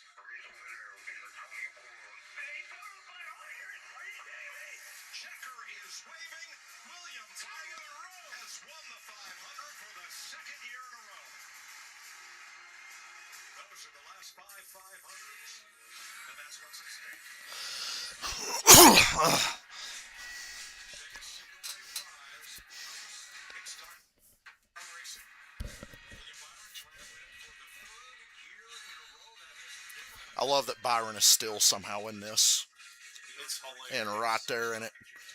But, because it's funny, we all been, it's fucking fuel mileage lottery bullshit, and Byron's about to win 3 in a row, possibly. It's like, damn, how you went 3 in a row racing like this?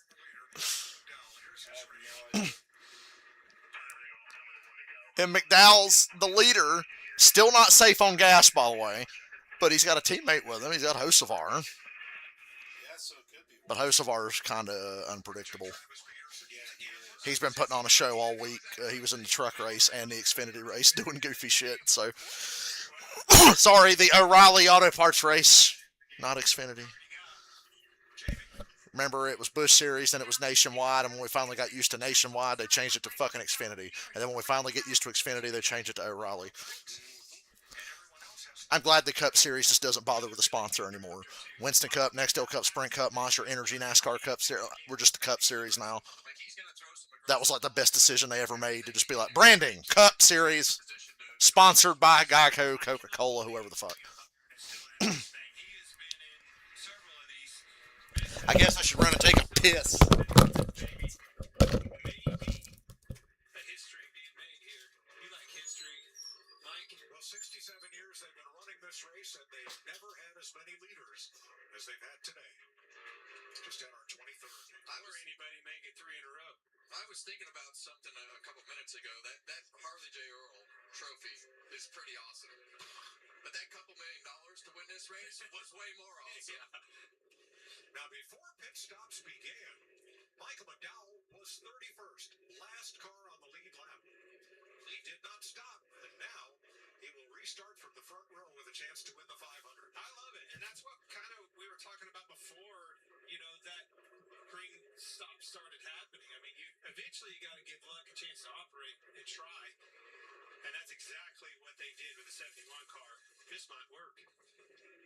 Well, we still have 30 cars on the lead lap. As you look at our aerial coverage brought to you by Goodyear, legends aren't born, they're proven. Goodyear. Darkening skies off to the west.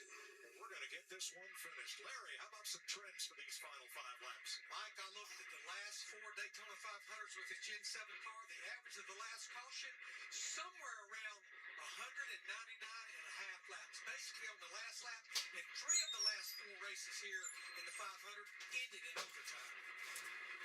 I bet you that other one does.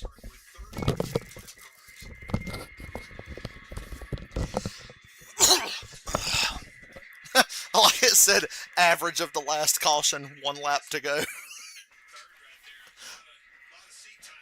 McDowell is still not safe on gas.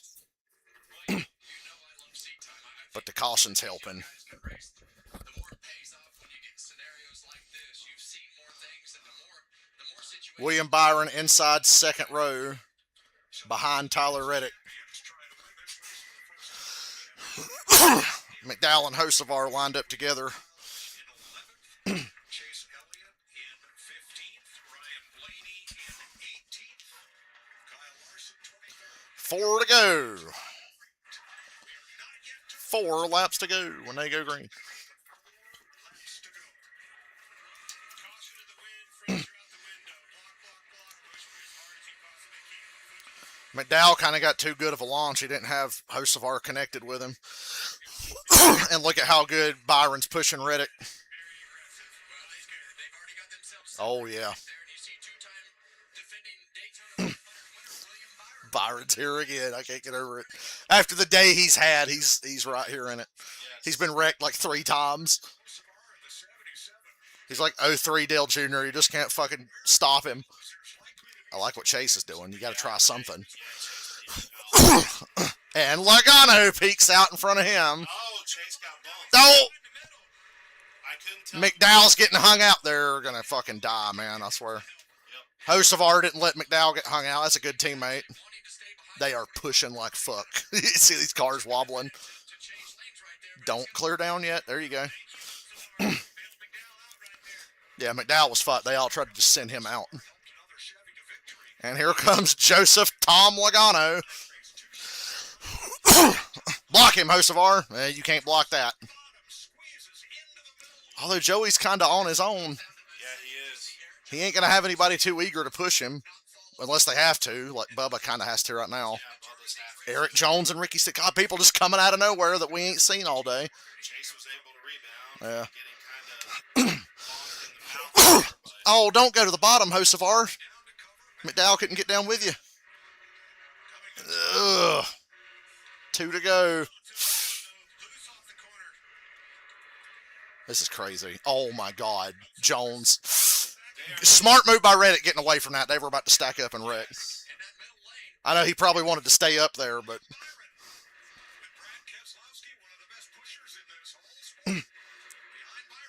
Let me guess, they're going to wreck right at the white flag. Look, like they always fucking do. They're too far. They're fucked. They can block that top. They ain't going to block this bottom. He had to ditch Hocevar to block the bottom. He had to. And that's going to give Hocevar the lead. Yeah, because Hocevar got one hell of a Yeah, push. McDowell had to block that bottom run. Yes.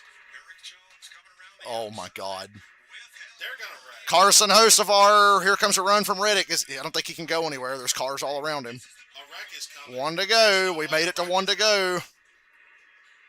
Oh! There it is! Keep it green. Keep it. Oh! Don't let Ricky Stenhouse win this. Oh, shit. No, Byron! Watch out! Watch out! Hey, look, Chase is up there now. Don't push the 47. Push the 9. Push! Chase Elliott's probably going to win. Holy shit! Chase is probably going to win. Zane's 1 to go. It's Zane Smith and Chase Elliott. Zane won stage 1. He's going to need help to get a push. He's backing up to the 45 now. And Reddick just ditches him, and here comes Herbst. Oh, Reddick's going to win. Reddick's going to win. Reddick's going to win. Oh, they split Chase. Tyler Reddick, what a finish. Reddick won the race. Holy shit! Oh, Chase just got split wide open Yes, by he 2 did. Toyota teammates. Yes, he did, because they were stupid. Holy shit! Reddick with Herbst both just darted around Chase on both sides. And then just fucking took each other Yeah. out like idiots. I thought Zane was going to win, and Reddick said, nah.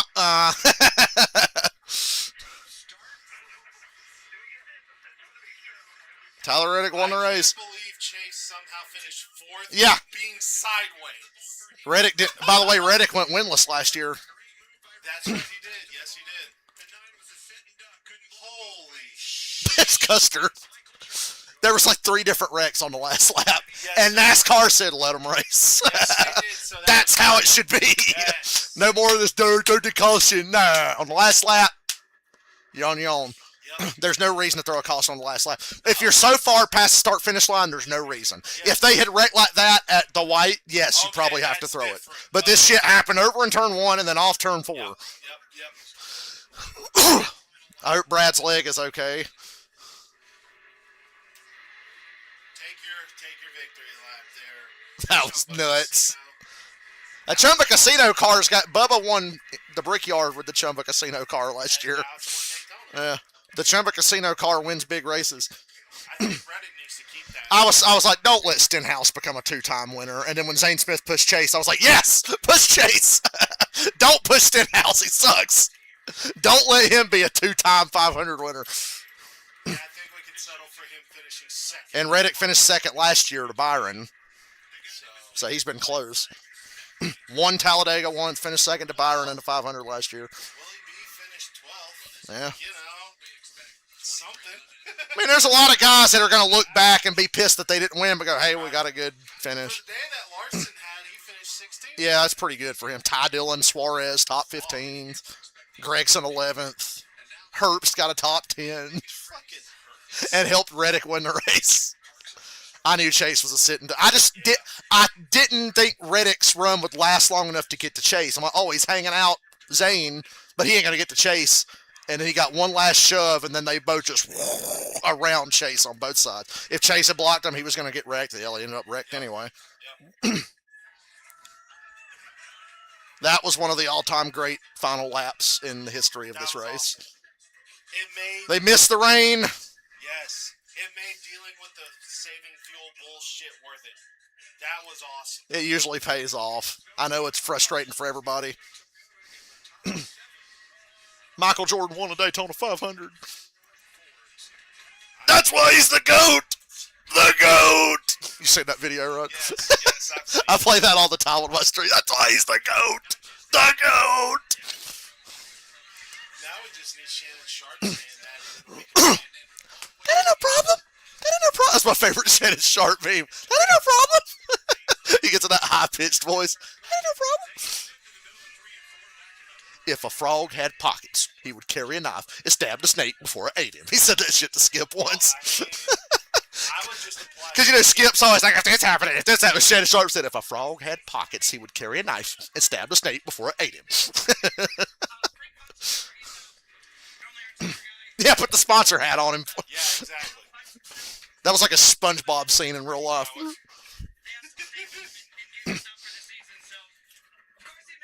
a goo.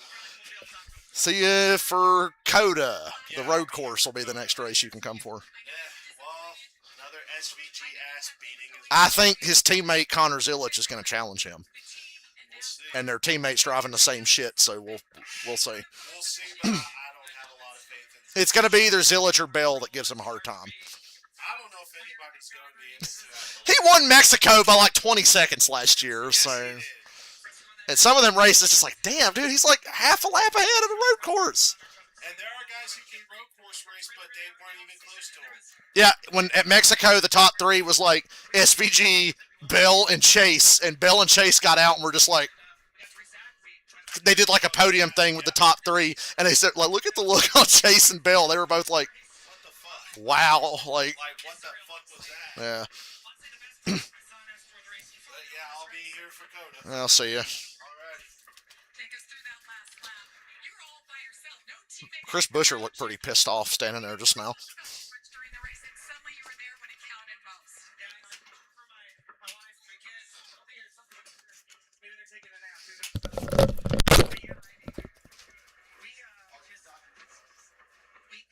had the lead there when that caution came out, lined up next to McDowell, and we just kind of kept getting hung a couple times in the closing laps there. Yeah, just every time we kind of break up. That's one of the greatest final laps in the history of that race. Push me, obviously. My teammate really hurts, gave me a lot of pushes there. I thought everybody was going to get the Chase Elliott win they wanted. Incredible how it all played out. Just true Daytona madness. Just, man, it's going to be a long night. I've already lost my voice from screaming. Just never thought I'd be a Daytona 500 champion. Kamikaze's going to hate the outcome of this, but you can't deny that that run to the finish, this final 4 laps, was something else. Something else.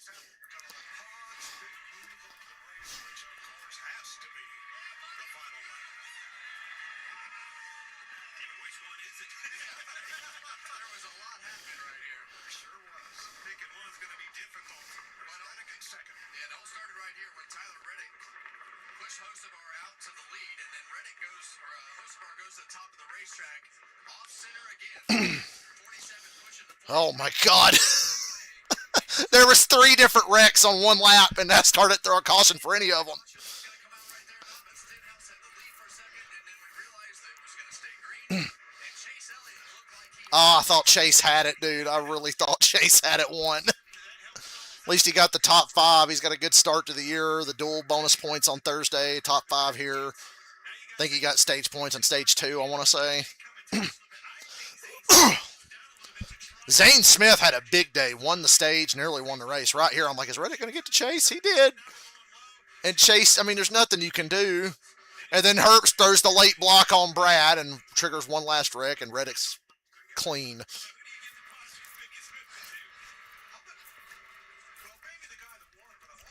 NASCAR has relaxed yellows on this season, and it's great.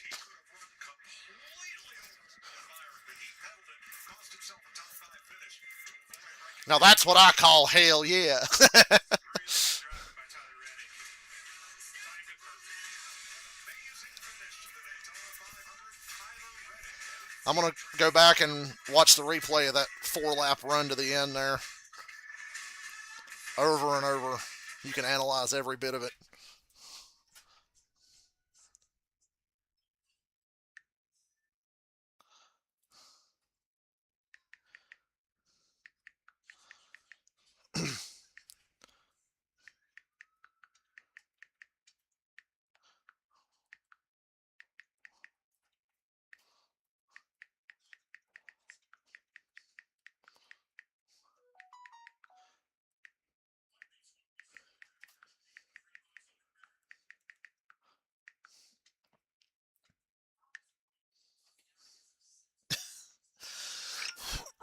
Oh, Herbst and Reddick are going to get shot on for...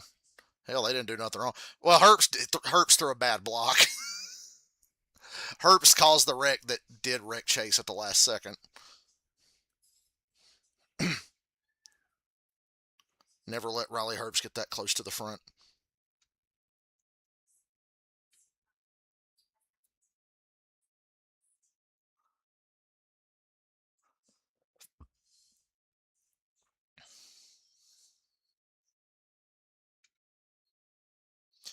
Thought Spire was going to take it.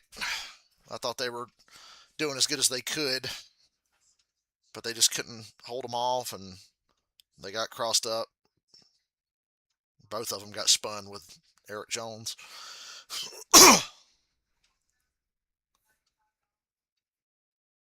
Maybe another good thing to come out of this race is this going to be the death of stage yellows? Is the blowback during this race? I know the great finish is going to overshadow a lot of things, and rightfully so. That was amazing, and I had fun today. But do you think this is the race that finally gets rid of stage cautions?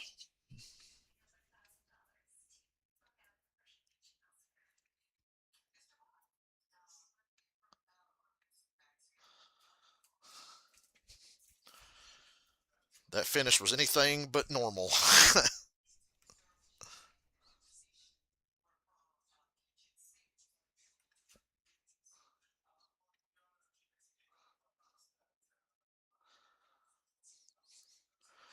I don't think anybody is going to be bitching about the finish. I mean, man, Chase was close. That's like the third time Chase probably could have, should have won the Daytona 500.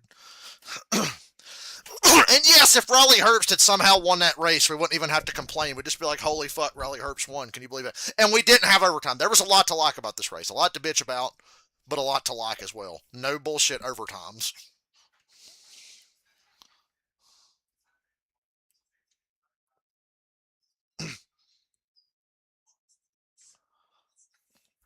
But I cannot argue that final 4 laps. I simply cannot argue that final 4 laps, man.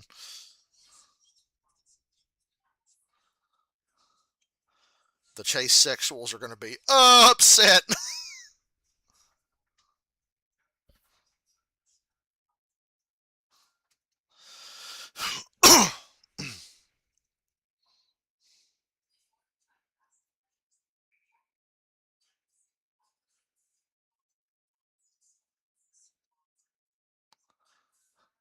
That was a full-on eye-racing maneuver there by Herbst coming into the tri-oval on Brad, and Chase just gets completely blindsided by it. Logano got air. But hey, they all finished! It's not like they wrecked and DNF'd. Reddick had this race won even before Herbst came down into him. I see some Chase fans saying Herbst took Chase. Chase was going to win. No, he wasn't. It was over.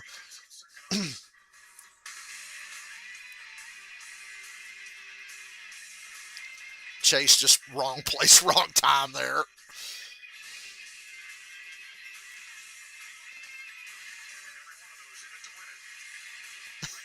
Three wrecks on one lap. Oh, don't show Jeff Gordon. Jeff Gordon said, fuck no! You could hear Jeff Gordon say fuck no on that footage.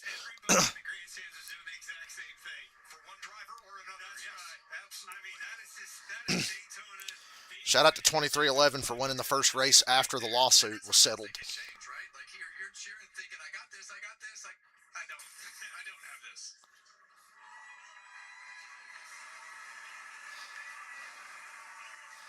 Tyler Reddick and family celebrate with the Harley Oval Trophy, and Regan is with his teammate. Well, like Bubba Wallace seemingly did everything right today. You lead 40 laps. What are the range of emotions that Daytona brought you today? Oh, man, I don't know what to say. First off, hats off to the 45 group. I don't want my emotions to take away from the monumental day they just accomplished. Man, happy birthday, MJ. That's a massive birthday present. I just noticed that Chumba Casino was on his car, so that's two. Bubba pointing out what I said. That Chumba Casino car is magic. But man, I just told him we're in here. I thought this was our week, the best 500 I've ever had, and come up short sucks. But couldn't be more proud of the team. Pumped for Xfinity to jump on board the way they did and debut their first primary race in the 500. Led a lot of laps, lap leader, I believe. It was a good day for us, but damn, try again next year. Thanks, Bubba. Boy, he was close. And as I said, he could have just been Is that a piece of confetti? Yeah, I thought Reddick had a cut on his face. It was confetti. Well, we watched the pink crew meeting with Alan Gustafson today, and to put this in perspective, you want to keep yourself in contention all day. Bubba Wallace kept himself in contention to the very end of the race.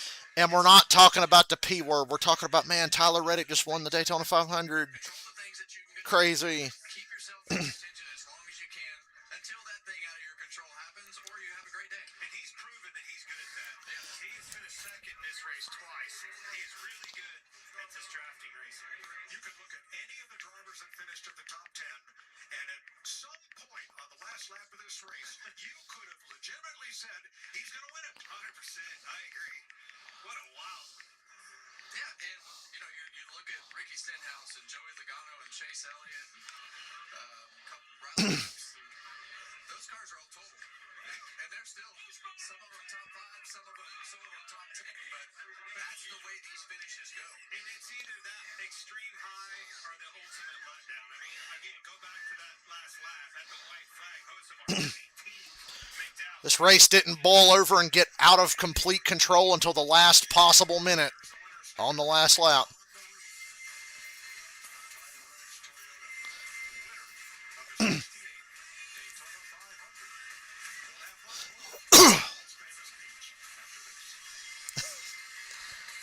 I'm in awe.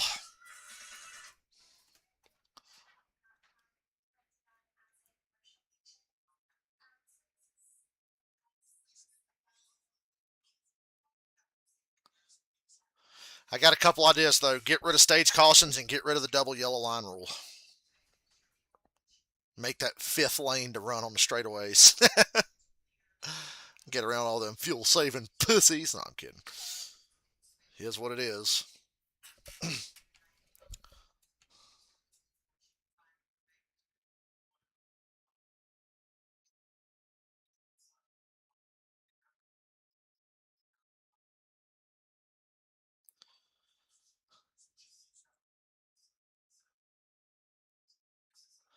The fucking Michael McDowell fuel mileage subplot was a nice twist there towards the end.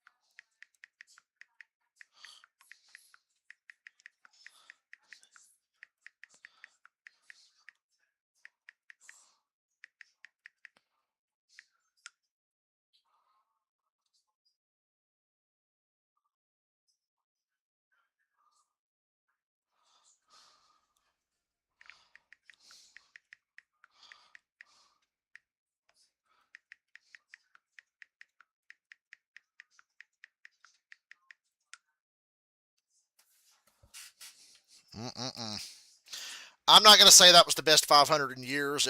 It's a mixed bag, but you can't deny the drama. I thought the final pit cycle was very dramatic and where things going to come out at.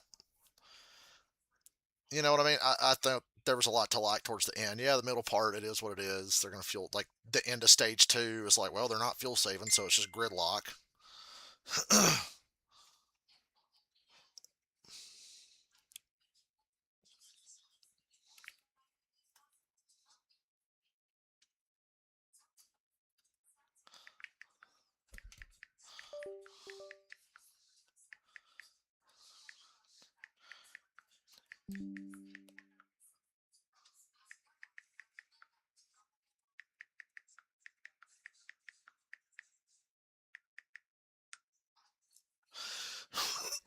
That was I mean, I'm satisfied. I don't feel like I wasted a day. That's the best thing I could say after like a lot of NASCAR races. Well, I don't feel like I wasted a day. I feel like that was worth my time. And they moved the race up over an hour and they got it in. It's not even rain to drop yet. Rain is coming to Daytona Beach in the next hour for sure. If you've looked at the radar, so weather is coming. Hopefully, everybody can get the hell out of there. But man, that was. I'm at a loss for words. I guess I'll just scroll down the running order. Reddick, Stenhouse, Logano, Elliott, Keselowski, Zane Smith, Chris Buescher, Riley Herbst, Josh Berry, Bubba Wallace, the top 10. They're back from commercial now. Noah Gregson, William Byron, Daniel Suarez, Ty Dillon, Kyle Busch, Kyle Larson with a wrecked race car, Cody Ware, Carson Hocevar, Allmendinger, Chastain. Eric Jones goes from the front to 21st. McDowell as well as a result of that spin. I guess Hocevar drove away from it and they didn't. Gibbs, Custer, Ryan Priest, Boomer Bust finishes 25th. Blaney in the back. Heim caused a wreck late in the race. Disappointing to see some of these guys further back in the running order.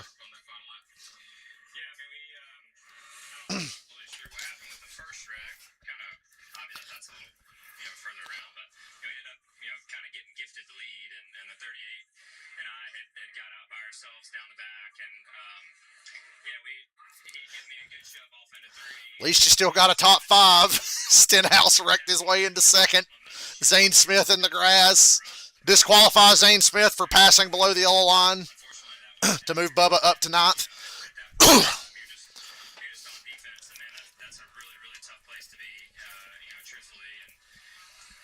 I can't get my Atlanta tickets fast enough, boys.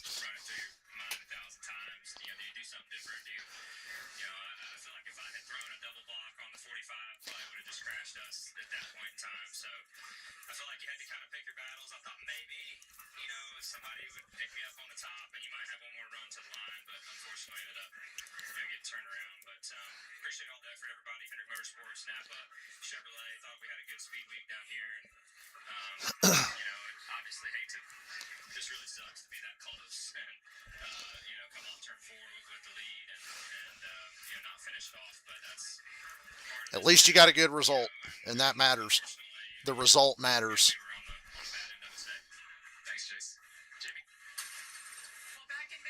Michael Jordan holding the damn Harley J. Earl trophy. MJ.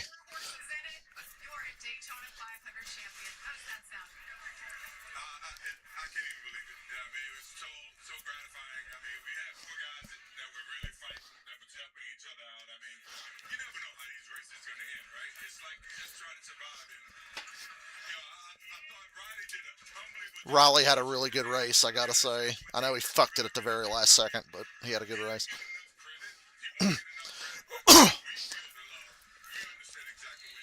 3 cars in the top 10 is a pretty good day at Daytona, and 1 in the winner's circle.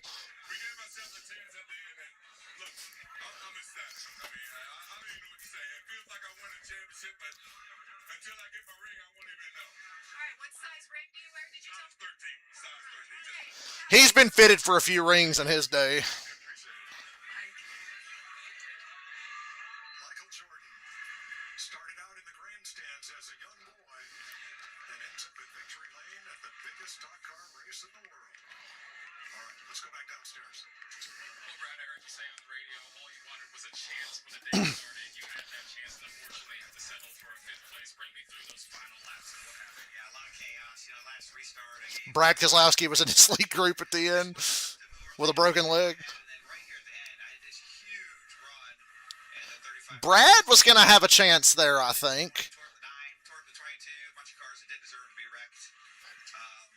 So that was a big bummer and really stupid. But Calling Riley Herbst an idiot. He's not wrong. Brad, how's the leg? great, great. You know, once you're in that race car, I got a fast Mustang, and it just dig it. Appreciate you, Brad. Well, a wrecked car, but Old pig leg Keselowski got a top 5. Show me those first point standings of the season, please. Show me the chase standings right now. Because there was bonus points in the duel, and then we had points today. I don't think anybody in that top 7 came across the start-finish line, pointed in the direction they wanted to be going, but there they were. Yeah, and you know, there were a few guys in that lap. Like we said, we thought 3 or 4 different guys were going to win the race. I really thought that Chase Elliott was going to pull it off, but that moment. I'd be a little frustrated with getting wrecked by some bum like Riley Herbst, even though I think Riley did a good job today, other than that. As winners. It just takes you to the power of the last lap of the Daytona 500. So much chaos happens. Everybody's going for it. Blocks, pushes, crashes. We had 2 different crashes, you know. They wreck getting into one, and then they wreck again at the start-finish line. I'm glad that it stayed green, right? I'm glad that was a safe wreck down there. Everybody was okay. They saw what they needed to see, knew they were okay, and let this thing play out. And boy, did it. Wow, what a finish. And everyone involved checked early on the end where Josh stands. Yeah, Joey Logano just released from the Care Center. And Joey, you didn't win. third place. Reddick's having trouble getting the trophy up. Your day and what ultimately happened in the end.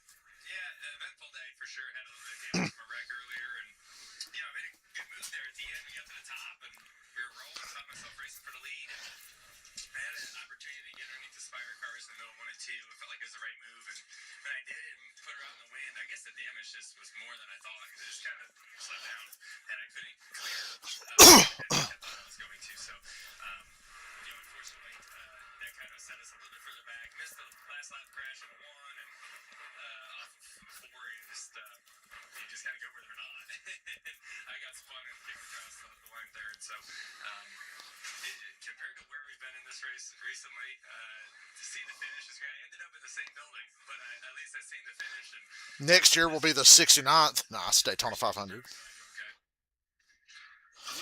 Joey Logano as the celebration continues in victory lane. This is Fox's 23rd Daytona 500, breaking the mark held by CBS with 22, and we are so proud to bring this great race into your homes each year. Our thanks to Chuck McDonald, Darren Foster, and an entire production team. I'll be at Atlanta next week, so don't look for me on Sunday. Atlanta next week, Look for me on Saturday. I'll be streaming the trucks in the Xfinity O'Reilly and the Cup Series race. Still saying Xfinity, but I'll be doing trucks and O'Reilly race on Saturday. And Sunday, I'll try to do a pre-race stream from the track. I'll do like driver intros or something. If I get to my seat in time, Daytona 500. I'll give you guys a little driver intro stream. But so long, farewell.